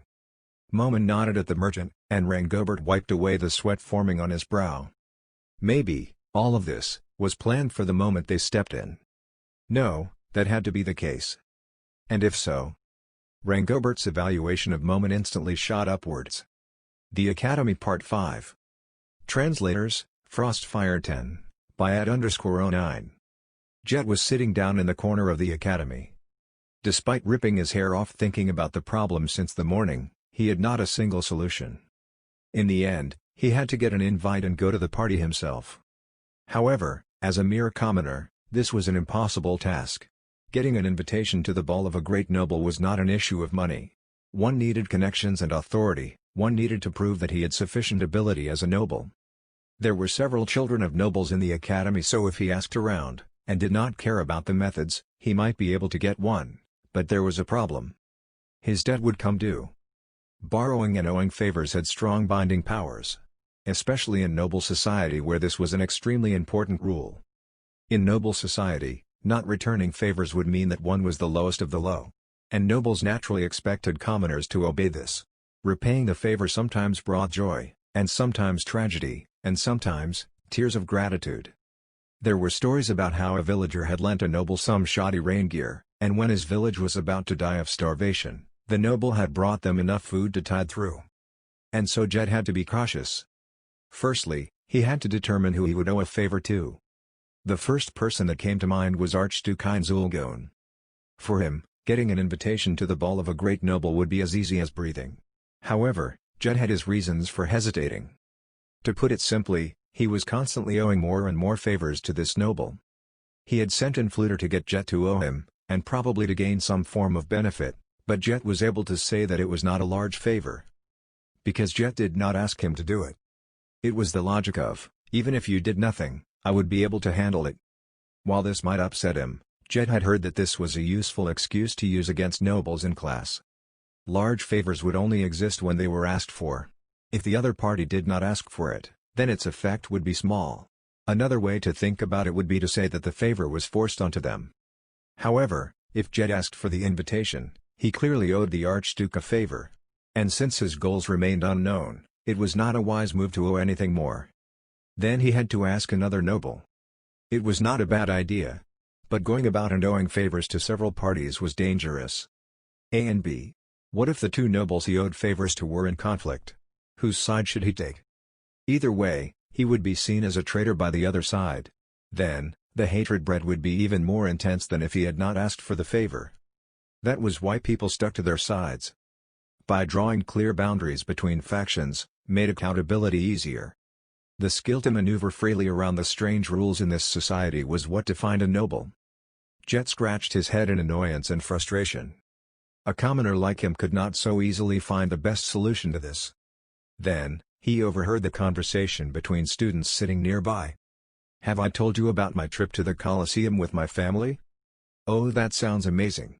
Tournaments are ongoing now, aren't they? Going there alone is expensive enough already. How much did it even cost for your entire family?" The entrance fee to the Colosseum was indeed not cheap, to say the least. But for entertainment meant to please the locals, the price was not astronomical either. Nevertheless, there were still those who could not afford the cost. A fatherless boy like Jet belonged to the latter group. "It was my parents' money, so I don't know the exact price. But regardless, the tournament was lit. Epic battles everywhere, there was even a fight between tens of goblins and a team of adventurers." So which would you say was the most memorable one?" "Well, actually, a slave merchant brought slaves along." "Battle slaves? Or were they to me humans or beasts? You know, the ones they bring out as punching bags. If it's the latter, then please don't tell me about it. Unfair fights are the worst. You always were the one that felt fairness was important." "Well, don't worry. It was the first one." "Wow. And so?" "Ah yeah. It seems they were trying to show off their slaves. And that slave fought the martial lord." "What? That martial lord? It was probably over in one hit, right?" "No, it wasn't. It was a draw." "Really? A draw with the martial lord? What sort of slave is that? Or was it an XS rank adventurer?" "I'm not sure, 'cause he was wearing a set of black full body armor that covered his face, and he had a wavy sword and a giant shield. He was a bit smaller than the martial lord, but he was still about 2 meters tall." "A wavy sword? What's that? A flamberge?" "Who knows? But if he drew with the martial lord, that's one hell of a way to sell a slave." "Definitely. Well, the merchant was brought away by the Royal Earth Guard, I think. But anyway, they surrounded him and left." "Why the Imperial bodyguards? Or was the Emperor watching?" "I think so. The podium had some hustle and bustle before the match. Since the church's flag was there, I thought it was some high-ranking priest." "I see. So the merchant was waiting for a day the Emperor would arrive. That's an amazing slave though, it'll be really attractive. I can see the Emperor buying one and putting it in the knights." "Possible." When he left surrounded by the knights, the merchant looked really relieved. "Relieved?" He probably didn't know if the slave could have a good match against the martial lord. After all, he was trembling from nervousness in the beginning. So much that I could see it from afar. I get him though. It was a complete gamble. But he won. Just one slave would be definitely really expensive. And I wonder how much the merchant had to spend to get those slaves? Actually, besides that warrior, there were 2 others wearing the same armor standing by the side. Really? I don't believe that those 2 have the same level of power, but that's amazing. The world was unfair. While one side had amazingly powerful warriors, there were those, like Jet, who had nothing. But if he did have such power, what would he do with it? First and foremost, He would be released from his current worries. Of course, Jet understood that the strong had their own worries. However, that was nothing compared to those of the weak. As Jet laid his head on the table, he heard the door scrape open, and the rattling of chairs as the students stood up. Knowing who just entered, Jet frantically joined them. "Good morning." "Morning." "Good morning." The first to reply was Fluter, followed by Nabe. Fluter was always the center of attention, but Nabe soon joined him. From the fact that this woman called Nabe, which many thought to be a fake name, was able to talk normally to Fluter, and that she was able to use magic of the third tier, she was probably a first-class adventurer or worker. As she was close to Fluter, no one questioned her identity. However, the third tier was a realm of magic that only those with true talent were able to reach, and something unattainable by regular people. And being able to use it at such a young age added credibility to this rumor. And those two people were in his class. And so while feeling the encroaching stomachache caused by the figure of Archduke Heinz Ulgon who was standing behind them, Jet met their gazes and lowered his head. Did even these two, who were so powerful, have any worries? That thought lazily passed through his head. Lessons had all ended. Next up was the meeting regarding the upcoming test. With just 10 days left, it was time to start discussing what they needed and how to move equipment over. Sure, they could borrow some help from the accompanying knights and others, but the ones being graded were still themselves. Preparing and carrying one's own items was supposedly one way to secure high scores. The school could cover the equipment expenses, even the amount was taken into account when scoring the students, but in the end, the students still had to make the purchases themselves. The nobles who could resolve everything by pushing the work to their official merchants indeed bred a little envy. But other than them, everyone else would go shopping together. However, if they were all of the same status, it would be fine. But Jet's group had an esteemed person like Fluter. There was no way they could ask him to buy and carry the same luggage. If he did, many students would view him as a madman. Then what should they do for Fluter's portion? And, although her exact status was unclear, what about Nabe's? Jet knew that it was necessary to confirm this. However, since his other three teammates, Nemil, Nabe, and Fluter, were not feeling well, it was just himself and Ornesty. One could say the timing was perfect. While making a note to have that discussion, he turned to face the only other teammate in the room. I don't know much about her either. Standing before him was the girl who he met when she was in the midst of being bullied, and was currently his teammate, Ornesty Isel. She had her eyes focused on the book she was holding. The sunlight from the window bathed half her face in sunlight, causing her to look ethereal, and more beautiful than normal. It was as if she was trying to seduce someone. Don't be an idiot. Me. Sometimes when he looked at her, he got strange thoughts. It was as if she emitted pheromones that made it easier for men to be ruled by their baser instincts. That's why she was being mistreated by those guys. He was not that much of an idiot to ask her the extent to which this mistreatment extended to. And so it remained a mystery. Jet was filled with questions, not about the seductive air she occasionally gave off, but about her background. While Ornesty was at the same grade as Jet, she was not in the magic track, but in the construction track. He had asked about the bullying incident, and had gained some information from his friends. And after analysis, nothing seemed to be off, and he doubted none of it. However, he had several questions about her background. Since Fluter was here, he could understand that no noble would dare bully her. However, there were too few incidents. It was as if it occurred solely to let her and Jet meet. Yes. The fact that nothing had happened was extremely suspicious. But Jet then shook his head. What am I thinking about?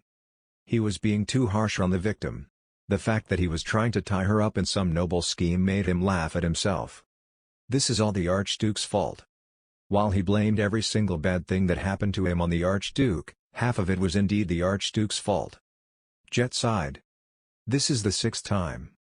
Ornesty, whose gaze was still transfixed on her book, spoke. What is? Even though he was asking, knew what she wanted to say.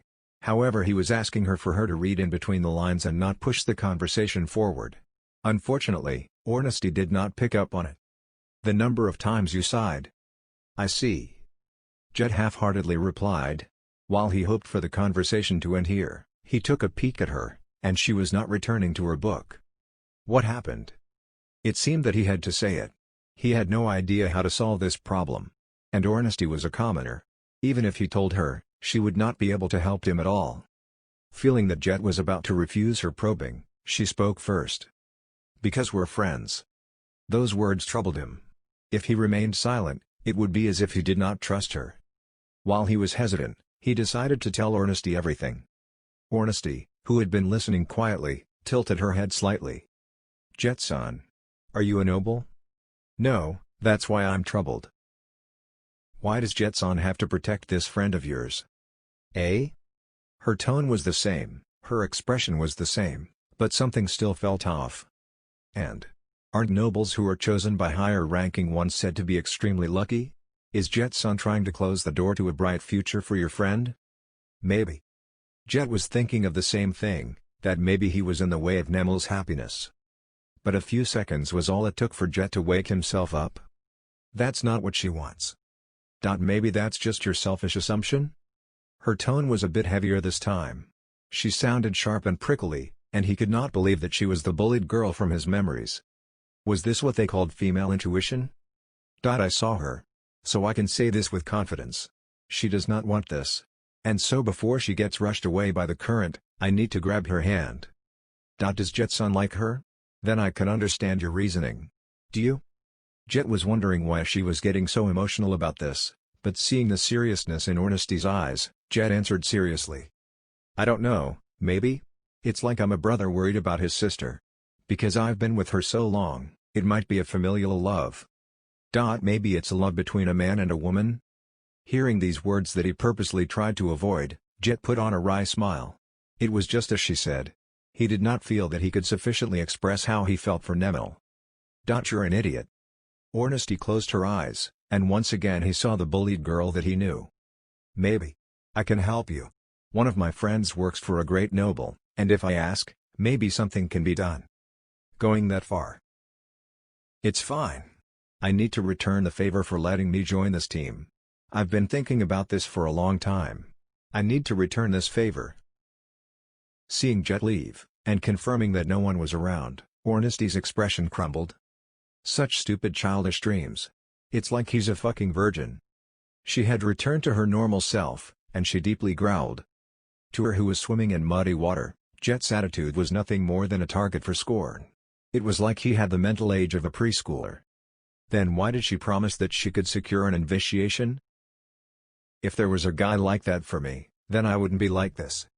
Ornesty scratched and ruffled her hair, as if she was chasing away a certain thought. "TSK. I need to ask the higher-ups." Overlord Second Half Chapter 26, The Academy Part 6. It was like stepping into another world. Although he always knew that this world existed, whenever he visited a noble's residence, this thought always surfaced.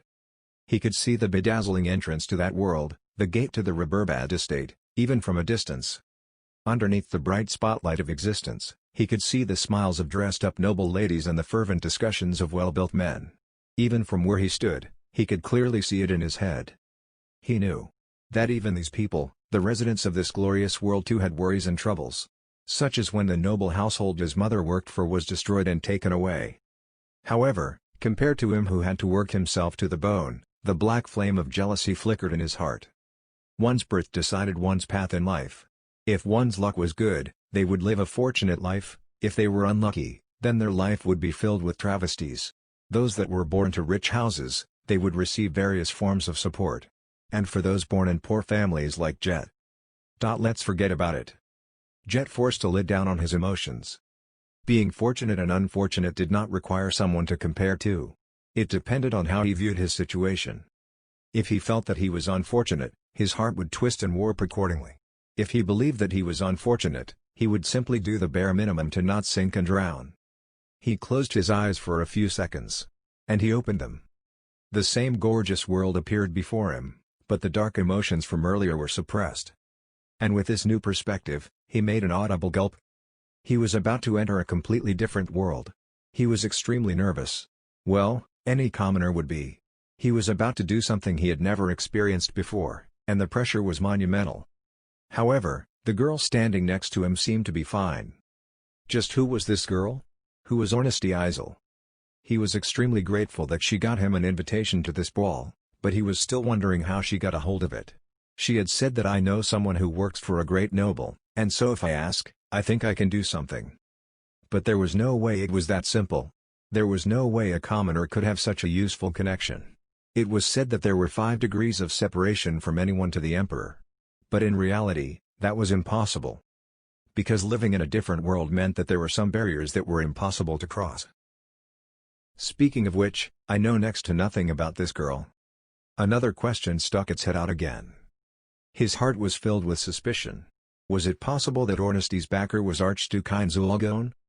The probability that he was being forced down a certain path, but after the arrival of the great magic caster Fluter, he thought that he was but a puppet of the great nobles, refused to leave his head. And as a mere commoner, the only noble that was willing to help him was the Archduke. Of course, this was excluding the possibility that Ornstedy was helping him on her own volition. What's wrong? Ah, it's nothing. The sudden question caused Jet to reply in a panic. From his reactions, it was clear that it was not nothing, but Ornstedy did not seem to react. She, too, was probably overwhelmed by the extravagance of the noble residence. Is that so? We'll be heading in now, are you ready? Ah, there's no problem. Ornstedy's gaze seemed to lick Jet's body, moving up and down. And after a few seconds, it left him alone. He probably passed her test. Any imperfections in his clothes would reflect badly on her, and it would also reflect badly on the noble who gave her the invitation. In this place, clothes were a weapon of status. Or rather, social events like this were the battleground of the nobles. Any shoddy clothes or accessories that have fallen out of fashion would lower one's evaluation of themselves, and they would be mocked behind their back. To nobles, face was important, and so was glory. This was true not only for nobles but for commoners as well. For example, the clothes that one wore during their marriage ceremony would be judged. If one wore poor quality clothes, then they would be signaling that they were simply a terrible person. That was how it worked. However, for commoners, it was extremely difficult to prepare clothing that would not embarrass them at balls. It would be a cost to bear for an event that they would rarely be invited to, and it was difficult to keep up with trends. Then as a commoner, how would Jet choose his outfit? The answer was simple. Jet did not have to choose. He had the ace available to all the students of the Imperial Academy of Magic, the formal wear. It was formal wear provided by the Academy. The students would attend various social events, ranging from the entrance ceremony and graduation ceremony, to the assemblies before the long break, and the ceremony in remembrance of the founding of the empire. Since great nobles would attend these ceremonies, if the commoner students wore terrible clothes, it would be an embarrassment to the Academy. And so, they provided a set of formal wear to each student. It was not heavily decorated but instead radiated a cool and collected feeling, and so on a stage filled with glamorous clothings, it indeed appeared a bit shoddy. However, as long as he wore these clothes, the nobles would and could not say anything. Because these clothes were selected by the emperor from several generations ago, and it had the cultural weight of several decades. One could say that it had a history about it. And even if it appeared shoddy, if one spoke up about it, it would be taken as an insult to the emperor. In this age where the Blood Emperor, Jircn of Runefar Lord Elnix, ruled, there was no fool who would try to step on the dragon's tail. Ornstedy was also wearing the same clothes, although it was the female version. This is another mystery. If she has connections, shouldn't she be able to ask for a dress? Well, she said that she would attend this ball to pay me back. So I'm guessing that she didn't want to impose further, I guess?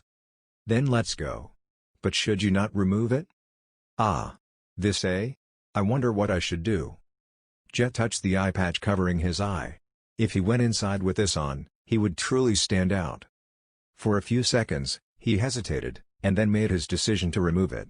He would remove it at home, and so it was not like he felt unburdened, but as his field of view widened, and the burden on his other eye lessened, he felt reinvigorated. Can I ask? Why are you wearing an eye patch? There are no problems with your eyes, and you shouldn't need to hide anything, right? The question was an obvious one to ask. Appearance-wise, Jet's eyes were normal. Despite this, it was strange that he was wearing an eye patch. Yeah. True. Just looking at it they may look normal, but I have a birth defect, and it's weak to light.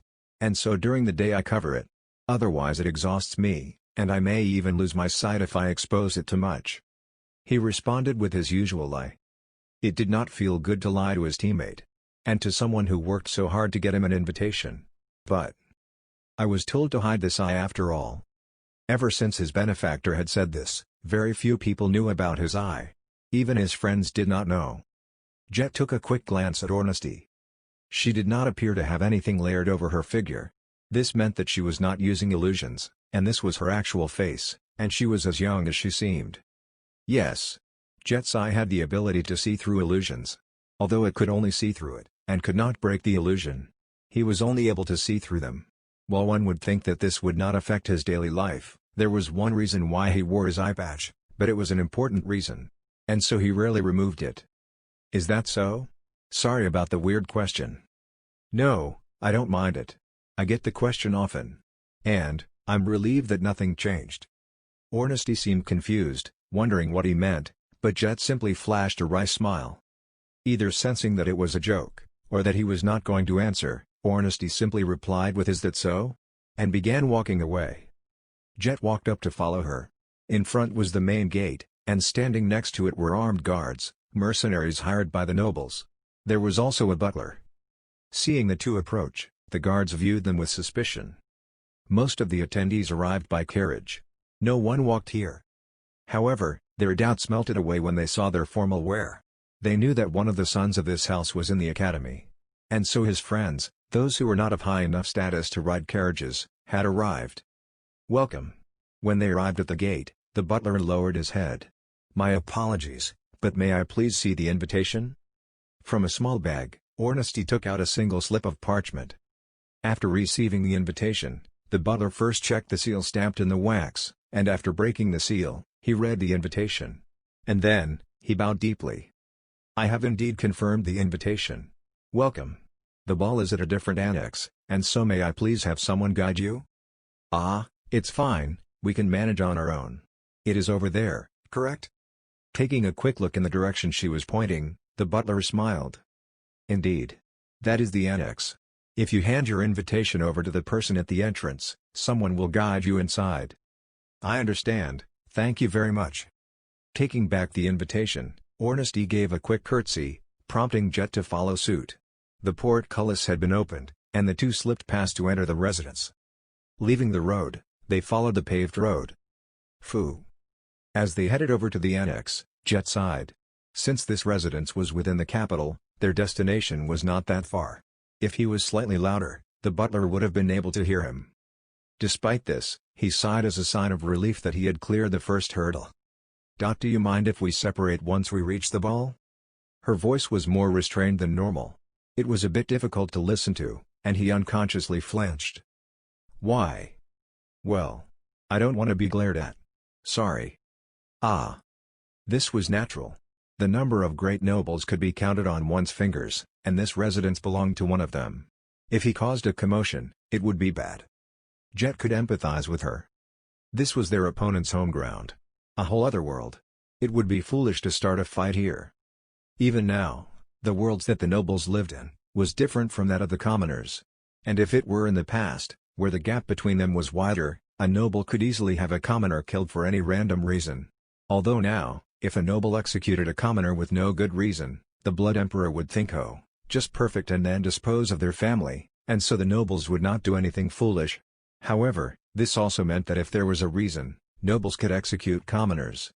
He came here because he was worried about his childhood friend, about Nemil, and he planned to keep an eye on her from afar. As long as nothing bad happened, he did not intend to interact with her. I don't intend to cause a fuss. If I do, then I will be imposing on the one who gave you the invitation after all. Jet sensed that Ornesty slightly narrowed her eyes. Or rather, there was a slight change in the depths of her eyes. Her atmosphere changed. It was as if he was standing next to a dangerous creature. Are you an idiot? It's her, the girl that got picked on. And, why did the air about her change? Did I make her angry? Please do not worry about it. Even if you did cause a commotion, I doubt anyone will mind anyway. Eh? The nobles around here are not exactly on good terms either, so I think some ruckus here and there can be overlooked. But it might be bad if you lose. So if you were to fight, please do make sure to win. Hey, hey, hey! Jet flashed a wry smile. This was probably one of Ornesty's attempts to support him. I hoped that you were going to recommend to me to not do anything crazy. Anyway, I'm Watashi, not doing this because I want to. Is that so? She took a glimpse in the direction of the annex entrance. We'll be splitting up after getting in there, but what about when we head back? I don't think going our own ways is really a problem either. Why so? I also have someone I want to meet. So I don't think I can promise to meet you after this even if I wanted to. Understood. In that case, let's just go our own ways. Was that person she wanted to meet related to the one who sent her the invitation? Ornesty was full of secrets. Although he did not intend to press her on it, especially when she was selflessly helping him. Her figure overlapped with that of a certain girl in his mind. Ah, that might be it. She might be related to the Archduke, or she might be related to a certain noble lady whose house was destroyed by the Blood Emperor. As Jet recalled the visage of Archibald Alfred, he locked eyes with the maid waiting by the entrance of the annex. He was guided into a huge dance hall enveloped in music, and filled with well-dressed ladies and gentlemen and their little chit-chats. Thorns were often hidden beneath those rosy faces, but somehow, there was something different here. Yes, there was something off, but still, this atmosphere was almost like that between rivals, or peers of the same circle. But for Jet, who knew so little about the world of nobles, pinning down this weird feeling was an impossible task. Pushing his brain any further would be a waste of time. The best course of action was to become a wallflower, and so Jet immediately started walking to the nearest corner. Magic was not the only subject taught in the academy. And naturally, proper etiquette and knowledge of noble crests were part of the curriculum. Manners and ballroom dancing were par for the course in this environment. They would be especially useful if students had graduated as magic casters and were hired by nobles. These were essential lessons. Dance was very important. After all, if one could not even dance, they would be looked down upon by others. Although I'm envious of nobles, hard work is still necessary, and any misses would have devastating consequences.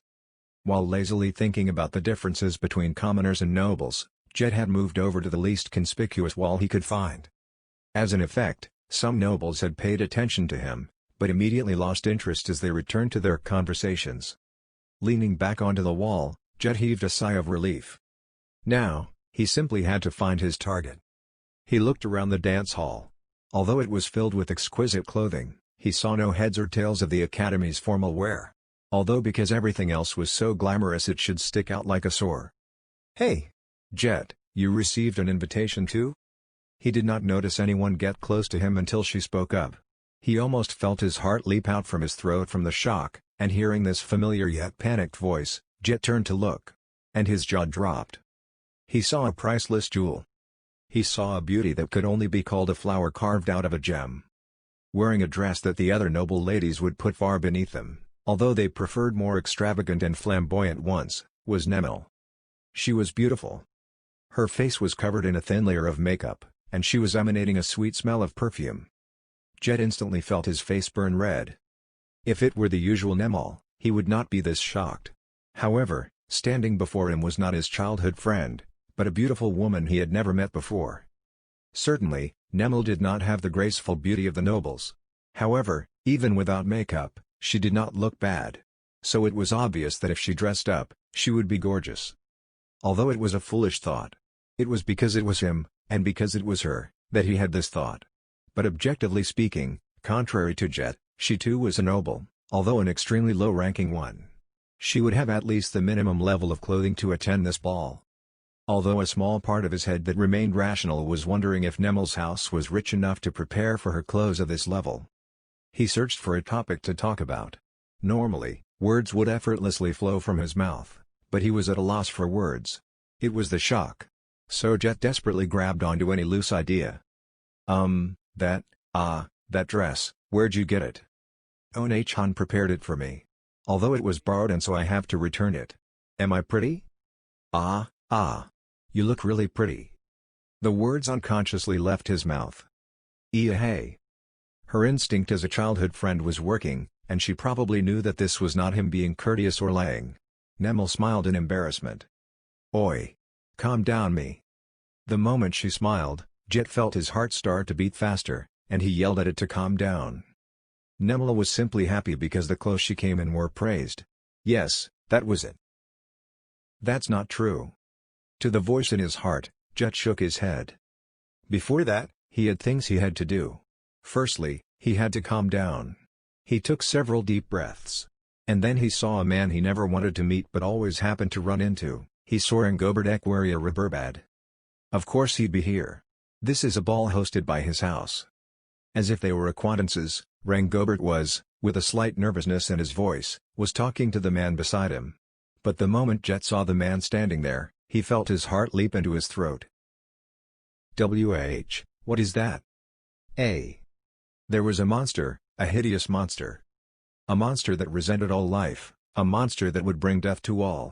The brilliance of the world instantly faded, descending into arrested dystopia. That was what he felt. The face that resembled a dried-up corpse made it clear that it was an undead. The magnificence of this dance party made it stand out even more, as something that did not belong. What's going here? No, is it just him? It seemed to be the only thing here that was camouflaging its outer appearances via an illusion. There was no one else. But that, of course, was on the premise that no one was hiding under some invisibility spell. Well, at least this was certainly not one of those areas of death that were filled with undead. Jet could at least find some relief in that. In fact, if everyone else here were in fact all undead, he would definitely faint from the fear alone. Well, with all these nobles cheerfully eating and drinking, the chance of that should not be very high. Then the next question, was the presence of this undead acknowledged, or did he sneak in here? This place would be a tiger's den if it were the former. But if it were the latter, someone had to alert those unaware about the danger lurking among the living beings that filled this hall. But as a mere commoner, Jet had no confidence in convincing the nobles. He was the only one here who could see through illusions. To the eyes of others, what was standing there was nothing but a noble man. Common sense would tell him that his words of goodwill would most likely be waved aside as a madman's delusions or the rude remarks of an ignorant commoner. So what about challenging the undead to a duel? For one thing, Jet had at least some magic spells up his sleeves, probably enough to win against weak undead such as zombies or skeletons. But this is on a whole other level. Since it can cast illusion spells, this undead was certainly skilled in magic. No, it's nothing like those weak zombies or skeletons. Furthermore, it had the will and the knowledge to suppress its hatred and blend into the crowd here, maybe. I don't want to believe it. But most likely, this is Lich. Liches, high-level undead proficient in magic. Challenging a Lich that could cast even the third tier of magic would probably get Jet killed in an instant. And for an undead to blend into human society so well as to attain a position worthy of invitation to a noble's dance party, it must have been a monster of wits. So it was certainly impossible to pull it out into the open and reveal its true identity. It would easily tear apart someone like Jet. There was not a single thing Jet could do. Then it would be best for him to just escape immediately. But what was the most important thing to Jet? There was no other answer. Jet snuck a glance at the puzzled face of his childhood friend. Standing next to him, there was an extremely important girl that he had to protect at all costs. He silently apologized to all the nobles in this hall for the fact that he was going to run away without telling them anything. First and foremost, can I be sure that Nemel wasn't invited here as a sacrifice to that undead? Having these horrifying scenarios play out in his head, Jet made his decision, and began to brainstorm about possible escape plans. Dashing off at full speed would draw too much attention. That was too risky. He did not seem to notice Jet, yet. If so, then the best escape plan would just to not be noticed. With his thoughts spinning in his head, Jet frantically shut one eye. But, it was too late. The Lich was already scanning his surroundings. Too late. There was just one problem with his eye. When it saw through the spell, it would give the caster an uneasy feeling. Against non-living things it would have been fine. But when living beings cast illusion spells, they did it to hide something. Breaking these spells would cause dangerous problems. It would be of much help to adventurers when they were exploring ruins, but using this eye in the middle of street would unavoidably invite some trouble. If he wanted to live with his eye, he had to find powerful backing. Otherwise, a mere commoner like him could be executed for some absurd reason like leaking information. The best option was just to not let anyone find out about this eye. Or so he was warned, by that sister-like figure of his. And that was the reason for Jet's eye patch, for him to never accidentally see through illusions. Yet, now, at this moment where he precisely had to do so. Shit. Expletives poured out one after another. But that did nothing to improve the situation at hand. There was just one thing he had to do. He had to escape. His head was spinning round and round in thought. Eh? What's wrong? You look really pale. Nemel's panicked voice brought him back to reality. Yet, he still could not figure a safe way out. While they could not have possibly heard her voice, Rangobert and the Lich started to walk towards Jet. Go away! Go away! Go away! Even after praying hard, his wish was not granted. When he opened his eyes, the two of them were already standing right before him. He wanted to turn his head away from the undead face. He almost let out a scream. But with all his might, he managed to restrain himself, so as to not expose that he saw through the Lich's illusion. Oh my! Look who we've got here. Please tell me how you even found yourself in here. I'm pretty sure uninvited guests shouldn't have been let in. Rangobert's tone of sarcasm sounded like music from heaven. Jet scrunched his face in annoyance. This was a chance to take his leave from this place using the excuse of Rangobert's offense. But, before he knew it, the Lich spoke. Rangobert, please don't use that tone. It's quite disrespectful to him. Normally, that should have been a positive remark. But in the current situation, Jet felt like he was just shot in the head. Shit. Are you scolding Rangobert, to make sure I don't run away? Come on, that's too cunning. My apologies. Rangobert bowed his head to the Lich, almost like a servant to his master. There was a clear hierarchy. Jet's eyes darted around rapidly, thinking about the relationship between the two. Depending on Rangobert's knowledge about the Lich's true identity, there would be a huge difference in the actions he could take. If he knew, this place would be a lion's den, and Jet had to be wary of whatever was going on here. If not, if he revealed this fact to Rangobert, he might gain a powerful ally. Please, you don't have to be so formal. We're a team, aren't we?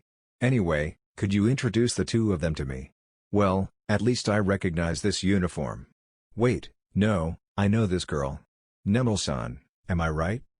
Eyes blinking in surprise, Nemel raised the edges of her skirt and gave a curtsy. Yes, that's right. It's my pleasure to meet you. The pleasure is mine. The dress looks quite good on you. Thank you very much. The Lich casually gestured with his hand, as if he were addressing a good friend. And the young man here is? Jet Testania, just a commoner. Jet? Have we met somewhere before? Anyway, your face looks pale. Are you not feeling well? Is it a fever? Do you need somewhere to cool down? How about this, Rangobert, give me a hand for your fellow schoolmate. No. I am fine. Jet jumped away from his hand, to prevent him from touching him. What's wrong? Are you Nemel's companion? She looks worried too, you know. Leave Nemel alone. Jet shielded Nemel behind him. He was dealing with a Lich, an opponent that could finish him off easily. But even then, he couldn't expose Nemel to danger. What are you even doing? Rangobert said, coldly. His inner displeasure manifested in his restrained voice. As a nobleman annoyed at the bothersome commoner at his ball, his attitude was not surprising. Jet was fully aware of the foolishness of his actions. But, it was something he had to do nonetheless. Eyes everywhere gathered towards them, which should be able to suppress the Lich. Since it was covering his identity with an illusion spell, it would never do anything that attracts attention, or so Jet wanted to believe. There's nothing to be so anxious about, Jet? Your name was familiar. Ah. I see, so that's why. You're I. Jet's heart skipped a heat. In the Lich's hideous eyes, there was a tinge of comprehension. Did he instantly see through Jet's ability? Liches were undead magic casters, famous for their high intellect. But to uncover Jet's secrets with so little information? That required a different level of intelligence. I see, I see. Do you mind if we talk in private? I have no intention to command you, but this probably isn't something you want to let Nemel-san hear. What did it not want to let her hear? It took all of his effort to control his fear-stricken body. I don't believe you. Nothing you say can be trusted. Now that's a problem. The Lich responded with a seemingly surprised shrug. Then, Jet caught a glimpse of him looking at Nemel. It was a threat. If Jet did not act according to his orders, it would do something to Nemel. Jet read between the lines. Then, there can only be one way out. I understand. Nemel, could you wait a while? Nemel looked like she was just about to say something. But Jet left her behind with Rangobert and followed the Lich's lead far out of the terrace, where even the music that filled the dance hall couldn't reach here. Finally, some liberating silence and peaceful fresh air, It would always calm him down, if everything were normal, that is. But at that moment, Jet could only feel himself swallowed by a sense of empty darkness and poisoned by the ominous air that filled the surroundings. Undoubtedly, the source of which was standing in front of him, a lich releasing an aura of death. First let me introduce myself, I forgot to do so earlier. My name is... The leech's voice faded off into silence. After a few seconds, or perhaps even longer, finally he let out his name. Momen. He had never heard of this name before. There were several undead creatures who had left their names within the book of history. Besides the obviously famous ones such as Landfall, there were those who had massacred thousands, those who had ruled the ruined remains of cities, those who had battled with the 13 heroes and others who had their tales sung out loud by bards. For those who did not have their names recorded, they would normally be considered less dangerous than the ones who did. But Jet could not rest at ease just yet. Firstly, there was no guarantee that this was its real name. In fact, the lich, Momen, kept silent for a few seconds before speaking up. It was obviously using that time to think up a pseudonym. Next, Jet's knowledge was at most limited to what he learned as a student. And he knew how little that meant. Maybe, in the world known only to adventurers, the name Momen might be an exceptionally dangerous name. Similar to the being known as untouchable. And I know your name, in fact I know it well, Jet-kun. Jet swallowed his saliva in fear. It probably heard it from Rangobert, was what he thought. Because I would probably freak out if it said that it did so because of my eye. There's not much I wanted to call you out here for. I have only one request to ask of you, don't tell anyone about me. Especially that person on your team. Thump. His heart skipped a beat. Jet had a trump card, the elite magic caster Fluter Paladin. He could probably easily finish Momen off. That was why Momen tried to stop that. Wait, if that's the case, how much does Momen actually know? For a lich sneaking into the human world, would it be better to assume that his information network had been established long ago? Or did he get all of the information via Rangobert's connections? I have no idea. That talk about a familiar uniform, or begin in the same school, was that about Rangobert? Jet desperately tried to figure his way out. His best bet was to just listen to Momen here, then inform Fluter about this first thing next morning. If news about an undead roaming the streets of the capital city reached his ears, Fluter would definitely do something about it. That would be a better response than whatever Jet could provide. But there was one problem. Would Momen be satisfied with Jet's words alone? Normally, when striking a deal with a party one could not trust, one would want some guarantee. Hostages.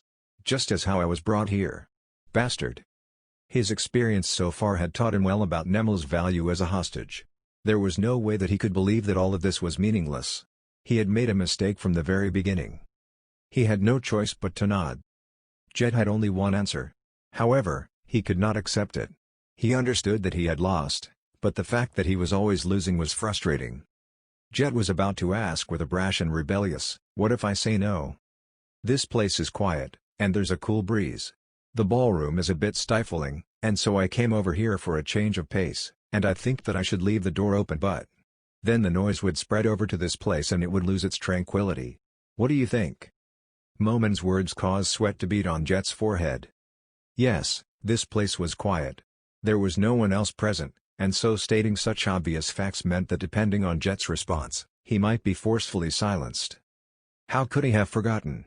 His life, and Nemel's were all within the palms of Momen. Jet could choose between living or pulling everyone else down and dying together. In fact, the moment he unhesitatingly followed Momen to this location, or perhaps even the moment he was eyed by this lich, his loss was fixed in stone. And with this understanding, Jet had given up all resistance, and he was only able to give Momen the answer he wished to hear. I understand. I will not tell anyone about this." "You did not answer my question."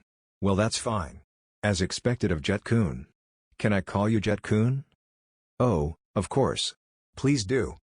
Having an undead act so friendly with him made Jet sick to his stomach.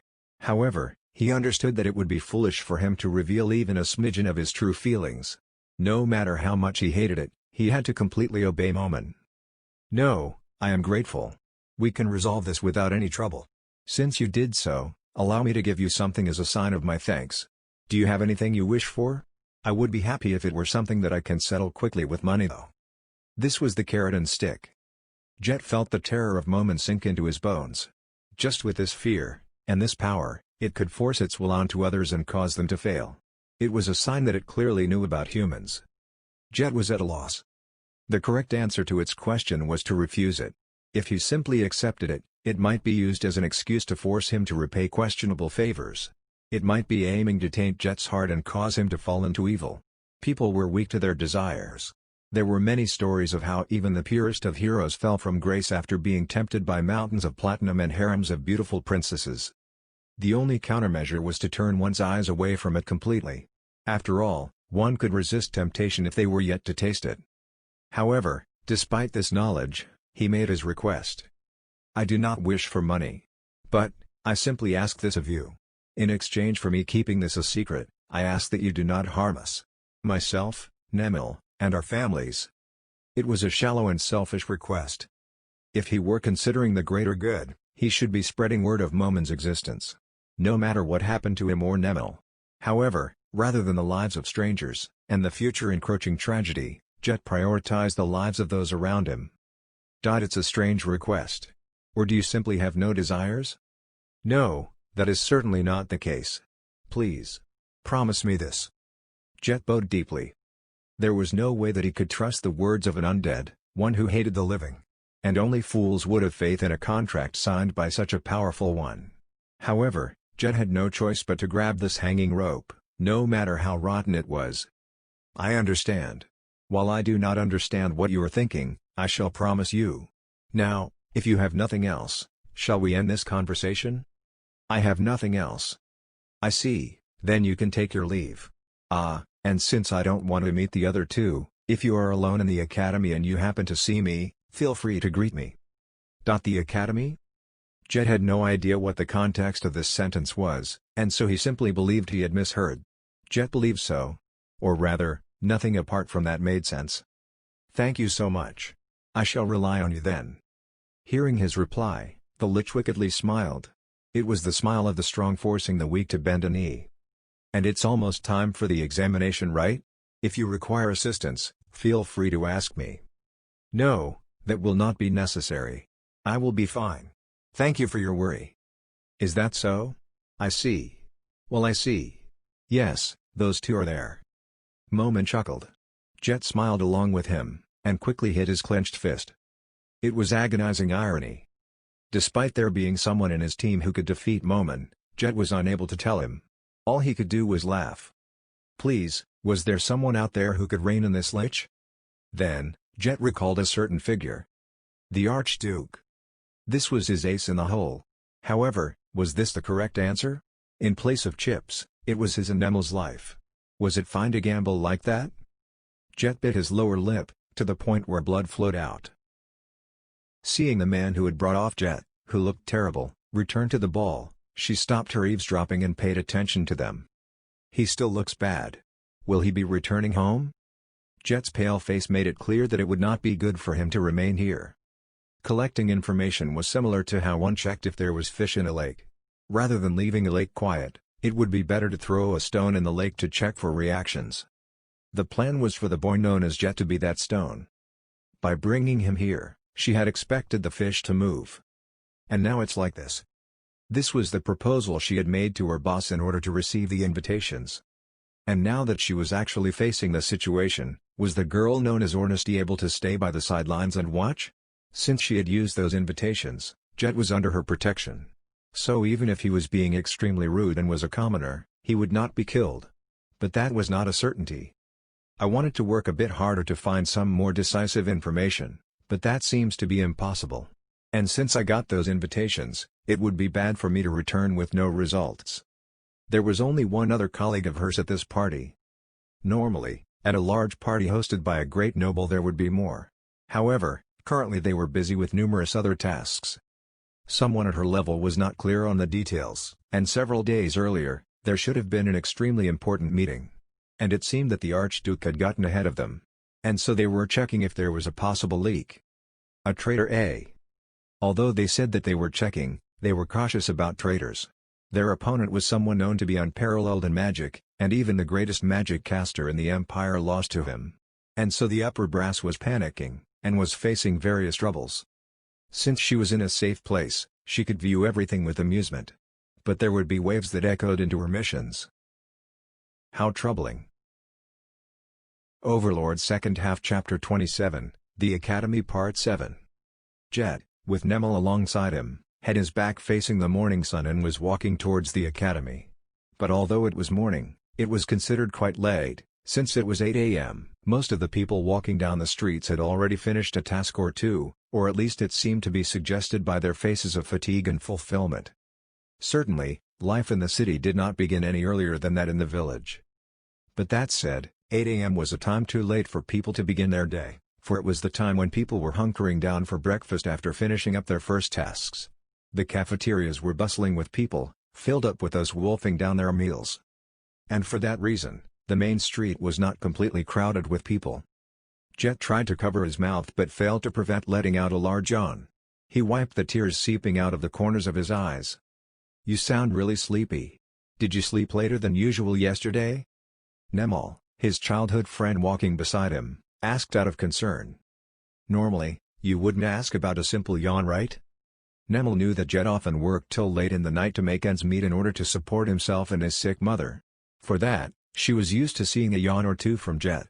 But, this was already the sixth one since they left home, so of course it became a topic of concern. Yeah. A bit. Jet stopped there because he was at a loss. No matter what he said, Nemel would still remain worried. And today was an important day. So in a voice just lively enough to not sound fake, Jet replied, "I was too nervous to sleep last night. Haven't you felt this way before? I mean, for the test, we've got to figure out a way to survive against the monsters out there for so many days." Yes, today marked the start of the examination. The contents of the exam were to go on a several-day journey outside of the capital. Naturally, the knights patrolled the Empire's territories, and so the chance that they would encounter a monster was extremely low, but yet, it was not a certainty. "Why, yes. You're right, it's really a bit scary." There was a slight tinge of fear in her voice, where if he had not known her for so long, Jet would have missed it. "Shit. What am I scaring her for? Oh. Come on, that's not true. We have Paradigm-sama on our team. There's no other team as safe as. If only the others will be safe too. Why do we even have this exam?" Back then, just a few years ago, it seems that there wasn't even such a test. Hearing that depressed voice of hers, Jet was ashamed at his own stupidity. He had not been sleeping well for the past few days, causing his brain to function slower than usual. He sounded as if he did not care about her feelings. Jet was panicking. He did not want to sound like he was comforting her, lest that worsen her fear. Instead, he tried to disguise the ideal case as facts. "The rest of them will surely be safe. They will be accompanied by Imperial Knights after all. Also, I heard there will be healers traveling together too. Don't worry, we will happily reunite again in a few days." Traveling with the Imperial Knights indeed lowered the risk significantly. Moreover, people with rogue and priest skills were present as well.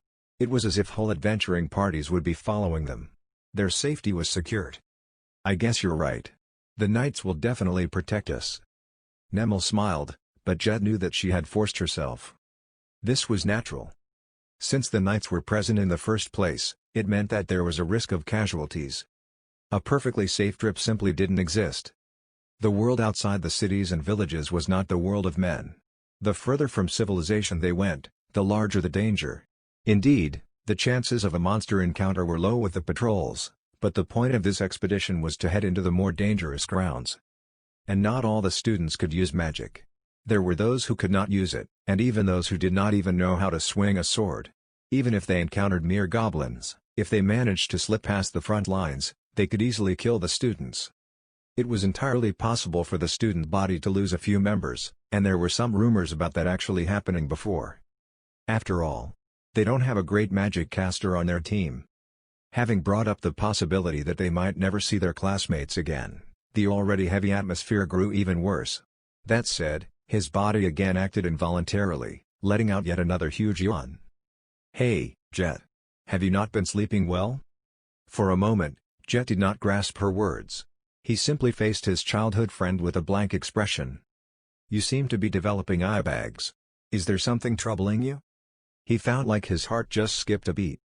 In an attempt to regain his composure, and fix his expressions, he shook his head. No, not really. It began after the ball, right? What happened? Is it something you can't say? Nemel interrupted his futile attempts to hide his current state, and Jet felt the heat rising to his face as he realized that Nemel knew him well. Indeed. Ever since the ball, he had not been able to sleep well. He was constantly plagued by nightmares, to the point where he wondered if he was cursed. 10. Not at all. I've simply been having nightmares. Is that so? Nemel fell silent for a few seconds, but she balled her hands into fists as she found her determination and pressed on with her questions. Is it something you can't say? Jet gulped and nodded. Ah. It's impossible. I can't tell anyone else. Even Paradine-sama? I can't. It's something I have to solve by myself. He was lying. He could not solve it. He could not do anything about it. And he could not tell anyone. That terrifying monster had threatened him to not tell anyone, and he had no choice but to obey. He indeed could use some magic, but he was not a hero. He was not even an adventurer. He was simply a normal person. He recalled the nightmare he had last night. He had told Fluter Paradine about what happened, and he made preparations to destroy that monster. However, their opponent had made the first move and had turned most of the citizens of the capital into undead. This swarm of undead attacked the remaining humans, converting more to their ranks. Fluter had suppressed them with his overwhelming power, but Jet had gone on his own to check on his mother and Nemel. And when he returned home, he found himself attacked by the now undead pair of Nemel and his mother. Most of the nightmares he had were of a similar nature. And he knew why he was having them. On one side of the scales was the citizens of the Empire, on the other side was Nemel and his mother.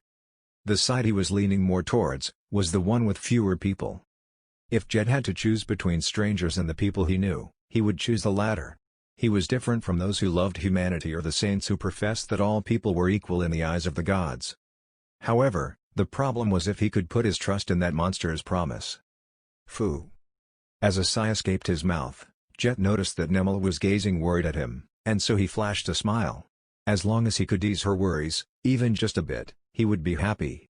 However, sensing his unease hidden beneath, Nemel's expression did not brighten. So, can I? No. Can you not even tell Arch-Nason? He wanted to tell her everything. That a terrifying undead had sneaked into the capital and academy. One that hated the living, and wanted to spread fear and despair. But I can't. Sorry. No. Sorry for asking the impossible. Jet bit his lip and looked up at the sky. It shone a clear bright blue. It was almost too painful to look at. It will be fine. It's definitely fine. So there's no need to worry. While he was looking at Nemel, he was not sure if he was actually trying to convince himself. There were more people than usual leaving and entering the school gates. There were merchants who were transporting their crates of goods, and knights dressed in full plate. Then, let's quickly head over to the meeting spot. Yeah. We need to begin preparations soon. They began to walk towards the rendezvous point. There was no need for them to visit their classroom for the moment they walked underneath the gates. They would begin the exam. Everything they did from then on would be evaluated. The academy was filled with an unbelievable fervor, and the voices of students melded together into a constant bustling noise. The seriousness that the students treated the exam with had transformed into excitement. Their promotion to the next grade was a certainty the moment they successfully gathered members. As such, there was technically nothing wrong with slacking off for a bit. However, not a single student had that attitude. The score they received for this exam would be listed on their graduation papers. Of course, if they achieved good scores on this exam, even if they did badly on their paper tests, they would be thought of as people who thrived under stressful conditions. And of course, the opposite also applied. This was an event that would decide their future, so of course the students were filled with excitement. As if energized from this charged atmosphere, their pace slowly increased. There were many different ways to gain points. One could gain them if they defeated a monster, where the strength of the monster determined the number of points. Of course, if one did not finish their preparations and left after the scheduled time, their points would fall. And those who left earlier would gain them. Arriving quickly, they saw a girl waiting for them, with one hand holding a rolled-up piece of parchment. "You two are early." Tapping the parchment on her shoulders, Ornesty Isel greeted the two. "Anyway, I've handled the luggage already, so could I trouble you with the other things? I would be really happy if you could get some leather enough for everyone, but... Oh, I've already borrowed the covered wagon, and so don't worry about that. Ornesty gestured towards the parchment.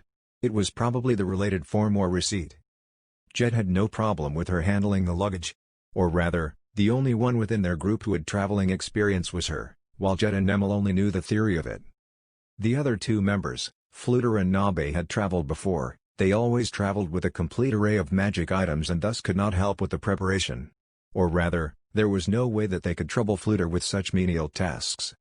Although you said it's prepared, all of the food is probably still piled up in the wagon, right? It was hard on you to do it all alone, right? I'll help you out. There's no problem. I can use spells like floating board, and so it was a breeze. Although his help was refused, he was about to ask again for the sake of politeness, but Ornesty spoke before he could do so. I can handle these preparations by myself. The two of you should do stuff that only the two of you can do. Nemel-san is responsible for the management of maps, right? I believe that it will be best to get the information as soon as possible, possibly from our seniors. Why, yes. I'll do so. Please do. Let us all do what we can. Now, please excuse me. Spitting out her words in rapid-fire succession, Ornesty waved her hands and began walking away. Sending off the storm, Nemel began to mumble. Was Ornesty always like that? Well, I did not think that she was the type to take the initiative like that, but it doesn't seem like she was bullied at all. Her bullied and frightened attitude had completely disappeared. Just a few days ago Ornesty was quiet and bumbling. While her tone had not changed, the speed at which spoke did, and the air about her had completely changed. If someone told him that she was just acting, he would be unable to refute them. It started after the ball. It's like she took off her mask, and we can see a sliver of her true face. Is it because we've become closer? Ah, that's a possibility. Maybe she's opened up because we're friends now, and we're seeing her actual personality. Yes. Maybe. Whenever there's someone else around, she goes back to her normal self. Even after they put their heads together, they did not reach an answer. And it was not a troublesome change, or rather her revealing her brighter personally was a good thing. It was nothing for them to be worried about. Yes. Nemel smiled. Ornesty-san already said so, and so I'll do my best to do my job. Ah. Nemel, I'll be relying on you. Jet felt her bright smile blow away his fatigue, and he was now filled with a sense of purpose. Yes. Then, Jet, I'll leave your job to you. Ah. I'll wait for the other two here. You should go borrow the leather armor. Sending Nemel off with a wave, Jet waited for Fluter and Nabe. After a few minutes, he saw the pair from afar. It took no effort on his part to recognize them. After all, the crowd seemed to part before them, with both reverence and fear. As if they were walking through an empty street, Fluter and Nabe walked straight towards him. While common sense would dictate that the most recent arrivals start the greeting, Jet took the initiative. By bowing his head deeply. Good morning. Para, Fluter-sama. Nabe-san. Morning, Jet-kun. Morning. Hearing Fluter's kind voice and Nabe's monotonous one, Jet lifted his head. This place is filled with excitement. While it is just the first years, there are over 100 groups, and there are the knights guarding them. Just thinking that there might be a genius to rise from amongst this group, I can feel my skin and bones aging. Now, where are the other two? They have already begun preparations. They were disappointed that they could not greet you too. I intended to arrive before the arranged time. I'm sorry. Ah, we were too excited to sleep well. You two are certainly not late. I'm thankful that you believe so, Group Leader Dono. Fluter let out a smile that did not match his age. It was filled with youthful vigor. Seeing the kind smile of this old man, Jet felt his heart waver. He wanted to spill out all the pain and regret that had accumulated in his heart. But he suppressed this desire. I have stayed behind not only to meet with you two but also as we have forgotten to ask if you require armor. I believe that Fluter-sama does not require any armor, but does Nabe-san. I also do not need it. He had no grasp on this beauty. He had removed his eye patch to examine her, but there was no sign that she was using an illusion, and her beauty remained unchanged. By the way, Jet-kun, eye bags have formed under your eyes, so are you worried about something? If it is something that I can assist you with, I will be happy to do so. As teammates. Thank you very much. But it is fine. I am simply worried about today's exam. Ah, no. I am not worried about Fluter-sama being in our group, but rather if my friends from other groups will be able to return safely. I have been worried about them for the past few days and have not been getting enough sleep. I see. I can understand your feelings. This examination, in a way, is to increase the nation's power, and so even before this, I was thinking that this was far too difficult for the students. And we might be harming someone that might have grown into a future genius. Fluter shook his head. Although, I can understand the Emperor's aim, and I can say that it is not wrong. Do you know about the other side of this examination? He had heard some information from Arch and the Student Council president. However, he was not so sure about the accuracy of their talks. Having a commoner learn about national-level plans was extremely dangerous. However, his sources came from two nobles, people who viewed information as highly important. So it was probably something that was fine for commoners to learn. Jet tried to keep a poker face, but he seemed to have failed. Fluter nodded and stroked his beard. So you know. Then it is fine. Before Jet could stop him, Fluter began to speak. Originally, while it was still called an exam, it was created to force the students to travel. Forcing them to travel would allow them to learn that the Empire was not safe, improve teamwork, and build a sense of nationalism. And having them be accompanied by knights would teach them the importance of the military to maintaining public safety, and more students would want to work as one. It also allowed the teachers to identify the students with potential and function as training for the knights. These were the goals. Hearing Fluter's explanation, Jet confirmed that it was the information he had heard before, and nodded. However, a bomb was dropped. Fluter Paradigm. Will you not tell him the truth? Nabesa. Do. Is it okay? I believe it will be better for him to know. Jet tensed up. He could sense that it would be better for him to remain ignorant. Fluter sensed his aversion, and smiled. The kindly old man from before was gone. Standing before him was the great magic caster who knew the underside of society. Ignorance can sometimes bring bliss, but it is not true happiness.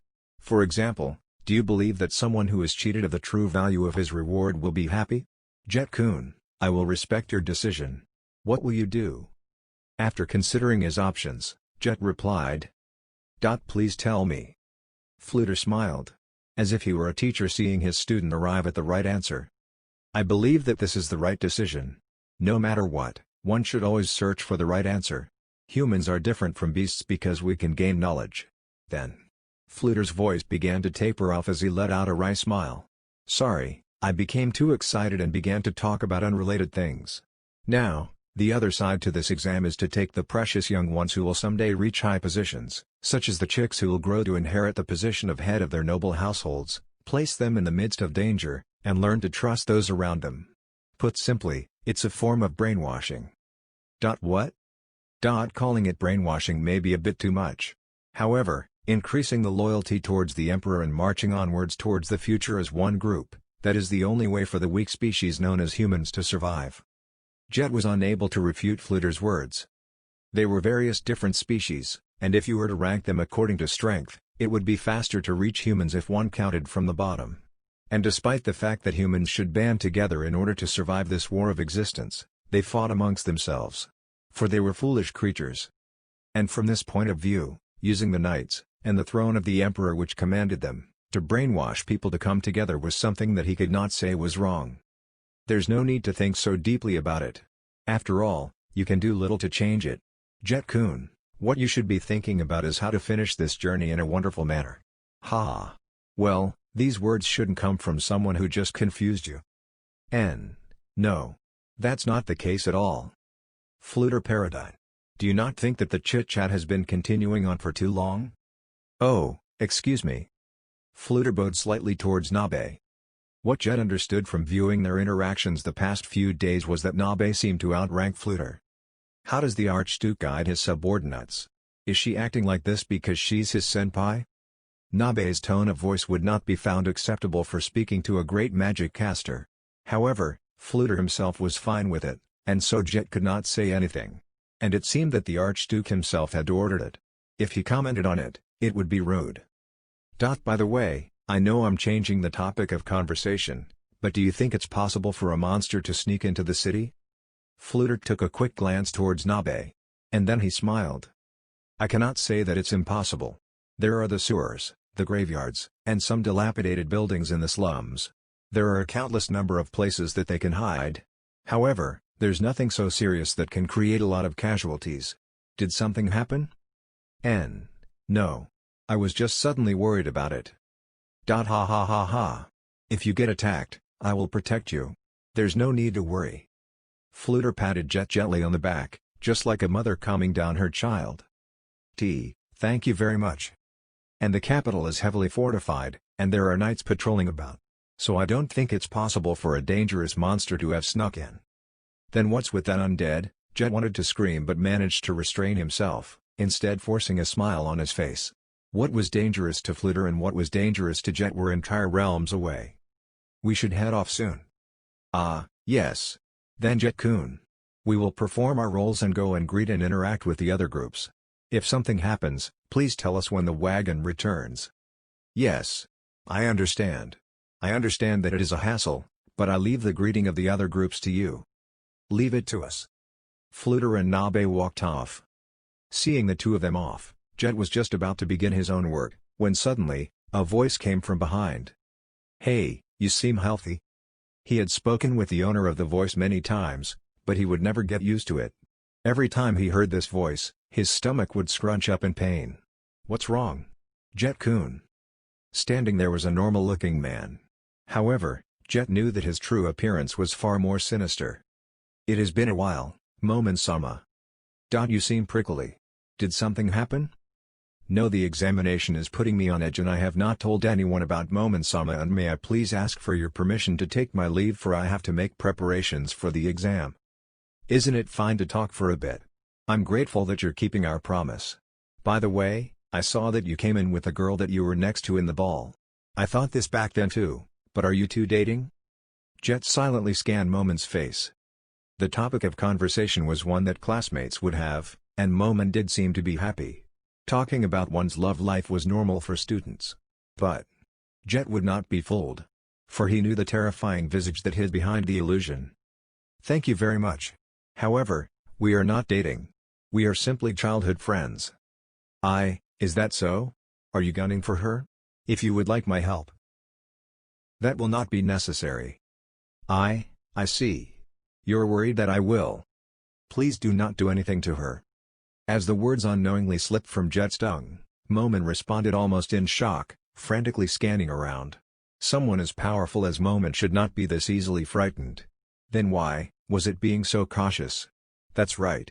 Paradine-sama might be nearby. In such a loud voice. Embarrassing. So. This is youth. It's so bright. Childhood friend. School. Arage. Contents.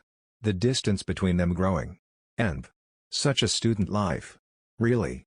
Envia. As Momon was mumbling, Jet could not make out a single word. Momon heaved a sigh of relief. Well, feel free to ask for my assistance in any matter, since I do owe you a favor. Perhaps you would like it to snow on a particular day? Like a white Christmas. Jet had never heard of such a phrase. White Christmas? Was it the name of a magic ritual? And moreover, will you make it snow? Ah yes, I have a magic item that can easily accomplish it. A magic item? Jet was surprised. But still it is fine. I'm not really asking for anything in return. I just want to make your school life more fun. It is fine. You really aren't interested. Devils were known for whispering sweet words, tempting people to trade off their souls. Perhaps the liches could do the same. I should ask Fluter about this, the thought popped up in a corner of his mind. Now, I should be heading to the meeting point. You make sure not to get injured, okay? Momon faintly smiled. Thinking about what sort of terrifying thoughts one needed to pull off such a smile, Jet was suddenly filled with a strong sense of anxiety, and the words he intended to hide in his heart were just blurted out. Your minions won't attack me in the middle of the trip, right? If Momon wanted to silence Jet, the trip provided the best possible opportunity to do so. If Jet went missing in the capital or was found dead in the middle of the streets, Fluter would certainly sense something amiss. But if it occurred during the trip, he could be written off as a casualty of a monster attack. But with such an elite wizard like Fluter around, was it possible for Momon to kill Jet? Yes, it was. Even a great wizard like Fluter only had a single pair of hands. If his movements were restrained, killing Jet during that opening would be an easy task. For instance, against immaterial undead, physical attacks would not work.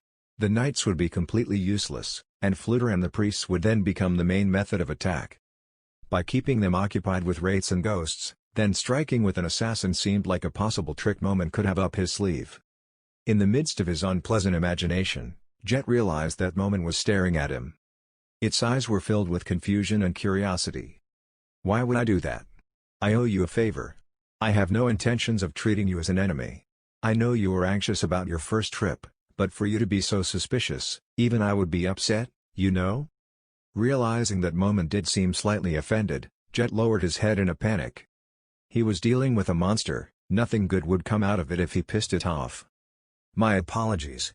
I was simply worried as your group is our strongest rival." I see. Considering who your teammate is, it will definitely be the two of us who are battling for the first and second place. So, indeed, if I pull you down, I will be able to attain the first position. I see. Your caution is understandable. We are academic rivals, eh? Moment liked the feeling of those words. That smile of his does not belong to a rival. Is he smug in his superiority? I understand. Your caution is to be expected. Anyway, I shall promise you this. I will not pull you and your group down in any manner. Let us have a fair match. Oh. I spoke too much, it is time for me to go. Let us have a good match. Moment reached out for a handshake. Jet responded in kind. Its hand was strangely hard. It felt like something that belonged to neither a human nor undead. It was probably wearing something solid underneath the illusion. Farewell. Moment turned around and left. Seeing the figure retreat into the distance, Jet heaved a sigh of relief. He did not know to what extent he could trust it. But I can only believe in it. Welcome back, Moment-sama. No, Moment-san. Seeing his teammate finally return, Rangobert greeted him with a deep bow. Despite the man offering only the name Moment, without a family name that put him below even commoners, he, the son of a noble, was bowing his head. Normally this would fill him with shame, but there was not a smidgen of negativity in his mind. While he still had not learned of the man's true identity, he was painfully aware that Moment was not a common man. Or rather, he knew that he was a great noble of some sort but was unable to place his face amongst their ranks, and so was someone who lived outside of the rules. Sorry for the wait. Not at all. Rather. Rangobert took a glance around him, and he could not find the others who were supposed to be there. Moment-san. I cannot find the 3 slaves, may I ask what happened to them? Ah, they are. Yes. I have left the preparations to them. They are bringing things over to the carriage. Is that so? Rangobert pondered and recalled the 3 male slaves they had purchased. Vikake. Sardina Izungrid. Quia Bashgirl. They were strong men, 20 years of age, and had more faith in their minds than their body.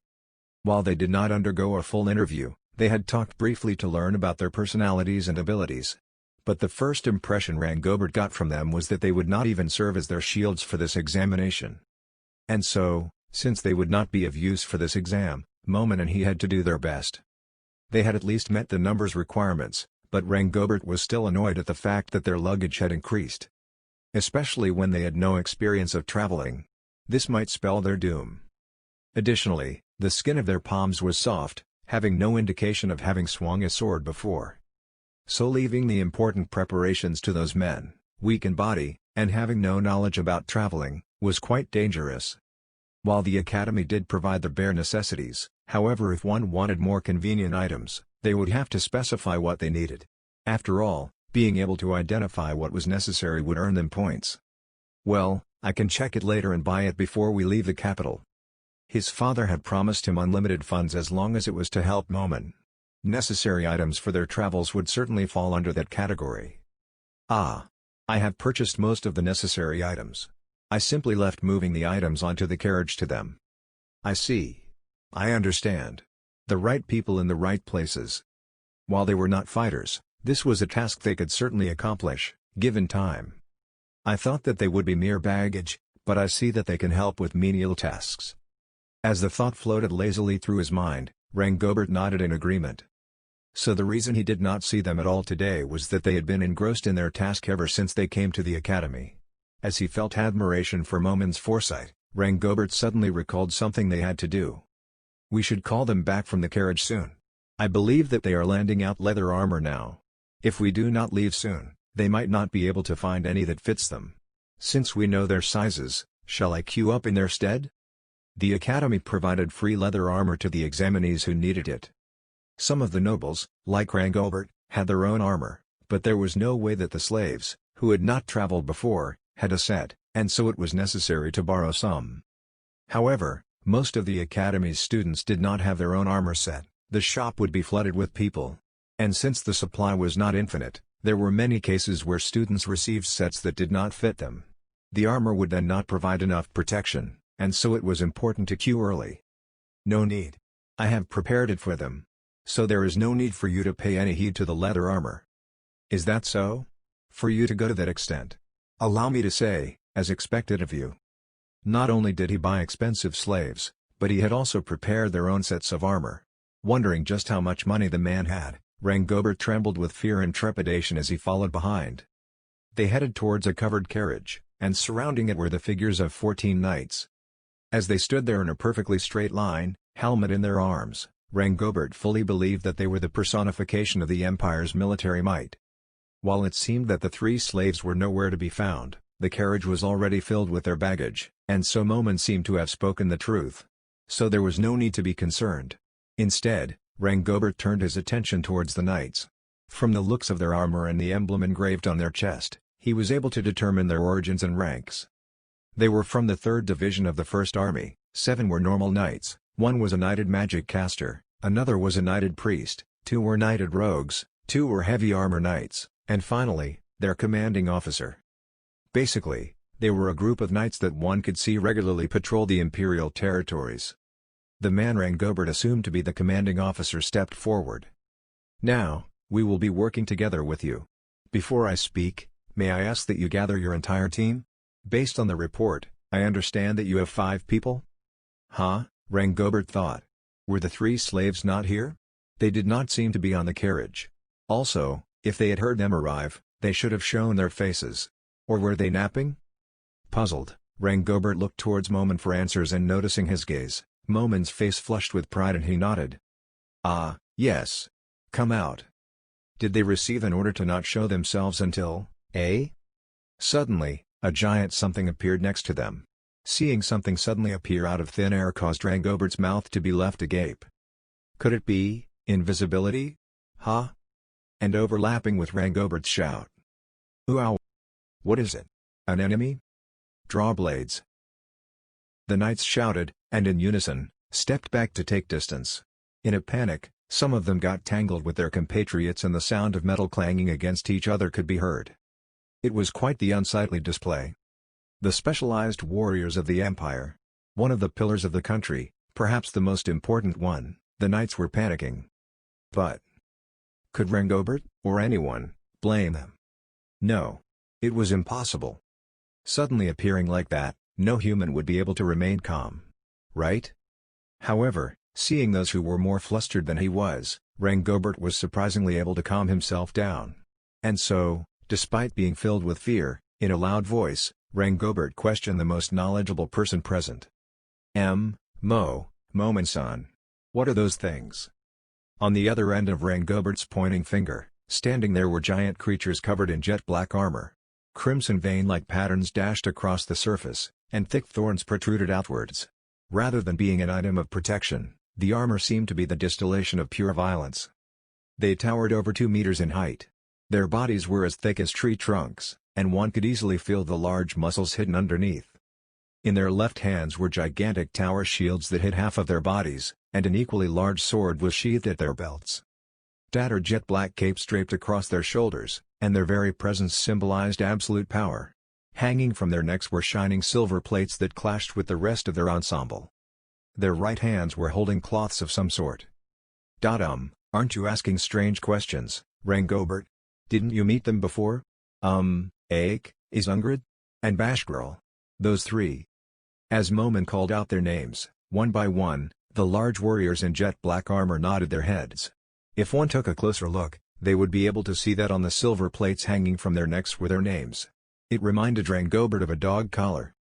So with these three, myself, Momen, and him, Rangobert, this group has fully assembled. I look forward to working together with you. No, no, no, no. Please wait. They were humans before. No matter how you look at it, those things aren't human. Rangobert succumbed. Last he saw of them, they were definitely not 2-meter-tall giants, and they certainly did not have the build to be able to move within this armor. And this air they were giving off was weird. Everyone who saw them was on the verge of trembling, and they felt like the personification of evil. Even the knights had lost their will to fight and were quivering in fear. Several could not even control themselves and their swords were rattling uncontrollably. But no one thought them to be fools. Because it was as if they were fighting a powerful monster. If Momen himself were not here, Rangobert would be dashing away at full speed. How rude. I simply had them wear a magic armor. It is their faces underneath those helmets, you know? Rangobert took another look at the jet-black warriors. Their helmets completely hid their faces, but from the thin narrow slits, he felt that he could see blood-red lights, something that was definitely inhuman, but that was definitely just his imagination. Shall I get them to take off their helmets? Please don't. Please. What, if there was nothing underneath those helmets? Or if there was something far more terrifying underneath? And even if he did see their faces, would it even calm him down? Rangobert took a glance at the knights. And he saw that even they were looking around for help. And honestly, even he himself felt that he was out of his depth. The commanding officer, face pale, spoke to them. Our role is to act together with you and to protect you. If these three are indeed your group mates, we will not speak further on this matter. Rangobert felt like he was betrayed. But at the same time, something within him broke. I don't care anymore. Ah yes. Yes, indeed. They are indeed my group mates. I made a mistake earlier. As expected of Momen-san. You are easily able to accomplish something that I am completely unable to do. Then, let us go. We should not be wasting time here. So let us head off. We can do the introductions on the road. So let us quickly head off. I believe the knights do not have any disagreements, right? And now it was Rangobert's turn to betray the ones who were searching for help. Riding inside the carriage, Ainz stretched out his legs. He was an undead, and since he could not feel any fatigue, there was no meaning to his action. His body could remain in the same position for hours on end. Stretching his legs would take up unnecessary space and would make him a bother to others. However, Suzuki Satoru, or the remnants of his human mind, forced him to do it. Large fluctuations in his mental state would be forcibly suppressed, but small ones could still affect him. And so, he adopted a relaxed position. This was similar to how one would lay down on a bed, or one would rotate their shoulders when working at a desk. As if he were trying to get rid of the pins and needles in his legs, he changed the angle of his legs. Although earlier he did not hit anything, this time, his feet touched one of the bags loaded on the carriage. Inside the carriage was about a week's worth of food for 30 people, and so it was piled up quite a bit. And there is no need to move. Stay still. One of the Death Knights was about to stand up, and so Ainz quickly gave it an order. And obeying its master's command, the Death Knight returned to its earlier fetal position, trying to take up as little space as possible. But as each individual Death Knight was huge, the carriage was very cramped. And so, initially, 4 of the knights and half of the group would be riding inside, and the others would be outside riding horses. However, now it was just Ainz and the 3 Death Knights. And 2 of the knights. And Rangobert was happily riding a horse outside. Does he like horses? Or does he not want to stay near the Death Knights? They aren't releasing their aura and, well, no one would want to be next to someone wearing this sort of armor. Glancing at the spikes on the Death Knight's armor, Ainz wore a wry smile. TSK. It really was impossible. It was a good thing I didn't force them to take off their helmets then. I owe Rangobert one. After all, it was not like the slaves were actually inside the Death Knights. Demiurge had suggested killing them and using their skins, but Ainz had naturally rejected that offer. He would not hesitate to do so if they were his enemies or it was for the sake of profits, but he did not want to kill the innocent workers he himself had hired. The moment he hired them, a sense of responsibility towards them was born within him. And betraying them would be unbecoming of their master. And so the 3 of them were currently working in the manor of Archduke Ainz Ulgo and doing various pieces of paperwork and calculations. And so instead, Ainz brought the Death Knights. Of course, he knew that this was a foolish act, but yet he had to do it. Initially, When he had heard about the slavery system in the slave market, the first thing that Ainz thought was that it was a temp agency.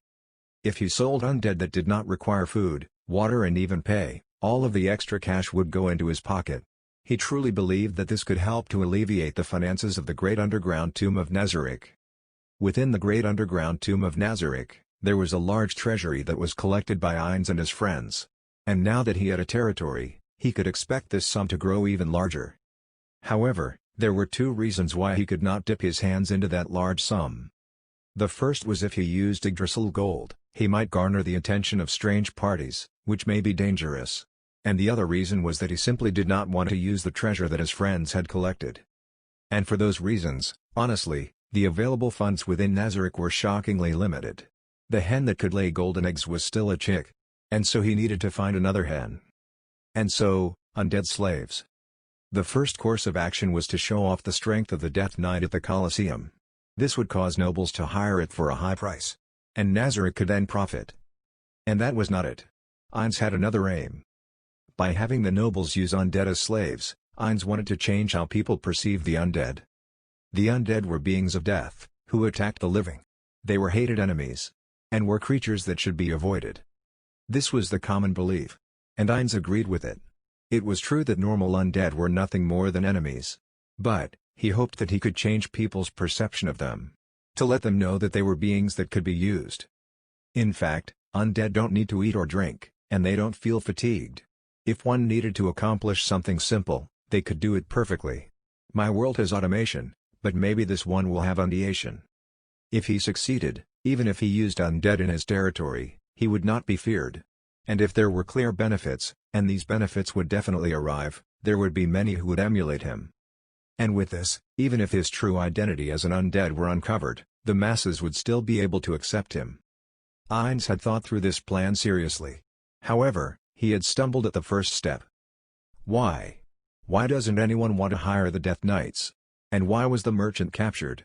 No, the battle with the kingdom really showed how dangerous they could be.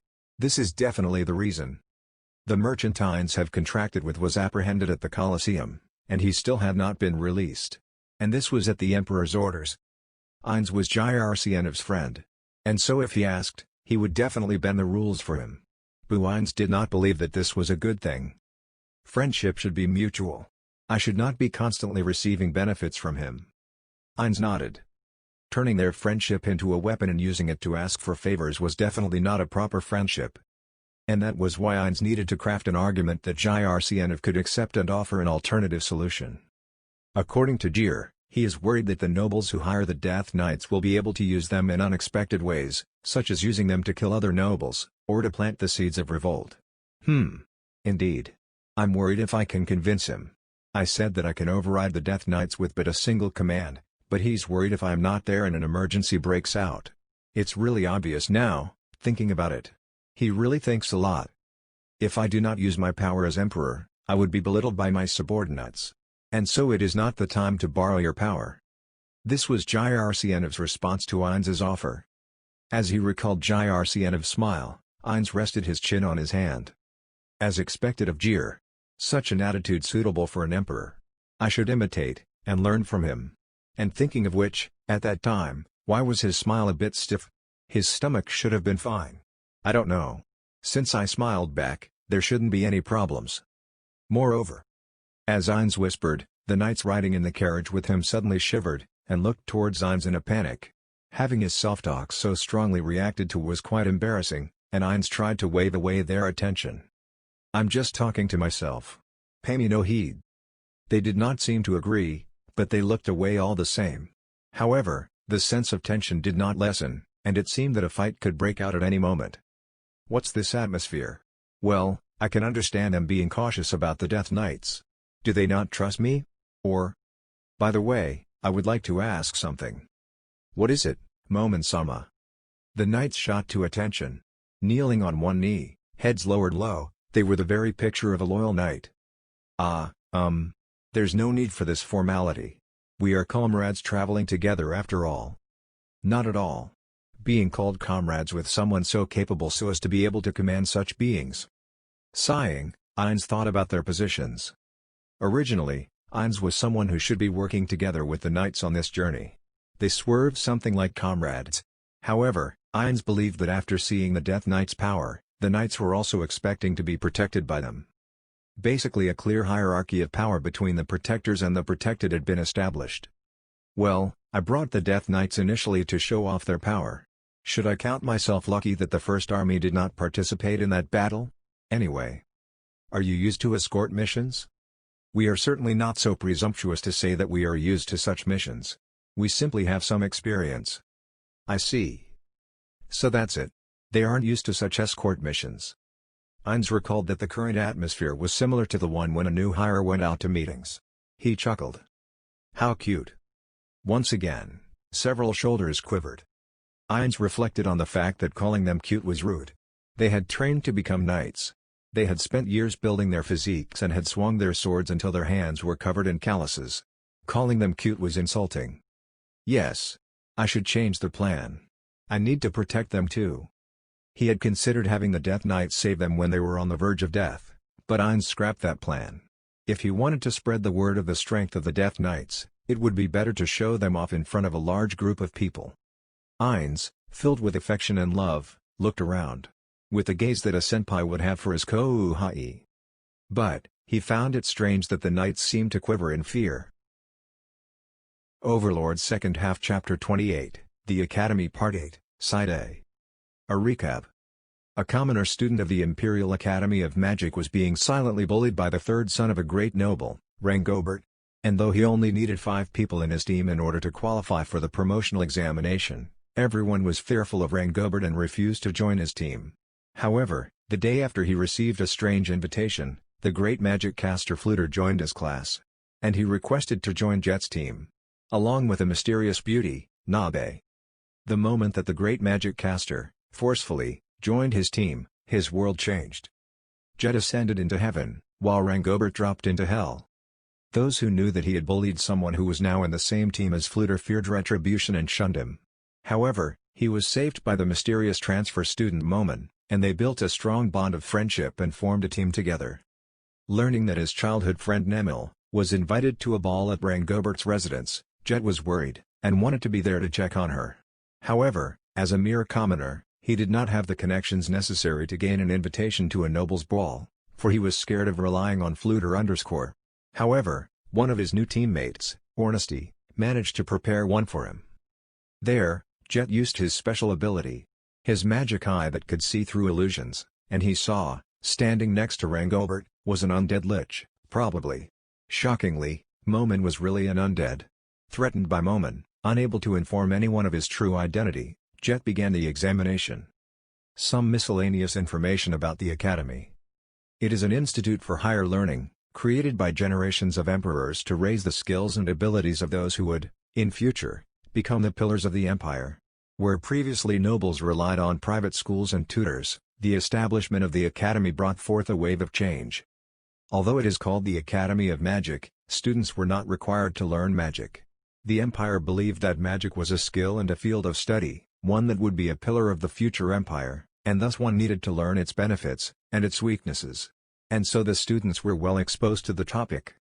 Perhaps it would be right to describe it as opening one's eyes? Grading rubric of the promotional examination. 1. The students are to form in a group with a minimum of 5 members, and a maximum of 8. If students are unable to form a group, they will have failed the examination. 2. This year, the students are to travel with a group of knights. The composition of the group may differ depending on availability. The students will be graded based on their actions during the journey, such as choosing the route they take, as well as the preparations they have undertaken, etc. 3. Students able to use magic must battle against monsters alongside the knights. Points will be awarded depending on the monster's species. The students will still pass even if no monsters are encountered, however, their points will naturally be lower than that of other groups. The reasons for holding the examination. Those who have read the above information will certainly wonder about the validity of calling this event an examination. In fact, this was a part of the Empire's rich country strong army policy. Students that could use magic were young chicks made of gold, and the Empire would like them to work for it, rather than become an adventurer. And thus this exam. Spending taxpayer money to cultivate people who did not want to work for the country was a huge waste of resources. So naturally, many wanted to take this money and instead spend it on those who actually wanted to improve the nation. We shall dive in depth on the aim of the examination. Firstly, one needed to identify those who could work well in a group. For even if one became a knight, if one only worked by oneself, their utility would be minimal. Additionally, it was necessary to impress the weight of their future choices on the students. Even if they themselves did not intend to work for the empire, if they had a friend that did so, they would naturally consider the option for themselves. And at worst, they would refrain from directly opposing the empire. Those that could not even meet these requirements were, put simply, too headstrong and individualistic for their own good, and as such there was the possibility that they could cause trouble for the future empire. And so, it was better to cut them off in the beginning. The second and third points had the same goal. Students were observed to see how they would act under unfamiliar circumstances, and if they would prioritize themselves. For even if the students were smart, they would be troublesome characters. Next was to instill in them that the military was an attractive occupation, by having the students interact with the knights. The upper echelons of the empire especially wanted the magic-wielding students to join the knights, as a full lifelong career. And so they were to interact with the knights. Lastly, it was to evaluate the students, and identify who were the ones that they could not overlook. They would split the magic users into those who had a sense for battle, and those who did not. Those that did would be exposed to high levels of brainwashing. The Academy Part 8, Side A. Translator, Frostfire 10. The Great Forest of Tobe. In a world where the weak creatures called humans did not tread, and a plethora of monsters battled each other for survival, the earth was dyed a strange color. Not that far into the forest, the color of dark brown earth saw daylight. For there was a great crack in the earth. There was a gaping hole in the earth, and the verdant green forest had disappeared from its boundaries. It was both long and wide, as if Gaia herself had opened her mouth. Staring at such a location, was a man with a scarred face. While many feared entering the large forest, for the aforementioned reasons, it was a treasure trove of herbs. And so adventurers would often receive requests to pick herbs within its depths. The rarity of such herbs, that few dared to obtain, skyrocketed, along with their price. So, was this man an adventurer? There was a strangeness about him. He seemed to have been trained, and disciplined, and few would think him to be an adventurer. With a cold expression, the man stared sharply at the hole, and observed the tiny figures that repeatedly entered and left it. The man's face darkened with disdain, as he muttered, "Goblins." That was the name of the figures. They were a race thought of as demi-humans, and full-grown, they would only be the same size as a human child. Their level of culture was low, and as they were weak, they were chased to far corners where there were small pockets of safety, like the forest, and some of them would sometimes venture out into human civilization. And so it was not uncommon for frontier villagers to be attacked by goblins. In a certain sense, they were the first monsters that adventurers would face. Not noticing the man observing them, a shockingly large number of them were passing through the hole. Their lack of tension and caution as they did so made it evident that this feature was a familiar one to them. This was natural. For this hole was the entrance to their kingdom. There was a large network of tunnels hidden underneath the great forest of Tobe, and sometimes, the ceiling would collapse, and one could enter inside. Many types of monsters resided inside, but the tunnels the goblins used were amongst the largest. Their movements reminded one of an ant. And it was not a wrong impression. Those that left brought out dirt, and the ones that entered brought in the blessings of the forest. Fruit, seeds, edible grasses, and bark. The amount of food being brought in was massive, and while it was not clear the number of goblins living inside, but the amount of food they consumed daily was definitely enormous. And considering the time of year, it was highly likely that this food would be placed in the reserves. Hiding amongst the trees, the man looked away from the earth and glanced towards the cloudy sky. The thick gray clouds blocked out the sun, as if foretelling the world of the encroaching season. Winter, eh? If they starve to death, we won't need to come here anymore. It's a pity that it won't happen. When winter arrived, the food levels would drop, and monsters would starve to death. And so hunting during the winter was a life-or-death gamble. And even amongst the species that rapidly multiplied, goblins were at the bottom of the pack, and so many monsters would hunt them for food. Many goblin hideouts would be destroyed over the course of a single winter, but this seemed to be unlikely for this group. The man knew that. Smart bastards. The man silently praised them in his mind. The goblins were currently doing what all wild beasts were doing, preparing for winter. However, some species would occasionally slack and fall behind. Typical brainless goblins would follow this course of action, but this tribe was different. According to a different unit, that he was not a part of, they were cultivating mushrooms within the caves, and were also breeding edible insects. They were definitely not on the path to being destroyed by winter. Considering the rate at which their emergency stores were increasing, they would definitely not conveniently fall short and starve. And so, we had to mobilize. And for there to be this many of them, it makes me want to puke. When one poked at an ant's nest with a stick, they would be greeted by a tsunami of ants. The man felt a similar sense of disgust. He was extremely unhappy at both the goblins and the Empire. Since the forest was not within the domain of humans, calling this the territory of the Empire was a mistake. However, it was decided that the Empire would take the forest on the east side of the mountains.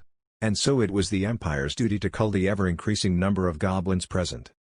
However, as if telling the goblins that they were free to do as they pleased, the Empire did nothing.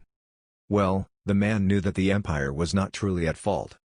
The Empire probably had not noticed that there was an enormous and growing amount of goblins building a kingdom within the forest. After all, this place was not the world of men. And so, it would be strange for any country to send investigative teams inside. Except for the man's country. And that was why he knew that the Empire was making a poor decision. Compared to humans, goblins propagated at a much higher rate. This was the strategy that the weak races used to survive in the natural world. And so, the stronger species, monsters, would cull their numbers, and most of the time, goblins would not pose a problem. However, sometimes, when all the right things were in the right places, there were times when their numbers exploded. When that happened, it would become quite dangerous. When their numbers increased, their ability to defend themselves would rise, and the frequency of monster attacks would fall. And so their numbers would increase even further. Like rabbits. However, goblins were one of the weakest species. If their numbers passed a certain point, well-managed countries, like the Empire, could easily fix the problem. The knights could easily defeat simple goblins. But, if there were no problems, the man and his subordinates would not have needed to come to this place. So yes, there was a problem. There was a clear problem, one that could severely impact a strong country like the Empire. The problem was that the goblins had started to learn skills. Goblins would sometimes leave their nests, a behavior some monkeys also displayed. The young males would leave their tribe and visit several others, doing their best and risking their lives, and learning skills in the process. Such goblins would be vastly more dangerous than regular ones. Especially those that learned magic or martial skills. If such goblins appeared, their mere numbers would turn into a large danger. If a knight fought a goblin, the knight would probably win. However, if a knight fought 10 armed goblins, the balance of power would change. Even if they won, what if they faced 100, or 1,000? This was the violence of numbers. Even if it's the Empire, they still might face some difficulties. This is a forest, and it will be difficult to lead an army inside. There were an estimated 10,000 goblins within the tunnels. This meant that there were 10,000 warriors inside. And if this situation was not handled immediately, the goblins that traveled would spread their skills to the surrounding tribes, and the small spark would transform into a roaring flame. If such a large number of goblins gained strength, there would be a higher chance that goblin subspecies and goblins with strange powers would appear. This wildfire might swallow up a small country. And it could not be allowed to happen. The man gripped the holy symbol hanging from his neck. And, almost as if he were waiting for that, one of his subordinates, silent up until now, opened his mouth to speak. "Commander. Shall we begin? The others have finished their preparations." "I see." He was the commander of one of the special operations units of the slain theocracy, the Sunlight Scripture, Nigun Gridlawin.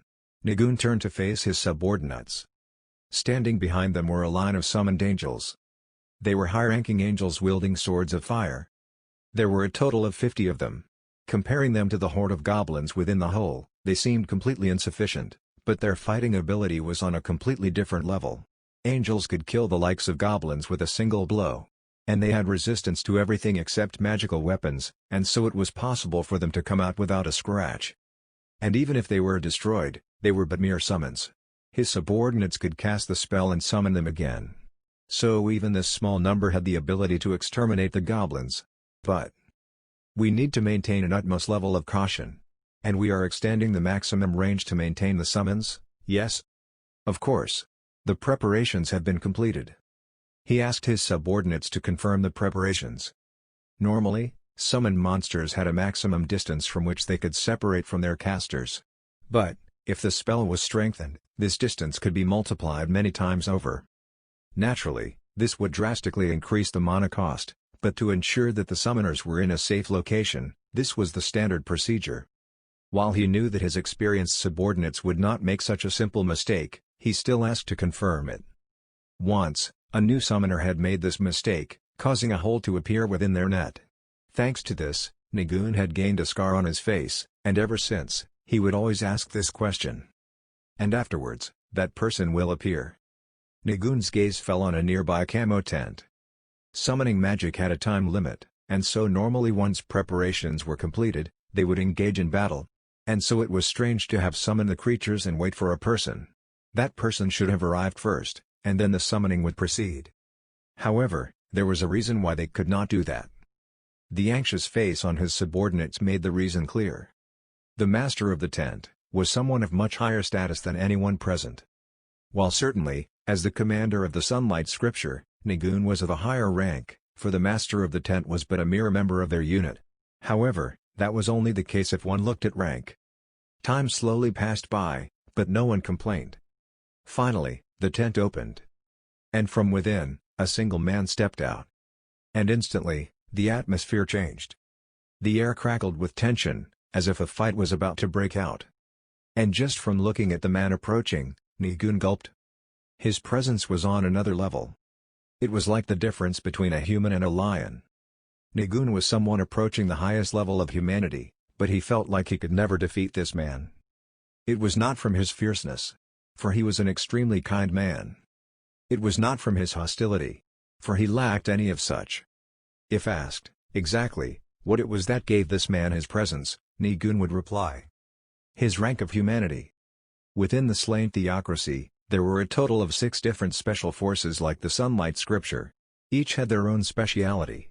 But the scripture that this man belonged to, was composed of those who had shot past the limit of humanity, and had gained the power of heroes. Its name was, the Black Scripture.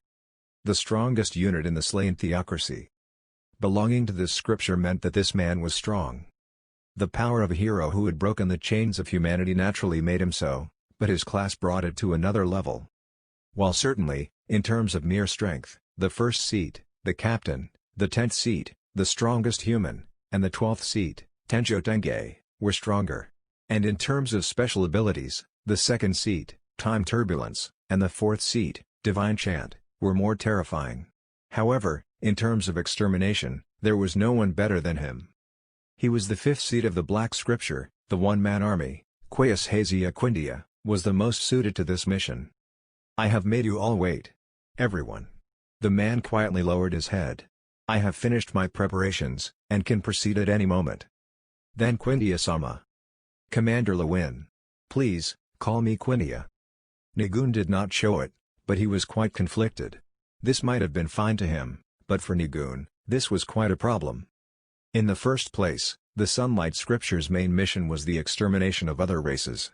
And so meeting Quaes, who was essentially a better version of them, filled him with ambiguous emotions. Despite the fact that they worshipped the same gods, this simple fact made cooperation difficult. Making a self-deprecating laugh at the envy of man, Nigun spoke. Informally addressing a member of the Black Scripture, one who protects the theocracy is. I see. However, my captain has instructed me to obey yourself to assist with the removal of terrifying demi-humans. And thus I believe that addressing Captain Lewin with Asama is the proper course of action, given my orders. Of course, if there is a special reason for it, I do not mind though. Nigun silently pondered. Quaes's words were correct, if one thought of the group's perspective. On the other hand, Nigun wanted to add Sama to his name for merely personal reasons. And he saw Quaes's firm expression. Repeating the question would be a waste of his subordinate's magic power, and would be a foolish act. But he had countless opportunities to handle this issue before now, and so he could think of this as punishment. Nigun wrung out every bit of courage he had. "Quindia. Please allow me to address you as such. Although, please allow me to speak formally to you, given that you belong to a different scripture." "Of course. Then, I look forward to working with you, Captain Lewin. Now, your instructions please." "Then please show me the power that has earned you the epithet of one-man army." "Understood. Do you mind if I choose which monster to summon?" Seeing Nigun shake his head, Quaya smiled. "Then, appear.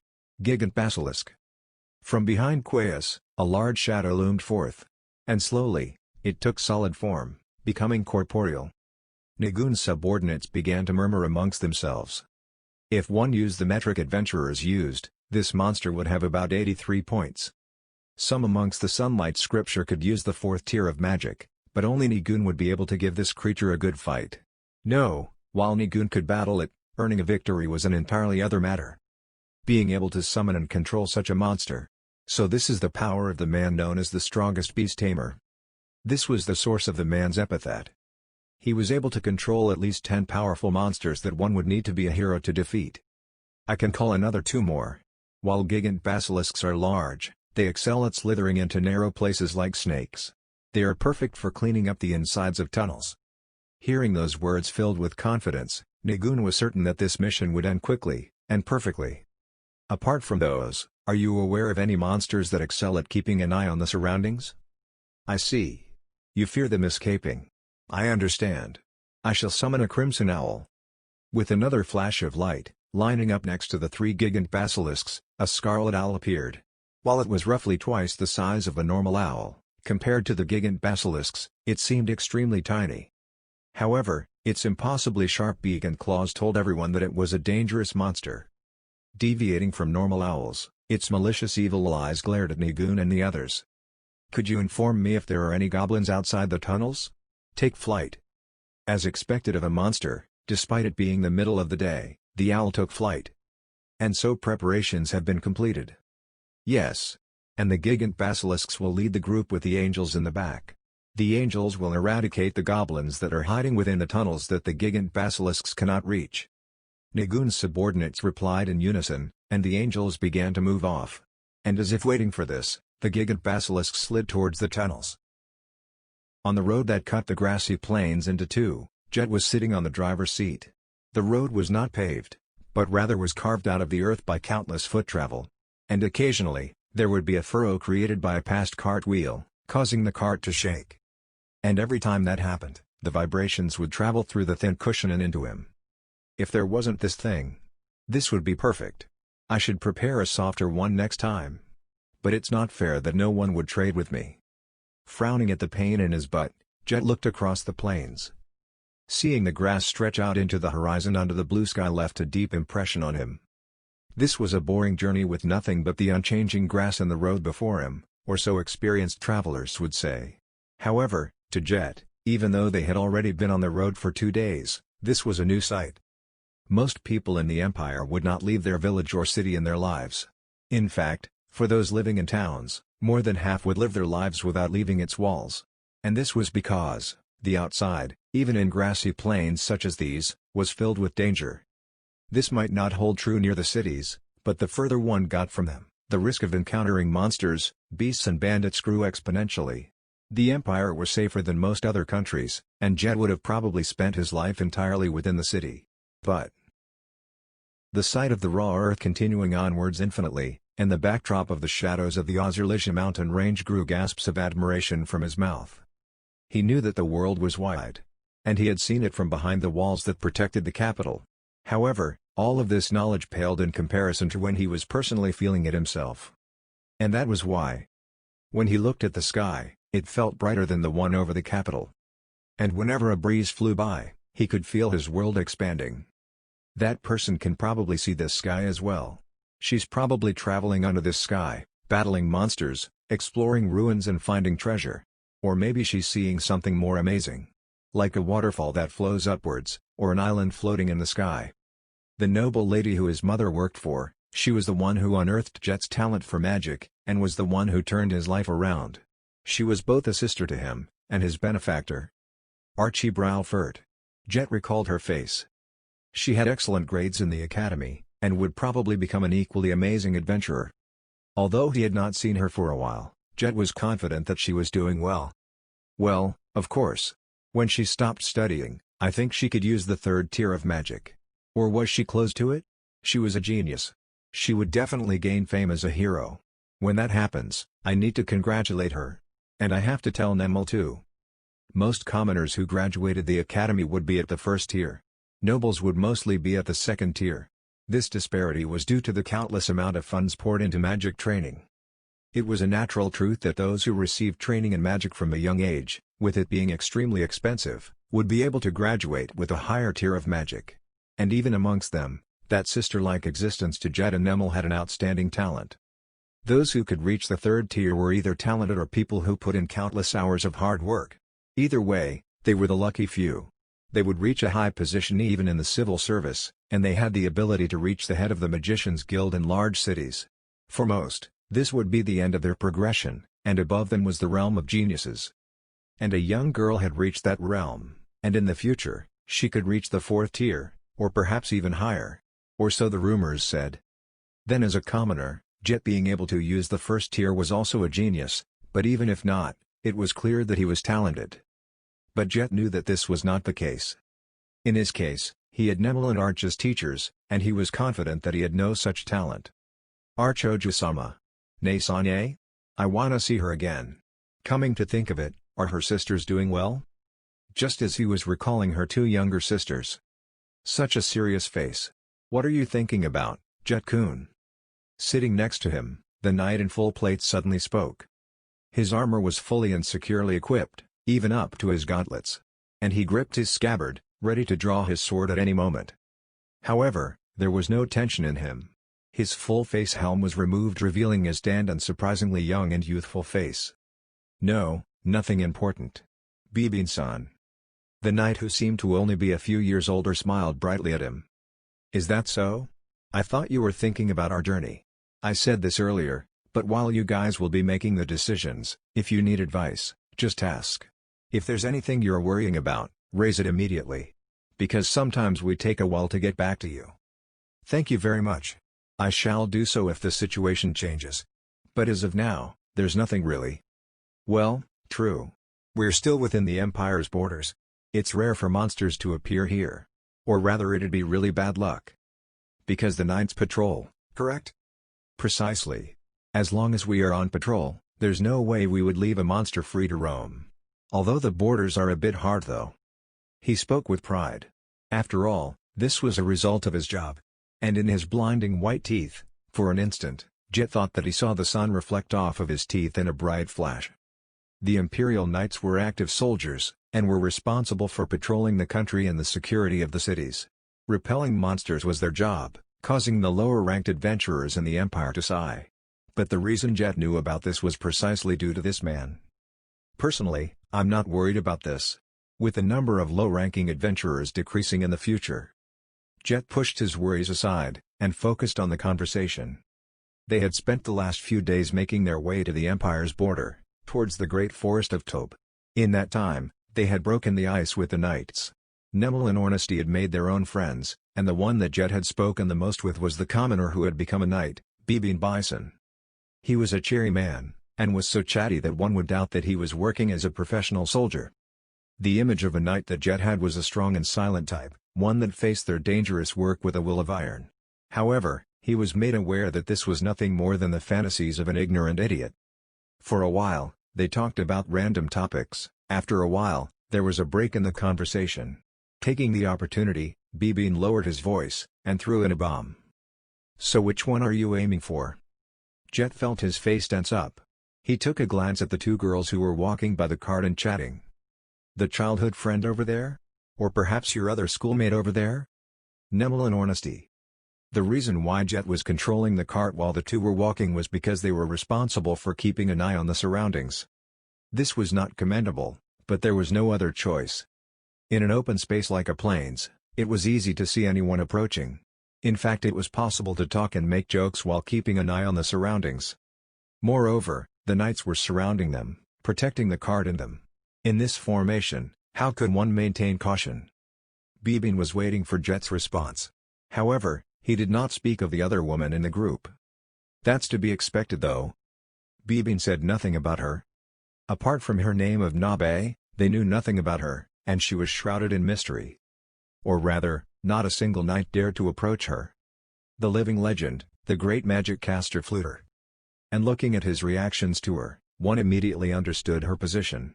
Shockingly, the great magic caster was respectful to her. An unknown person whom the legendary magic caster was respectful to. No one would be able to speak to her in a casual manner. And so while Jet, Nemel and Ornesty were able to find conversation partners, and some knights could speak to Fluter, the area surrounding her was a storm of silence.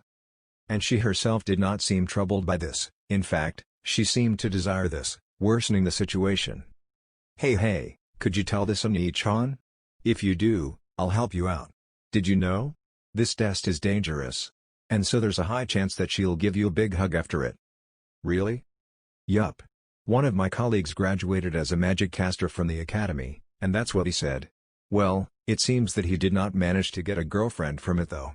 But anyway, this is your chance. Oh, but I won't forgive you if you tell them. As a commoner. At that moment, as Bibin seemed that he could continue talking until the cows came home, the cart shuddered. Even through the thin cushion, he could feel it shaking underneath. Although it had a tendency to sway, this was different. It was a mysterious movement. This was a strange situation. The question was, what caused it? Jet faced forward. He saw nothing but the plains that stretched far out into the distance. The shaking continued, causing Jet's hopes that this would be nothing serious, to be dashed. He had to confirm this. He pulled on the reins, leapt off the cart and spun around. And what he saw gave him a huge shock. The back wheel on the ride had collapsed. This was naturally an emergency. Ah, the left side is fine. Bibin had moved past the left side of the cart, allowing Jet to feel some level of relief. Fortunately, only the right wheel is impacted. I don't even want to consider that the axle is damaged. Bibin encroached to inspect the wheel. Jet followed him. Look. One of the spokes is offset. Did we overload the carriage? No, we did not. The weight we added is only slightly more than the recommended. Is that so? Fortunately it's not completely broken, and so the probability that we can ignore it is. Bibin did not finish his sentence, but Jet understood what he meant. The damage would get worse and worse, and would eventually impact the entire cart. If the axle snapped completely, the cart would become completely unusable. Is it possible to reach the next town? I'm not a carpenter, so don't take my word for it. But it's not impossible. A map of the surrounding area appeared in Jet's mind, as he recalled the location of the nearest town. But just like the knight, he was also not a carpenter, and so he too was unsure if they could make it. We could possibly use our resupply points, so shall I bring over the map with their locations? To ensure that the knights could be rapidly deployed, there were several supply points within the empire. And there was a good chance that they could fix their cart. Leaving their luggage behind was a foolish idea, and so they had to somehow make it to a place where the cart could be repaired. What should I do, he wondered. But then a soft yet confident voice reached his ears. There's no issue. The one who spoke was the great magic caster, Fluter. He crouched down next to Jet and pointed a finger towards the wheel. Repair. With the casting of the spell, the cart shuddered, for the damaged spoke suddenly shifted back into position. Since the repair spell lowers the durability of the item significantly, I do not recommend using it on a regular basis, but for emergency situations like this, it is a useful spell. In fact, I am told that adventurers regularly prepare this spell in a scroll. But anyway, there is no longer an issue. We can replace it once we reach a town. Basking in everyone's gazes, Fluter thrust out a finger towards the magic caster of the knights. Do you not have a spell to rectify this? Seeing the knight's silent response, Fluter smiled. I see. So this is a problem with your personality. Since it has come up, Jet-kun, I shall give you all a lecture. Do you mind? Jet immediately shook his head. No human would ever refuse a lecture from the great magic caster. Asking the uninformed about their impressions of magic, and they will imagine something loud and flashy. The best example of this is attack magic. Indeed. Many enjoy seeing and hearing balls of fire and flashes of lightning. Especially when such spells are used to exterminate monsters who seek to harm humans. However, I personally believe that rather than those spells, spells that can assist in one's daily life are far more useful.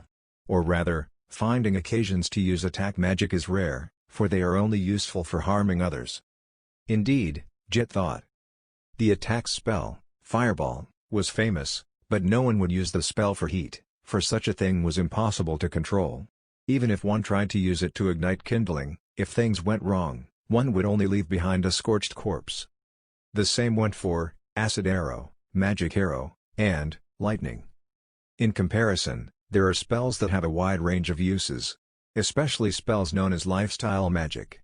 They have earned this moniker not because there is such a group, but because many use these spells for such purposes. Personally, I do not like these spells, and they are a mistake too. Excuse me. I was about to go off on a tangent. What was I saying? Ah yes. Have you, Jet-kun, heard of the spell, Floating Board? Yes. Of course. I have learned it as part of the curriculum for first-tier spells. I see. It merely allows one to lift heavy objects, and is a common sight at construction sites. However, one can use it at times like these. While the maximum weight it can lift depends on the mana of the user. Well, one could easily reach the next town. It is just as you say. Fluter stroked his silver beard. Magic is a contract with the world, and breaking it even once requires tremendous preparation. However, only using attack magic is foolish. One can easily harm others even without magic. One can simply leave attacking to sword-wielding warriors. Then what is the reason why magic casters are indispensable? Answer me. Fluter's gaze switched over towards the night magic caster. For an instant, he was in a flustered state, but then, replied with confidence. To use the most suitable spell for any situation. Precisely. For example, currently, a part of the cart was damaged. At these times, the warriors are useless, and it falls to the magic caster to handle the situation. And unless that warrior was the son of a carpenter and can fix it without issues, magic casters need to learn spells that can help in such situations. I believe so as well. The night magic caster continued. Although, it is very difficult. Fluter smiled. It was not one of kindness, but was one of a senior looking at the troubles of the young. While I said that it needs to fit the situation, there are various aspects to consider. And to do so perfectly is impossible even for myself. But for a magic caster that focuses on attack spells, this is even more so. Jet-kun can use several first-tier spells, correct? Remember to not choose only attack spells. Yes. I understand. Nemal-kun as well. Remember to use your head when studying magic. Why, yes. I understand. Smiling, Fluter looked around, and suddenly froze. His gaze was focused on Nabe. Oh, of course, this does not mean that attack spells are useless. As there are many types of attack spells, one can easily defeat that monster. With such spells, one can easily defeat that monster, yes. NNN. Fluter retched, as if something was stuck in his throat. Basically what I mean is, there was no longer the earlier proud figure. Instead, he was like a teacher on his first day. Jet took a peek at the source of this trouble, the mysterious Nabe. She was a complete unknown. While they were on the same team and have held conversations, Jet, Nemil, and probably Ornesty, had never turned the topic towards her personal information. Because they feared her. If it was a topic she could speak about, then she should have told them about it herself. And since she did not, that either meant that she had no intention to tell them, or that she could not tell them. If it were the former, Jet was still fine. It was just a matter of building up trust. But, if it were the latter... Jet shuddered. Just by looking at Nabe, he could feel darkness surrounding him, and the world around him dim. Attack magic is extremely important. Simultaneously using the third-tier spell, Fly, and Fireball, to carpet bomb from the sky is an extremely effective method against those who do not have any anti-air measures. In fact, using this, my disciples and I captured a Death Knight. A loud and dry slap resounded through the air. Fluter had slammed his hand over his mouth. Fluter, Jet and the Knights all looked at each other. The old man's face crumbled. On his face was the wry smile of a child who had just played a prank, but surprisingly, it did not look out of place on his face. Apologies. I have just leaked classified information. For an instant, everyone had a shocked expression plastered on their faces. Wondering if it was a joke, they looked at Fluter. While he was making a wry smile, there was something there that prevented them from dismissing it. Ha ha ha ha. A dry and painfully fake laugh rang out from Fluter. And so? Everyone, could you please forget what I said? What about? I do not remember anything except for the magic lecture Paradigm-sama was giving us, right, everyone? The Knight Captain managed to catch on at a surprising speed. The other knights were just an instant late, but they raised a unified cry of agreement. Jet, Nemel and Ornesty also nodded their heads. Nabe nodded just a moment later. Sorry. I'm really sorry. This is the fault of my idiocy. Perhaps it was because I got back to teaching after a long time, and my tongue loosened. And to prevent any more mistakes from occurring, I shall end this here. Lastly, Jet-kun. If it's a problem of this level, I can handle it, so if you need me, just tell me. Yes. Paradigm-sama. If something happens, I will be relying on you. As the morning sun climbed into the sky and lit up the world, Jet had just finished his preparations and was leaving the tent. He took a deep breath in, and then out. The cold air of the morning felt great against his anxious body. 2 days had passed since the card incident, and they had arrived at the edge of the Empire. In front of them stood a gigantic forest that blocked out all sunlight, and had encompassed the entirety of their vision. They were just about to enter it. The dark clouds of unease welled up inside of Jet's heart. This forest was not the realm of men, but of monsters. There, humans would switch from the hunters to the hunted. Taking another deep breath, Jet looked up. On the other side of the great forest of Tobe stood the Azurlisha mountain range, stabbing upwards into the sky, like a row of fangs. On a good day, these mountains could be seen as shadows seen from the entirety of the Empire, and now, he was standing before them. That small insignificant shadows in the background was now imposing a great power on him, teaching Jet that humans were but tiny insects compared to itself. Jet, wordlessly, shook his head. What's wrong, Jet? Are you feeling how large the world is? The sudden voice did not surprise Jet, for he had heard the clanking of armored footsteps approaching him. Yes, indeed. You get me. Did you? The knight standing next to him, Bibin, nodded. Ah, yup. It's just as you imagine. I felt the same thing you were feeling when I first went on large-scale exercises as a knight. The world is wide, and humans that live on it are tiny existences. There are probably many sights and views that us humans have never seen before. The deep forest, the peaks of mountains, islands floating in the sky. In a way, I'm envious of adventurers who are stepping into the unknown. Bibin made a small smile, and shook his head.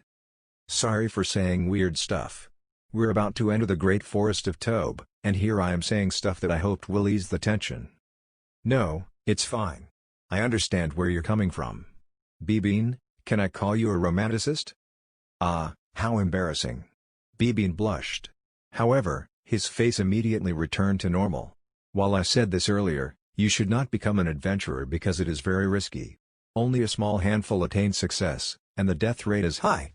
Dying inside of a monster's stomach without anyone knowing about you. I'd rather be unfilial. Bibin's gaze slid towards the Azurlisha mountain range. But I feel like I can empathize with that guy. Is that so? The two silently stared at the enormous mountain range. They felt a strange closeness with it. And while they did not do it for long, to Jet, it felt like an eternity. 2 more sets of footsteps joined them. Why have you two been standing there for so long? Did something happen? It was Nemel and Ornesty. Since the two had joined them, they were done with their preparations. If Jet turned his head, he would be able to see that all they needed was to equip their large backpacks. Well, it's huge. The Azurlisha mountain range? Yup, it's big. With that size, I won't be surprised if there is a dwarf kingdom hidden inside. Or a kingdom of giants, or a dragon, or other things. Ornesty did not seem to be as impressed as Jet or Nemel. Ever since they had started this journey, she had lacked the sense of tension and awe that they had. She was probably used to traveling. A dragon. I hope it won't appear from the forest. I've heard that it will be fine. The Great Forest is within the territory of the Frost Dragon Lord that lives within the Azurlisha mountain range. Other dragons won't dare to encroach. Really, Uchan? Yes, or so I heard. Stop it with the Uchan. Ornesty-chan. You can. Drop the chan. I've heard other explanations for that. Jet was about to bow towards the wide-haired great magic caster, but he was stopped. Greeting me once in the morning is enough, he said, and then slipped into the main topic. such as there is something very powerful being sealed in the Great Forest, preventing dragons from coming near. Some records say that there is a dragon king of the demon tree there. However, this information is from written compilations of oral legends, and there are only a few mentions of it, and so it is not very reliable. I believe that Ornesty-kun's explanation is more likely. Dragon king of the demon tree. So it's a forest dragon? At Ornesty's question, Fluter replied with a grim face. I cannot say. That book has severely deteriorated, and it is extremely difficult to read its contents. In fact, I would like to poke around the brain of the idiot who did not preserve it with magic. Sorry, I got too agitated. Back to the point. There is nothing that tells us how to translate demon tree. If the word, tree, is correct, which I believe it is, probably, it is a dragon king with the power of trees. So maybe it is a dragon king with the ability to manipulate nature like a druid. Jet and the others raised cries of shock. Ooh, that's my bad habit. I always want to show off my knowledge. The reason why I came is to report that the knights are ready to move off. We can do so at any time, but what shall we do, Jet-kun? Then let's go. The earlier we enter the forest, the less danger there is. Indeed. Then, I will return to the captain. Since Paradine-sama is around, I believe that there will be no problems, but please listen to our instructions while in the forest. Of course, Bibin-san. Since winter was coming, the cold air of the forest felt great against his burning face. Jet wiped away his sweat with a towel. This was the moment when he learned just how naive he was, underestimating the amount of energy stolen by a forest untouched by human hands.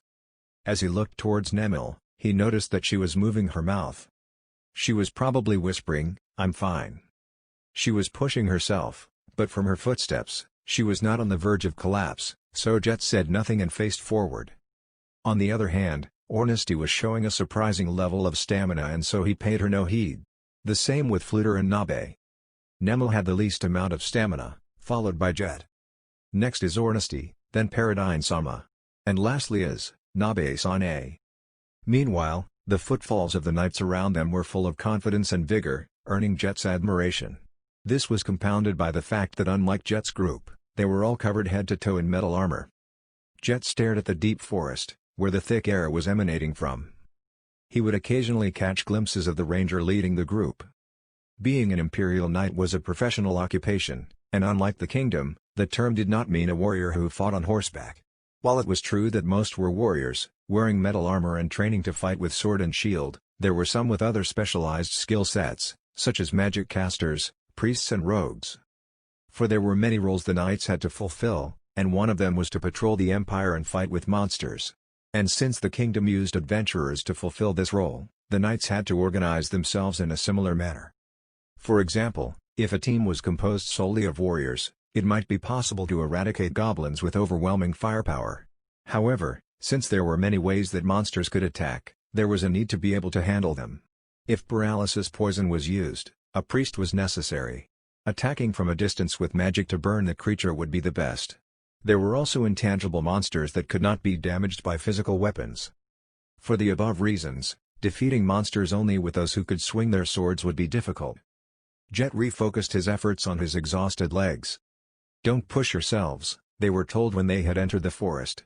The possibility of them encountering monsters in the Great Forest was extremely high. And if his legs could not move, forget being able to help, he would not even be able to run. Even for a guy like me, this is hard. It will be the same for Nemil. I should ask for a break. The captain had left the timing for resting to Jet. Of course, doing so in front of a monster nest was impossible, and so at that time, the knights could refuse. Just as Jet was about to speak up, the ranger raised his open right hand and then clenched it into a fist. Before they entered the forest, they were taught several hand signals, and this was one of them. Wait, it meant. This signal meant that something was wrong. And so, everyone stopped moving. The atmosphere changed. While there was already some level of tension, the knights reached a new level of caution and hostility, to the point where they were warping the air around them. The knights were strong. However, within this forest were monsters that could kill them in an instant. To survive, they had to find their opponents first, gather information and then decide on their course of action. And if they were to escape, since the knights were wearing metal armor, the silence spell had to be cast on them. Since this spell would erase all sound, they had to decide on the small details like how to escape and what to do if the enemy chased them, beforehand. Put simply, this minute would decide everything, including whether or not they would end up in a monster's stomach. The ranger slowly returned. Even though he was passing through grass, his footsteps were silent, causing Jet to feel a sense of admiration. Even though this was not the time for that. I heard a large number of footsteps. A large number? Around 10? The captain had responded back with a question. No, far more. There were around 100 individual footfalls. 100? What could it be? Giant ants. Could that be possible at this time of year? Their nest might have been destroyed, but I find that difficult to imagine. The magic caster added. What shall we do? A simple question, but a difficult one to answer. The captain looked around, and his gaze stopped on Fluter. He had completely ignored Jet, but he did not feel slighted at all. In fact, he felt relieved. What shall we do? Fluter's gaze fell to Jet, but he unconsciously looked down. Honestly, this was a far too difficult thing to ask of a student. Jet-kun, could I please hear your opinion? His heart skipped a beat. As he fearfully raised his head, he could feel everyone's sharp gazes fell towards him. I believe that every second is precious, and that listening to my opinions will be a waste of time. I believe that we should first listen to those with more experience. I want to hear yours. At worst, I and Nabedono will shoulder the responsibility for you. Fluter turned to face the ranger. If we remain here, will we run into the owner of those footsteps? No, they will probably be a ways off, and so this place is relatively safe. However, we might make some noise, or if it's a monster with a sensitive nose, we will be in serious danger. I see. Then Jet-kun. You have gained some information. I would like to hear your opinion. Fluter was not going to change his mind. Until Jet spoke, they would not move. That would be bad. Steeling himself, Jet looked back at the journey with the knights and recalled their capabilities, and spoke. First, we have to learn their identities. That has to be first. Goblins. A quiet feminine voice replied. For a second, no one knew who spoke. But, then they soon realized. It was the most mysterious person in their group. Did you not hear me? There are over 100 goblins walking. Covering one eye, Nabe repeated herself. Everyone wondered how she had that information, but no one asked. For, at some level, some part of her made it clear that this was the truth. That is strange. Apologies. I am not questioning the validity of your statement, and instead I'm asking this because I believe you. The night magic caster spoke. Normally, this period just before winter is chosen for the examination because the goblins who fail to prepare for winter would be out searching for food, and so it would be perfect. However, while goblins would appear, they would only number in the tens, and for this many to appear. Then, when would over 100 goblins be moving? When they are moving nests, Jet-kun. Or if they have experienced a natural disaster. But still, 100 is far too large. Jet gulped. Could a mere student such as him handle such a situation? But, seeing Fluter's smile, Jet felt confidence well up within him, and he spoke. Then. Why don't we negotiate with the goblins? There was a small cry of surprise. Fluter had a bright smile on his face, as if this was precisely the result he desired. And if he turned around, standing next to Nemil, Ornesty was unconsciously nodding her head. If over 100 goblins need to evacuate their nest, it means that there is something extremely dangerous there. If it is a monster that is attacking the goblins, it might leave the boundaries of the forest. We first need to gather information. But still, with goblins. No, it is not a bad decision. Captain. We could offer them food, or threaten them for information. Will it go well? What do you think, Jet-kun? Fluter asked him again. This time, the words flowed from Jet's mouth. Partially because he felt that if he messed up, Fluter would say something. We cannot say for certain that we can directly fight them. While our individual strengths are higher, and with the Knights and Paradine Sama here, we can win, but we will have many openings as they overwhelm us with numbers. And so, I would like to first threaten them with numbers. What do you mean? The captain came closer. He was interested. A common tactic is to use flags. But shall we create sounds or illusions? Then you should hide behind us and allow us to stand in front. Apologies. I don't mean to sound contemptuous, but I believe that it will be better for Nemel and Ornesty to be behind to make noise, while we stand in front. If there are too few of us we will not be able to make a threat." The ranger frowned and asked. "There is a chance that they will not listen and attack us immediately. Will those behind not be separated and face a large risk?" "I believe that we should prevent that in this situation. There might be other goblins that we don't know about. And if they are being chased by a monster, they would not send out search parties to go out far.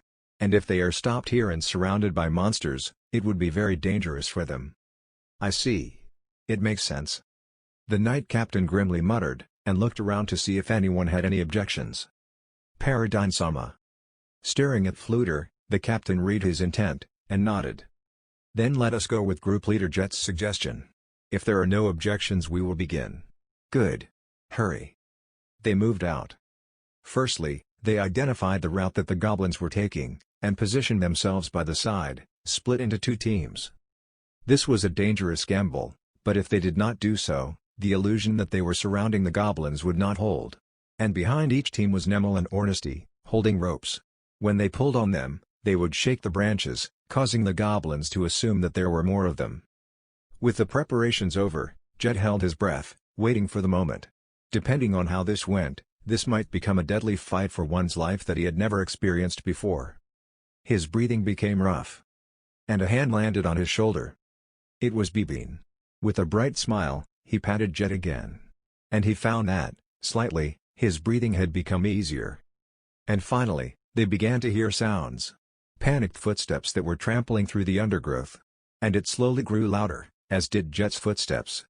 While he knew that this decision was made with everyone's agreement, he could not erase the feeling that he was betting everyone's lives on this gamble. "Strange." Next to Jet, the ranger muttered. Seeing that everyone's attention had shifted to him, he continued. "Aren't they migrating?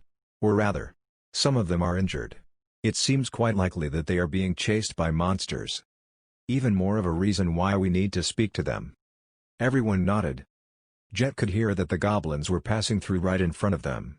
They were crouching down low, but Jet prayed that they would not be noticed. Then, the ranger gave his signal. More than half of the goblins had passed, and in response, both groups rose up in unison. "Stop there, goblins!"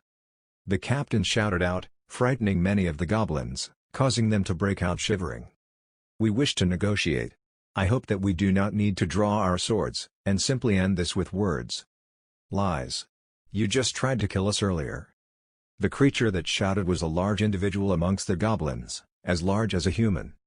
It was probably a relative of the goblin, a hobgoblin. At his angered growl, the goblins readied their shoddy weapons. Their hostility was surprisingly low. Exhaustion had racked their bodies, and they only defended themselves for they knew that if they did not, they would die. "We have no idea what you speak of, but we have no intention to hurt you. In fact, if we did plan to attack you, we would have done so directly without trying to talk." The hobgoblin remained silent. Because he felt that this was the truth. "We do not wish for pointless fighting. What will you do? Your decision will determine if blood will be split. However, do not think that this is all of us. We merely wanted to negotiate and did not want to provoke you, but we have many others hidden behind ready to battle." From behind, there was a burst of movement that could not have been made by nature. Naturally, this was Nemel and Ornesty's work. However, the goblins would not understand that. As they planned, the goblins fell into confusion as they looked at each other uneasily. It was clear that their will to fight was diminishing. "I understand. We will negotiate, human. However, as a show of trust, I want only you to proceed forward." "This is to be expected, and so I have no objections." The captain slowly walked towards the hobgoblin, glaring at him all the way. The goblins parted away from the two of them, forming an open ring for the two to parley. "Then let us begin. Firstly, if you agree to these two conditions, I swear that we will not attack you." The hobgoblin gestured for him to continue. "The first condition. Listen to what we want to say, and then give us the appropriate answers. Before that, tell us the next condition. Because there is the possibility that we cannot agree to it. Do not leave the forest. Or more precisely, to the west, outside of the forest, is our country. I do not want you to cause panic there. If you do so, we will kill everyone here." "I see. Then I shall promise you both. However, the second one. There might be situations where we have to leave the forest to avoid danger, but we will immediately return and will certainly not cause panic there. I understand. I shall trust you, and permit that much. Excellent. We have reached an agreement. Then, the first condition. What do you guys want to know? Firstly, tell us what you are running away from. From what you said earlier, is it humans? Humans? Yes. They were humans controlling creatures with white wings. White wings? Birdmen? No, are they not? The captain turned around and looked at them. No, to be more specific, he was looking at Fluter. Nodding, Fluter slowly moved forward. It was a slow walk, but Jet could feel a strong pressure emanating from him. It was as if there were a giant wall standing between them. Are they angels? I shall summon one, but please do not panic. Fluter cast a spell, causing an armored angel to appear, with a long sword of crimson flames in its hand. At its appearance, the goblins cried out in fear, telling them more than what words ever could. I see. It seems that I was on point. A high-ranking angel of flame. Was one person controlling one angel? Then it seems possible. There were many more of these angels, and similarly, there were many humans accompanying them. I know who it is. Fluter stroked his beard. A crease formed between his brows, and he seemed unhappy. It's them. May I ask who you are referring to, Paradine-sama? There are not many people that can use the third tier of summon magic to control angels. It is probably the special forces of the slain theocracy, probably the Sunlight Scripture. The knight sculpted. Jet had heard of the slain theocracy, but all he knew was that it was a large country to the southwest of the empire, but that was clearly not all. But more importantly, why were they killing goblins that were within the empire's borders? There are many mysteries in the world. To the frontier villages, goblins are the enemy, but is the enemy of my enemy my friend? Is it okay for us to know this? I really don't want it to be a state secret like the Death Knight. While Jet was grappling with his thoughts, the conversation continued. There were also gigant basilisks. They attacked us together, and the humans were probably controlling it. Impossible. Fluter was absolutely beside himself as he shouted. No one could believe that he, the great magic caster, was this agitated. Jet could feel the tension shoot through the roof. No, if that is true. Such a powerful monster? Jet was thinking about asking a nearby knight about gigant basilisks, but he sensed that this was not the time or place, and so he continued watching in silence. No, if it's them. No, impossible. No, it would be foolish to disbelieve evidence that is right before you. If so, maybe. It's not the Sunlight Scripture? But gigant. Then. I see. The ones from the Black Scripture. This seems to be an unnecessary question, but are they strong? If it's only one of them, I can win, but its leader. The Black Scripture. I cannot win.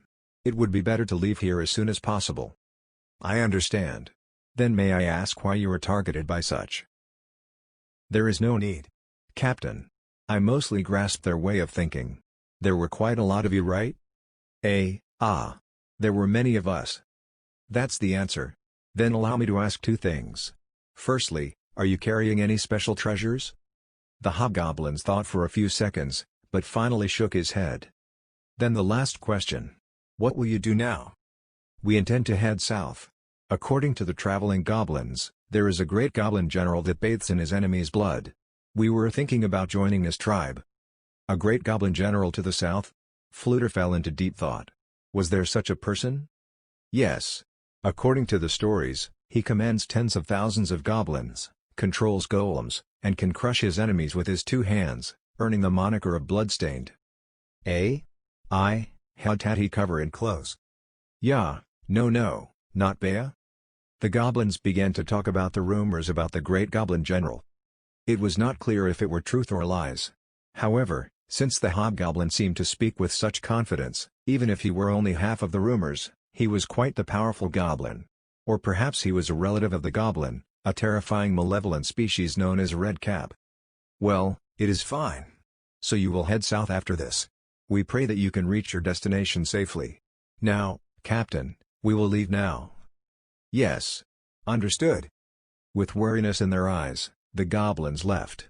As the last one disappeared from their sights, they regrouped. This was to guard against the possibility that the goblins made a false retreat, and that they intended to attack them. Now, we need to retreat. At Fluter's words, the knights nodded in unison. However, everyone's eyes fell on a certain point.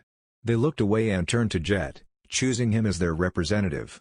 While this was a role that he did not want, in a way, this was his responsibility as the group leader. By the way, Nabe-san. Those things sticking out from your head. Magic. He was cut off with a single word. On the top of Nabe's head was a pair of floppy rabbit ears. It was clear that it was a spell, but he wanted to know what effects it had. But before he could continue, Nabe spoke. Unfortunate. The enemies are faster. For an instant, no one understood what she said, but soon after, their faces paled. Impossible. I can't hear anything. The ranger had confidence in his ears. And if it were not Nabe speaking, they would be inclined to believe the ranger. But that's not important now. Nabe-san. Allow me to ask. Are they faster than us? Yes. They are already on their way here. Whether or not the goblins will buy us time is up to luck. Then we have to escape as fast as possible. If they had to fight in the forest, they would be at a disadvantage. Fluter agreed. While casting, fly, and throwing explosions was an extremely efficient tactic, he could not do so here. This environment was ill-suited to them, and was perfect for their opponent. Run.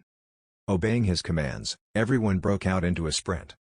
At some point, the exhaustion that plagued Jet had disappeared. The fear of losing his life had probably chased it away. But just after a few minutes, Nabe stopped. And so did everyone else. It's here. And I'm saying that there's nothing there. As if to suppress the ranger's anger, the area behind them was completely silent. In this forest, with all of the foliage, it was impossible for anything to run through silently. In fact, there did not seem to be any creature that could be called a gigant basilisk. Of course, excluding the possibility that it was invisible. It's there. Nabe pointed towards a tree tens of meters away. And as everyone looked. Hi! Who was the one who screamed? Jet thought that it was Nemil, but it also could have been him. A giant monster was coiled around the tree, silently observing them. Since it was coiled around the tree, they could not make accurate estimations, but considering the side of his head, its body was probably over 10 meters. The scales covering its body changed constantly from a bright to dark green as the angle of the light changed. Despite having such a large body, no one knew when it had been there. And this fear caused cold shivers to run down their spine. Having a body similar to a snake or a lizard, with 8 legs and a crown-like crest. And so, Fluter slowly stepped forward, protecting everyone behind him. That is a gigant basilisk. A petrifying gaze and poisonous body fluids. It is a monster that requires orichalcum adventurers to fight.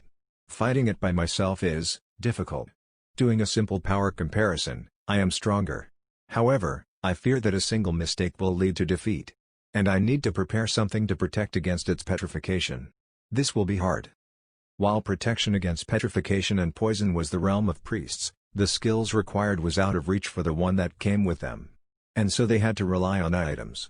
Unfortunately, they did not bring any. Then please allow me to be your shield. While the captain had readied himself to sacrifice his life, Fluter's response was cold and empty. No. That role is impossible for you. You won't even buy time. And you'll get in my way. Fluter's words did not upset the captain. Orichalcum was one of the highest ranks of adventurers, and only a few humans would be insulted if one said that they were inferior to one. Instead, we will handle it, so you should protect yourselves and leave. Just as we did earlier, I cannot say for certain that they are not waiting for us elsewhere. And as if responding to Fluter's words, Nabe stepped forward next to Fluter. She was not a large individual. However, standing next to Fluter, she gave off the impression of an impenetrable wall. Acknowledging their will to fight, the gigant basilisk began to slither. However, for an instant, it stopped moving.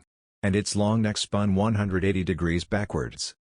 A moment later, the sounds of explosions came from that direction. And it was in a different direction than the one the goblins ran off in. This is your chance. Now, run. Spurred on by his words, Jet and the others started to run. They felt no guilt leaving the two behind. Because they knew that if they remained, they would simply drag them down. Now. What shall we do? Meaning? Shall we buy them time? Or? It's annoying so I'll kill it. It was a simple task for Narbal Gamma.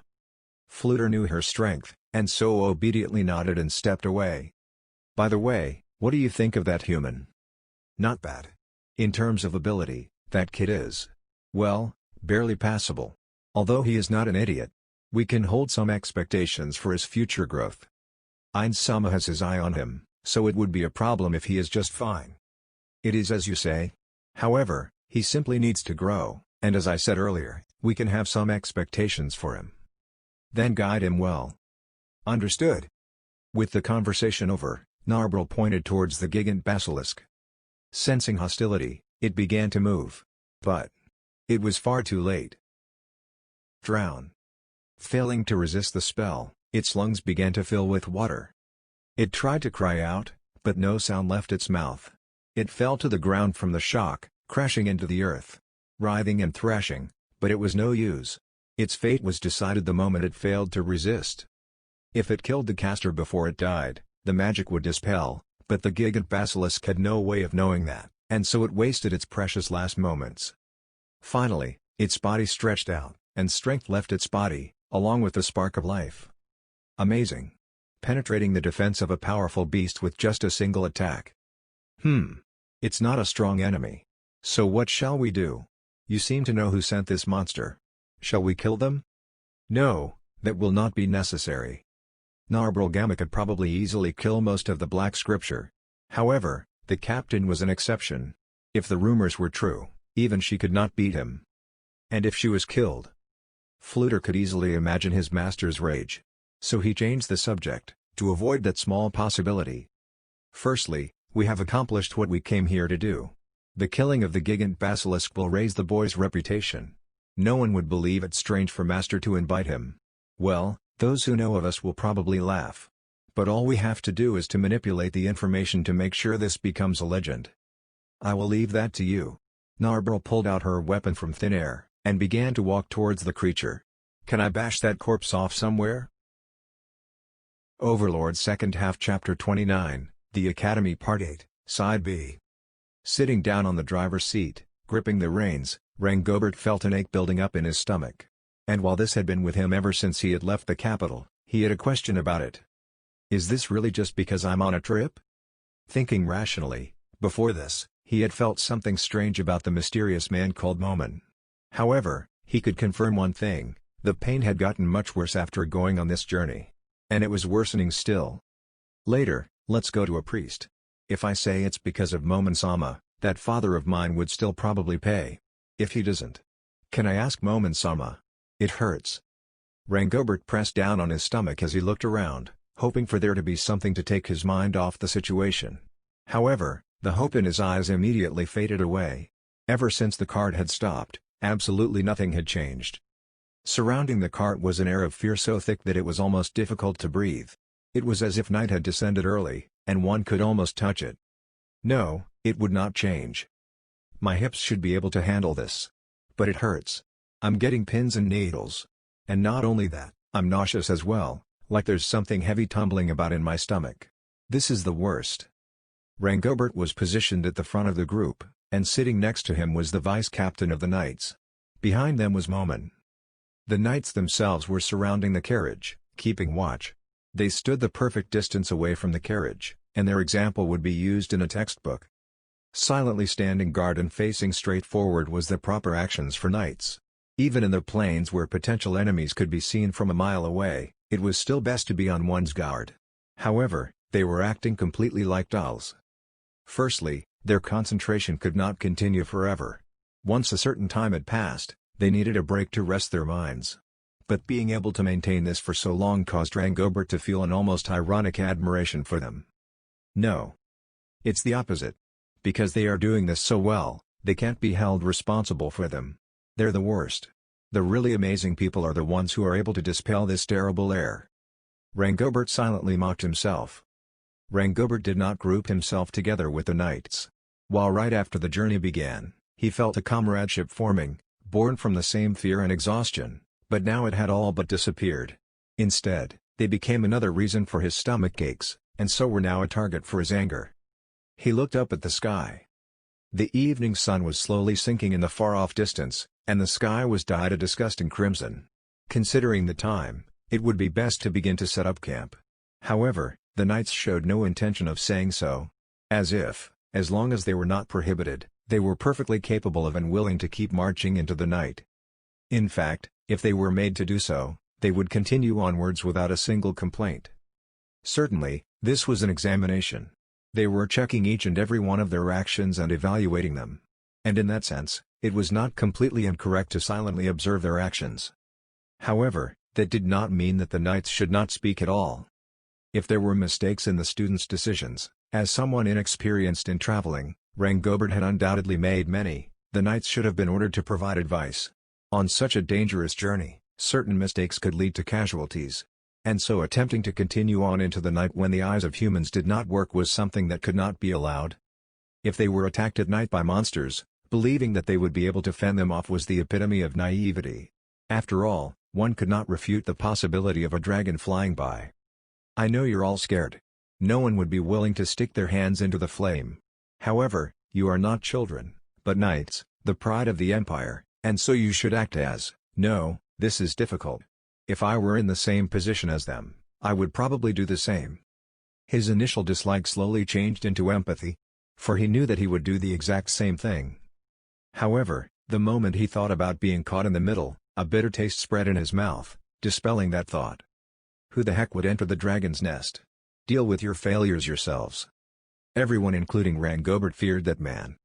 This entire journey was controlled by one man. Currently, he seemed to be in a good mood. However, that was certainly not the case. If so, he would not do such tortuous things. He was like a cat sadistically playing with its prey. Rangobert, the nausea. A voice came from behind, causing his stomach to squeal in terror. Next to him, the knight shivered. Swallowing the bitter taste in his mouth, Rangobert used his large quantity of experience as a noble, to put on his best poker face. What is it, Momensa-sama? Peeking his face out from the gap in his helmet, the man questioned Rangobert.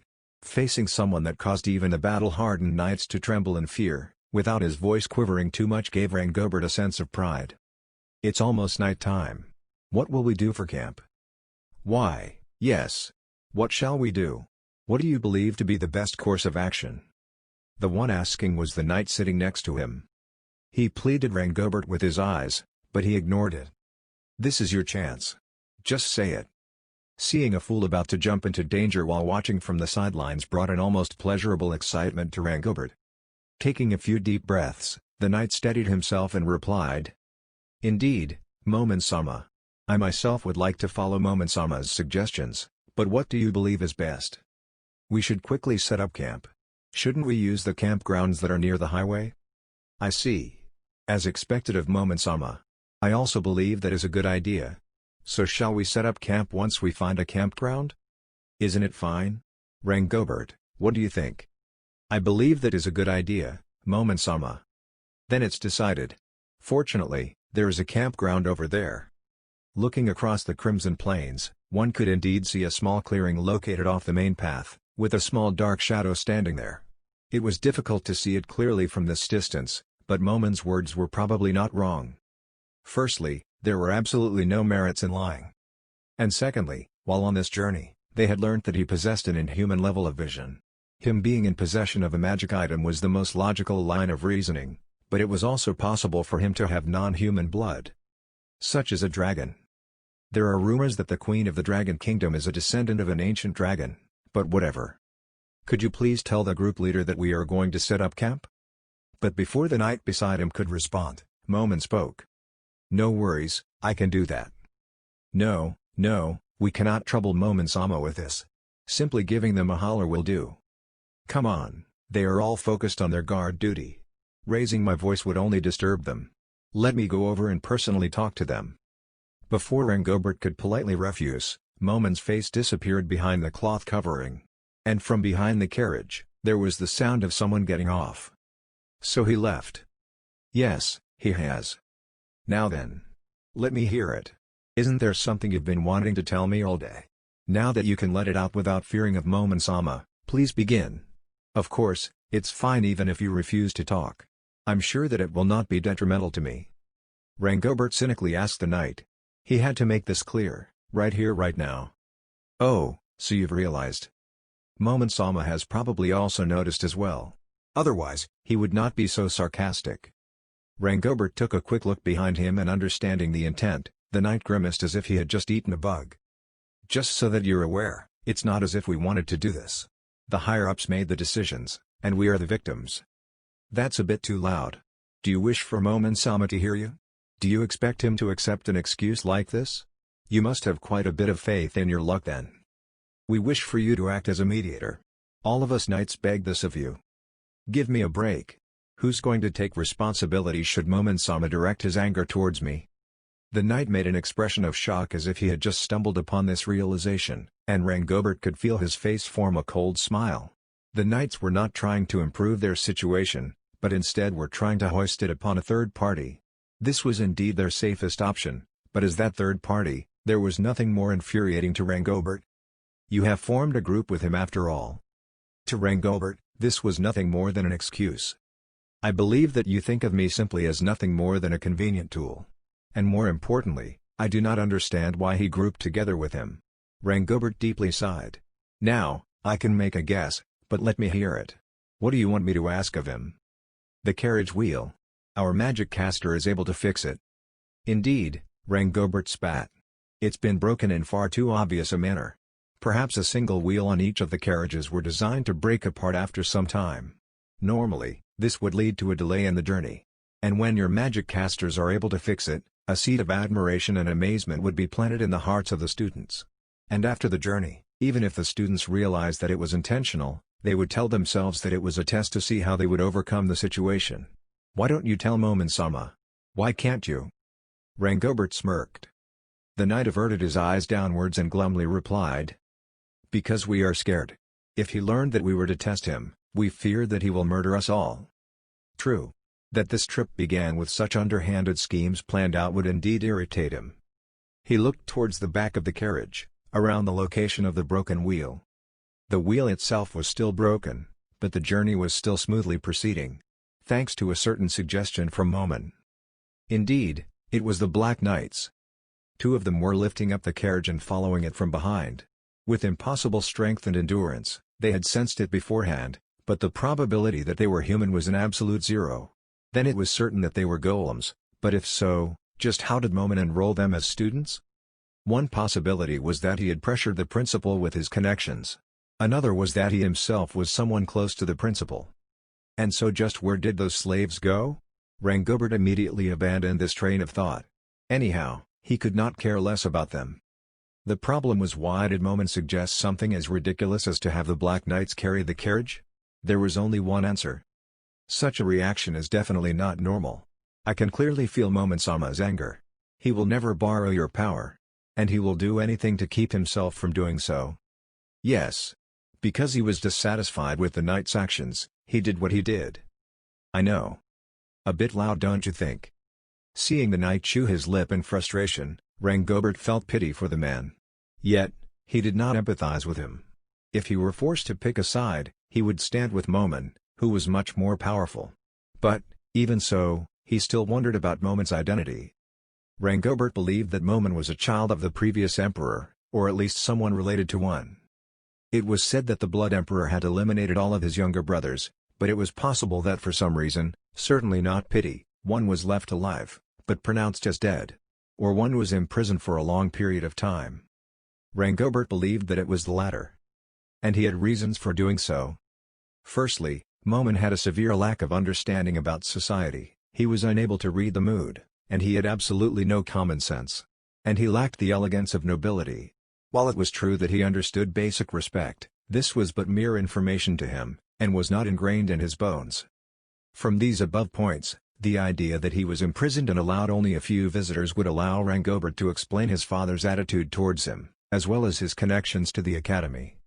If Rangobert wondered why his father would know about someone far isolated from normal society, he would probably say that he had heard rumors about Momen. However, those soldiers in black armor were still unaccounted for. When Momen-sama orders those black golems about, he calls them Death Knights, but is that the name of the golems? Or is there a type of golem called Death Knights? Firstly, golems were extremely rare, and not only in the Empire. This is because the production of golems was not fully developed. To create even the weakest golem, a wood golem, it would take several of the greatest magic casters an entire year to do so. And it was precisely for this reason that strong golems were the deciding weapon in wars between countries. For a famous example, it is said that in the Beastman Commonwealth, there were then 4 8-meter-tall centaur-type golems, of which there are currently 8, that displayed overwhelming power in a battle with the Minotaur country. If it were not for the weapons that were left behind by a sage, their country would have been utterly destroyed. Such was the power of strong golems. Rangobert did not know how strong the golems that Momen brought were. However, they were stronger than their wood, stone and iron counterparts. Then why were these golems, that could be used as the Empire's secret weapon, obeying Momen's orders? And why did he have several of them? Or perhaps they were ordered to kill him? As Rangobert thought about all of these confusion possibilities, the knights trembled in fear. If he calmly evaluated Momen, he would describe him as a silent madman. However, a mere insane student would not incite such fear in the knights. The reason they were terrified was because the razor-sharp blades that he owned, the Death Knights, could easily kill a knight in a single blow. They were constantly grappling with the uneasy thought that a madman could swing it at any time, and for any reason. And there was another reason. And Rangobert had no proof at all but. Momen himself feels like a monster. Perhaps he could rival the great magic caster Old Paradine? Well, realistically speaking, it would be impossible for him to rival a legendary magic caster, but from Momen, Rangobert felt a power that was far beyond a mere student. When they were at the Colosseum, whenever Momen saw a strong monster, he would give off this strange air that gave Rangobert goosebumps. And the knights showed signs of feeling it as well. Just what is he? Questions birthed more questions, and as Rangobert tried to form a coherent set of ideas, out of the blue, a potential backstory came to him. Even though he was born into royalty, because he had overpowering mana, he was deemed as dangerous and was imprisoned in a tower, without proper education. However, he was released by the Blood Emperor for yet unknown reasons, and was currently enrolled in the academy. It turns a well-used story on its head. However, does anything else make sense? If anyone knows, please tell me. As Rangobert mentally complained, he began to think about how to turn it to his benefit. Firstly, Momen had to return safely. And after, he simply had to contact his father. Then first and foremost, as father has said, I must not earn Momen's ire.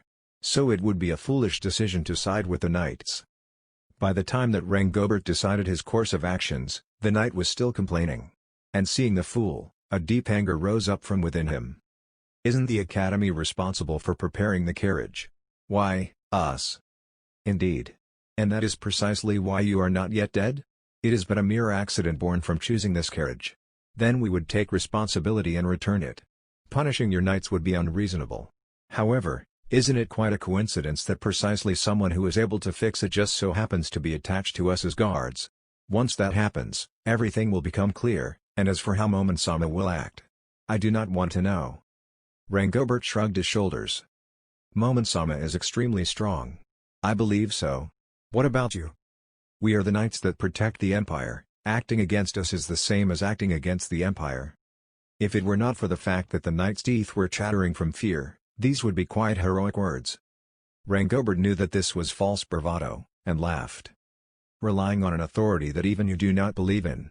Ah yes. During the journey, we were attacked by a terrifying monster, and the knights heroically fought against it, but all perished. If Momen-sama offers up such a story, I will support him. A steely gaze filled the knight's eyes as his gaze captured Rangobert. But you reap what you sow after all. It disappeared with a single sentence. I treasure my life. You should do your best to patch things up. Ainz teleported a ways off from the campsite. The grass rustled in the wind. His eyes left the road and looked up to see the stars shining in the distance. Along with something else. A red flame. There was probably another group of people setting up camp there. It might be another group of students.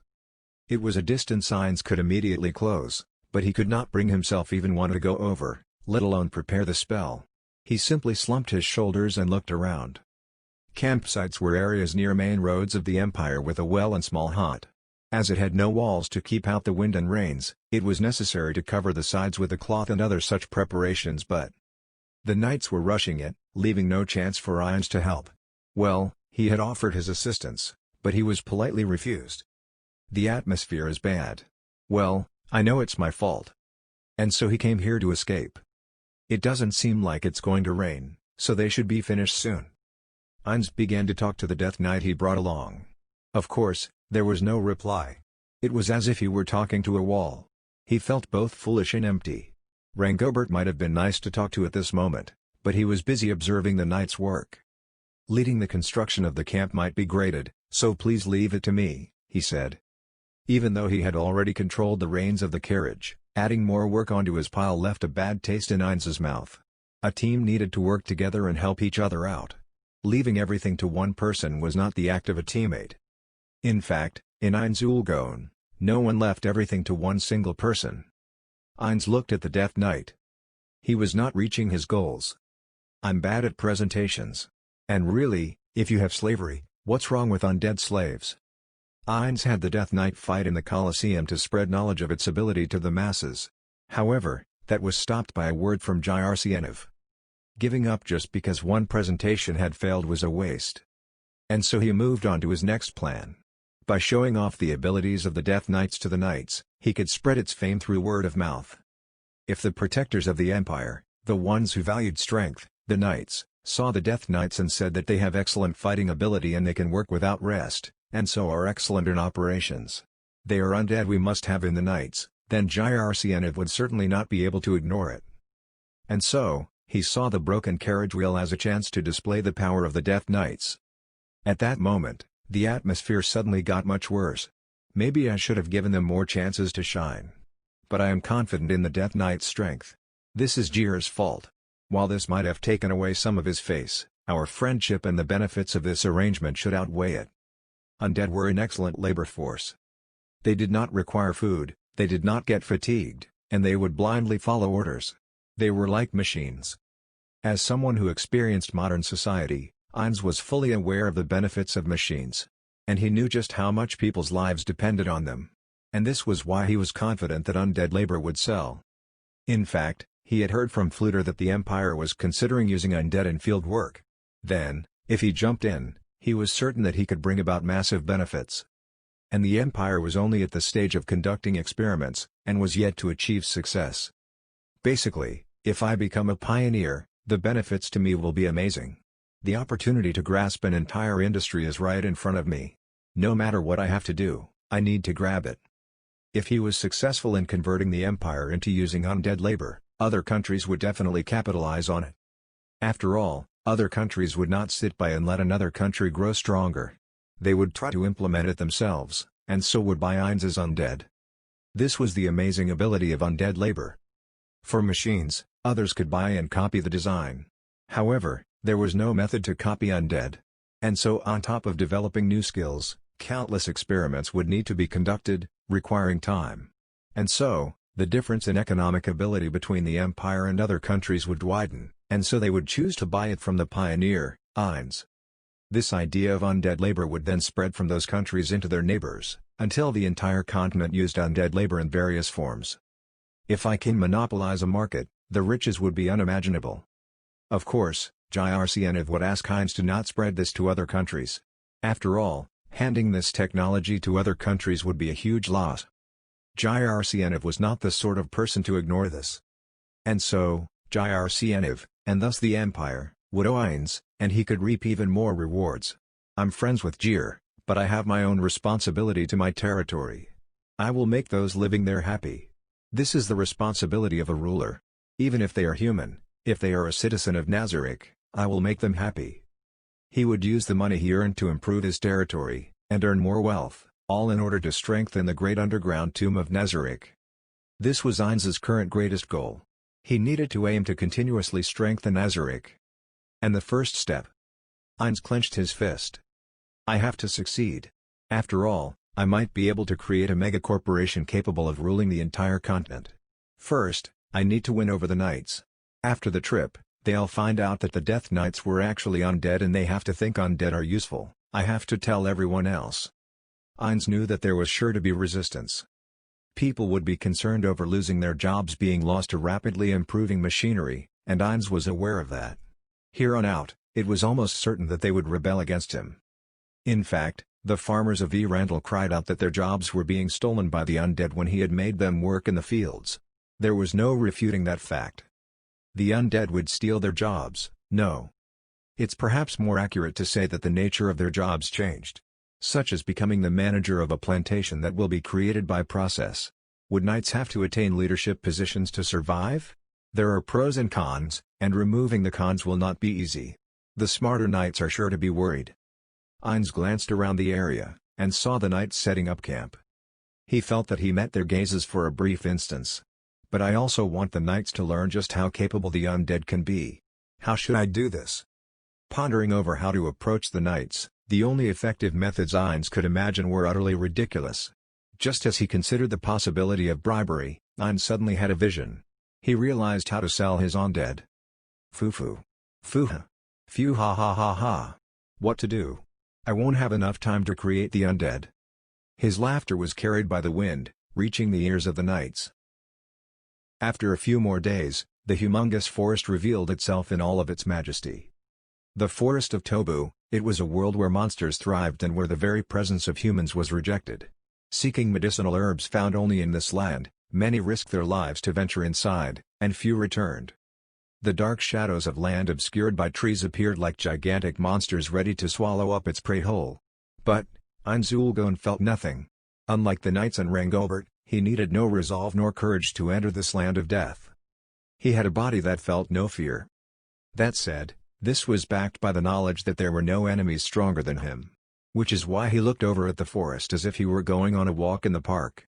Ready? Then, let's go. Ainz walked off without waiting for a reply. His gait was slightly faster than usual. Because he felt as if he were going on a quest in Yggdrasil.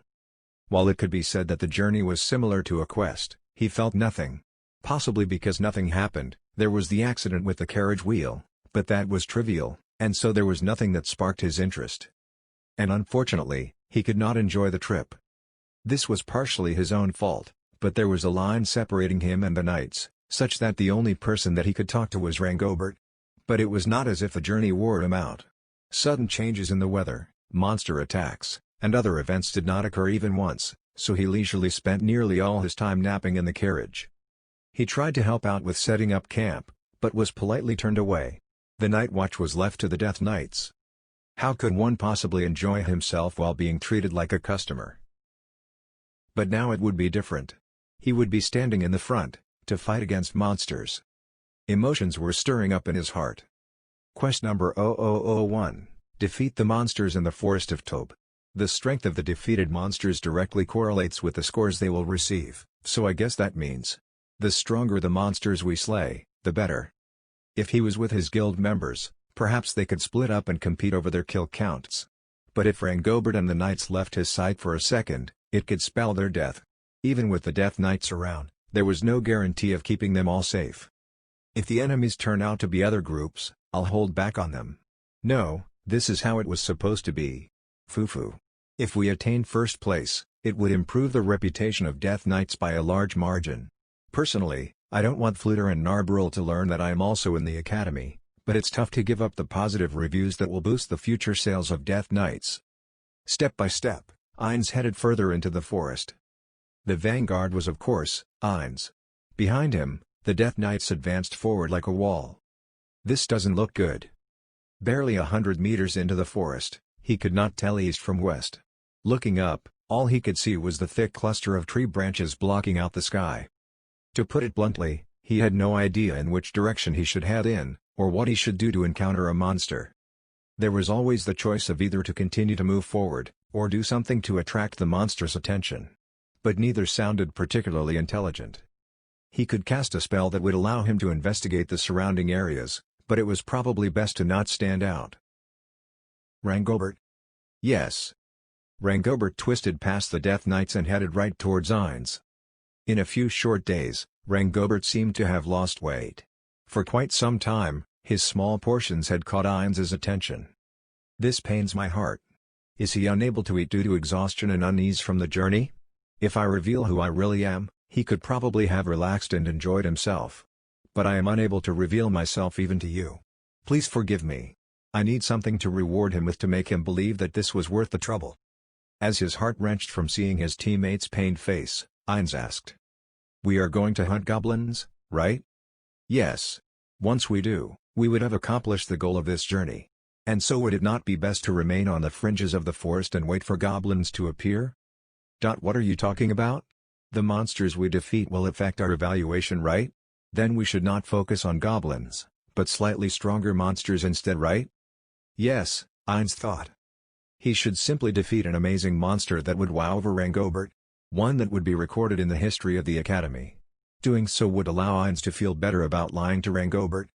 Seeing Ainz make his decision, Rangobert looked at each of the Death Knights, and spoke. "Yes. I believe that will be for the best. Then may I please ask what sort of monster are we aiming for?" Hearing his question, Ainz was at a loss for words. Because he realized that he had no idea what sort of monster would give them a lot of points. Should I aim for hobgoblins, bugbears and bogards which are related to goblins? Or perhaps something like a goblin lord is good? A dragon will definitely provide a lot of points. As he delved deeper into his thoughts, he realized that it would not be embarrassing to not know this sort of thing. "Rangobert, I would like to ask you. In the history of this examination, do you know what sort of monster gave the largest amount of points?" The point list is not made public, and so I do not know which monster gave the most points. "I see. Then do you think the knights would know?" He was about to turn around to face the knights, who were following him like puppets, but before he did so, Rangobert answered. "They probably do not. I believe that it will only be calculated once they return and give their report." "I see. I should have asked the principal earlier," Ainz thought. The principal was one of the cultists, and he was doing whatever he could to grant Ainz's wishes. He was the one who let Ainz enroll the slaves, although Ainz had swapped them out with Death Knights, into the academy. If not, he would have needed a noble to recommend them, and it would have put him on the spot. Although, pushing him even further would be a bit dangerous. Considering the future, he should avoid bothering the principal. He would probably do anything that Ainz asked of him, but forcefully implementing his plans would lead to inconsistencies. It would be like killing the goose that laid the golden eggs. But still. Ainz chuckled. That cult is unexpectedly useful. They might not be in the same organizations, but precisely because they have built up influence all over the empire that they are great. And I simply need to use a bit of my experience points to grant their wish. But, does Jir know about this? I'll keep an eye on them for him, as a friend. Monsters that are not goblins might be good. I have heard that during winter, strong monsters will descend from the Ozerlisha mountain range and hunt at its feet. That's a bit far. Do you want to head over there? Ainz recalled the mountain range he saw before entering the forest. He had seen it many times from within Erantal, but it did not seem too large from there. But now that he was up close within the shadows of the overlapping mountains, he could feel his curiosity being piqued. If there was not something else important he had to do, he would have wanted to head over immediately. If you order it, we can certainly arrive there. However, considering the return journey, it will be a bit difficult. Indeed. It will be no issue for me, but Rangobert, you should not come. If Momon-sama would like to go alone, we would happily stay behind at the carriages to wait for you. We would only hold you back after all. Don't say such lonely things. We are a team, right? We should help each other. Thank you very much. I am grateful that you think so. May I please ask something? Which territory are you from, Momon-sama? Are you perhaps someone close to His Majesty the Emperor? Rangobert, how did you find out? I see, I understand. I will not ask any further questions. Ainz looked back on his actions. No matter how he thought about it, he should not have done anything that would have exposed his relationship with Jrcnv. But despite this, Rangobert noticed it. Was it a bluff? Ainz pondered further. However, Rangobert seemed confident in his guess. As if he had reasonable proof. I don't know how he gathered this information, but he's quite capable.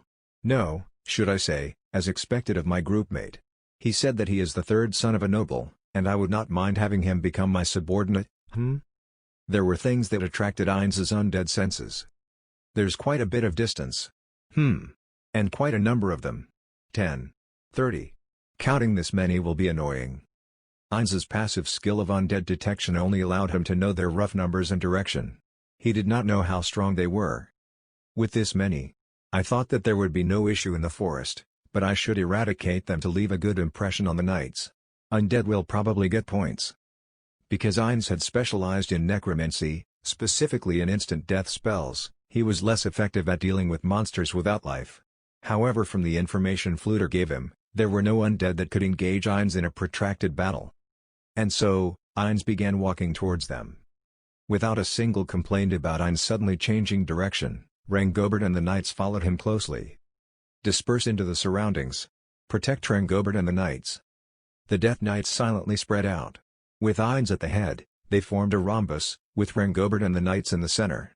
If Ainz turned around to look, he would have seen that the knights squeezed themselves closer together. While they were knights, they were not used to deploying into forests, and they clustered together tightly, as if a monster were to suddenly burst out at them. It was obvious that they were scared. And that was probably why they did not see the Death Knights surround them. Ainz felt a bit confused at their actions, but at the same time, he could not suppress the smile forming on his face. Sorry, but the Death Knights will sell. The knights are scared, but my Death Knights are undead. They do not feel fear. I can make this a selling point. I want the knights to rely on them, but they also have the pride of knights. I don't hate it. That ideal. Ainz made a wry smile, and arrived at his destination.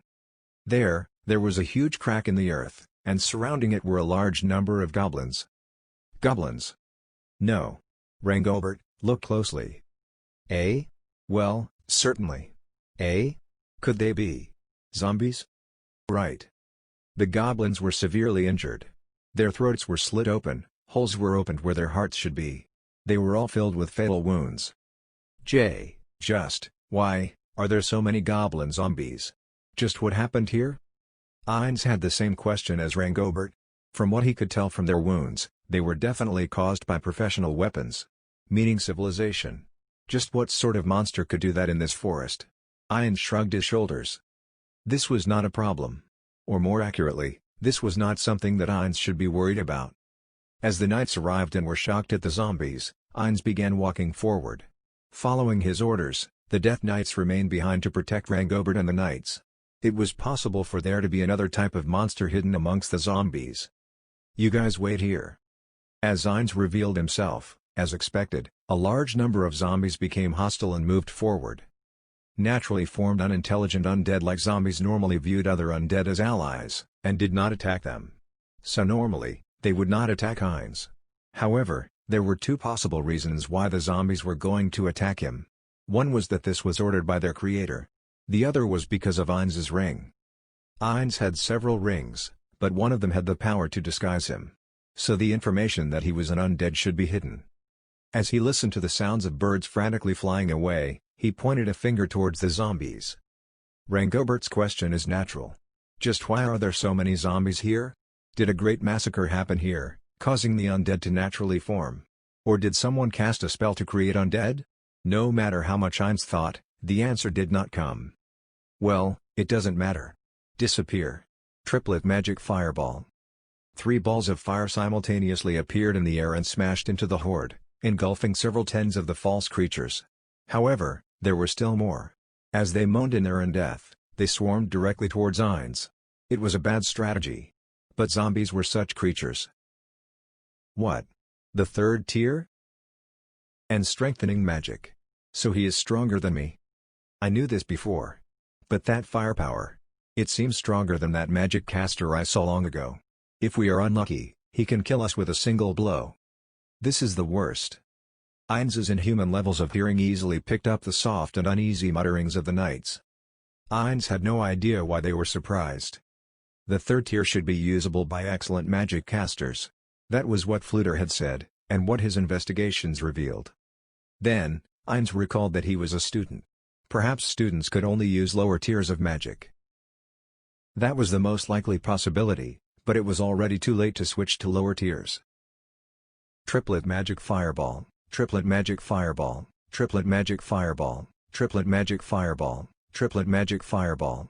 And then, triplet magic fireball. The fireballs danced about in the air before scorching the earth. And following which, the sounds of huge explosions echoed out into the surroundings. After Ainz ended his castings, the zombies no longer moved. There are no signs of undead in the hole. Firstly, what should I do?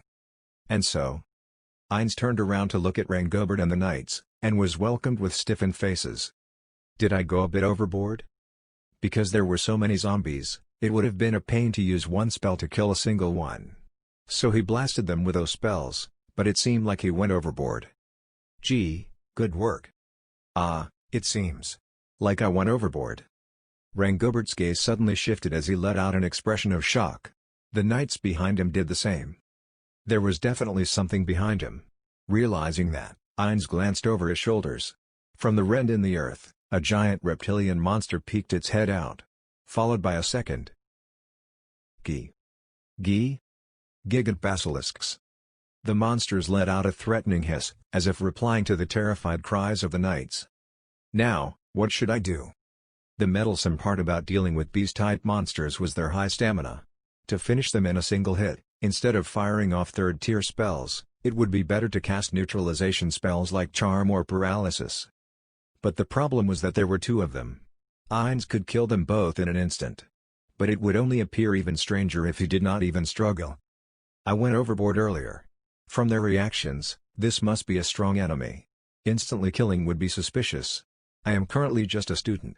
Slowly beating them down with third-tier spells sounds good, but it would be troublesome if one of them gets behind me while I'm occupied with the other. Ainz smiled.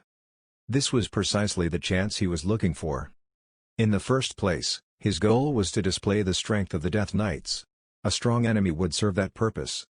Once the Death Knights defeated the two, he would achieve his objective.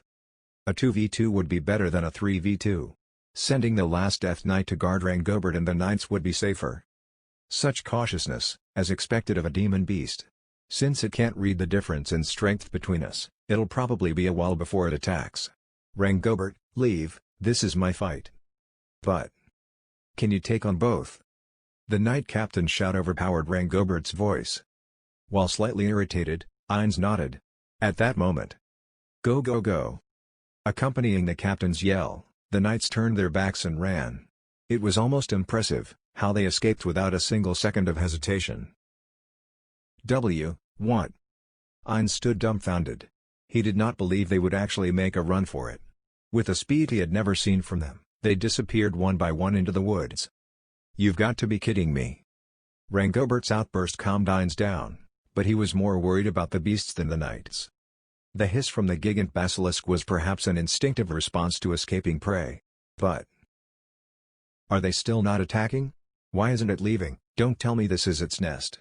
Then what about the goblin corpses? No, that's not important. All of these troublesome matters.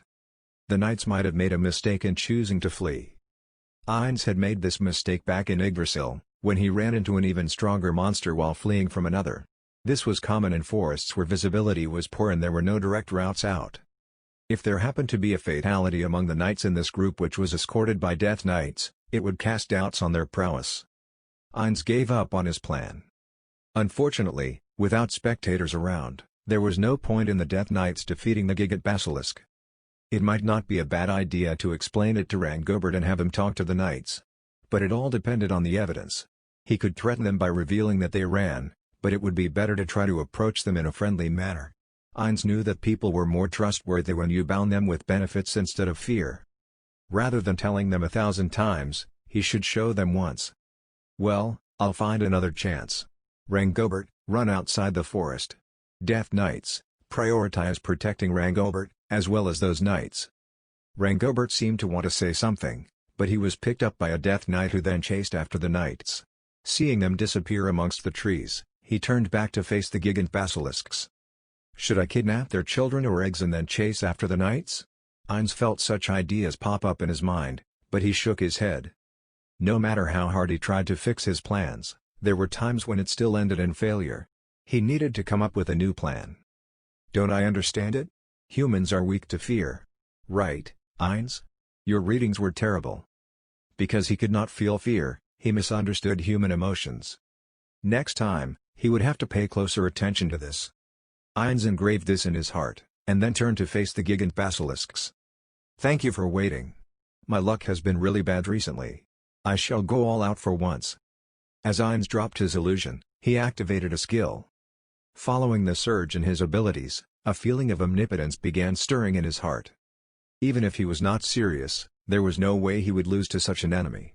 So now which spell should he use? It would not be wise to destroy the entire corpse. He needed the knights to see their corpses. Then delay magic death. He cast an 8th tier spell. However, there was no visible change on his targets. However, understanding that he did something, the gigant basilisks hissed ferociously. Ainz chuckled. They had no idea what spell he cast. A lack of knowledge would lead to misfortune. From his experience in Yggdrasil, Ainz had a deep understanding of the timings of delayed spells. And because of this, he immediately cast a spell on the other monster. Death. An instant death spell from Ainz, a veteran in necromancy. Resistance was futile. Simultaneously, the two gigant basilisks drew their last breaths. Ainz gained some satisfaction in the fact that his skills had not rusted. Great. They are beautiful corpses without any external wounds. I should turn one undead and ride it back to Nazarick. No, let's do both of them. It would be annoying to carry around such a large body. I should let them walk themselves. Just as he spoke, my Lord God. Ainz's non-existent heart skipped a beat. The loud shout of a man rang through the area. Forgetting to hide his real face, Ainz searched for the source of the sound. His line of sight led to right beside the gigant basilisk. A man appeared next to the powerless body. My Lord God. The man crawled out from a hole and repeated himself. From the fact that he was staring right into Ainz's undead face, the god he was referring to was no doubt Ainz himself. It was extremely strange to see such a well-dressed man appear in such a place, and Ainz had no memory of him. However, from his words, Ainz could guess who he was. Does he? Perhaps, is that it? Having learnt the man's identity, Ainz summoned an obsidian throne, and regally took a seat. He nodded at the man, acknowledging his presence. Yes. I am your god. Just as I thought. The man approached Ainz and got down on one knee in a display of loyalty. So all that about being exiled by those great sinners were nothing but false tales. The man's words made no sense to him, but a god like Ainz could not ask for clarification. Yes. Your god is here. As if waiting for these words from Ainz, the man's eyes began filling with tears of joy. Oh, my lord. In contrast to the man lowering his head, Ainz was taken aback. But he still had to put up his facade. Lifting the chin of the kneeling man, Ainz peered into his eyes. Driven mad by religion. That seems right. Ainz felt a slight chill run down his spine. Within his eyes, Ainz could see a terrifying light. He felt that if he ordered it, this man could easily throw away his own life. In some way, he was just like Ainz's subordinates in Nazarick. But because he is insane, I can easily control him. I am done with my tasks here. Do your best to please me. If you do, I will grant you miracles. Ha! My God! I have received your words. Taking a quick glance at the man still bowing, Ainz stood up. Deactivating the spell, he felt the throne disappear. Walking past him, Ainz activated a special skill on the two corpses of the gigant basilisks, transforming them into zombies. Ainz mentally commanded them to lower their heads, and he climbed up on one of their backs. Go. Slowly, the gigant basilisks moved forward. Only remnants of the smooth movements from the time they were alive remained, but it was possible to make it to the wagon. Though its movements were clumsy, their large size meant huge strides, and hence a reasonable speed. Although it looks like they are going to crash into the trees.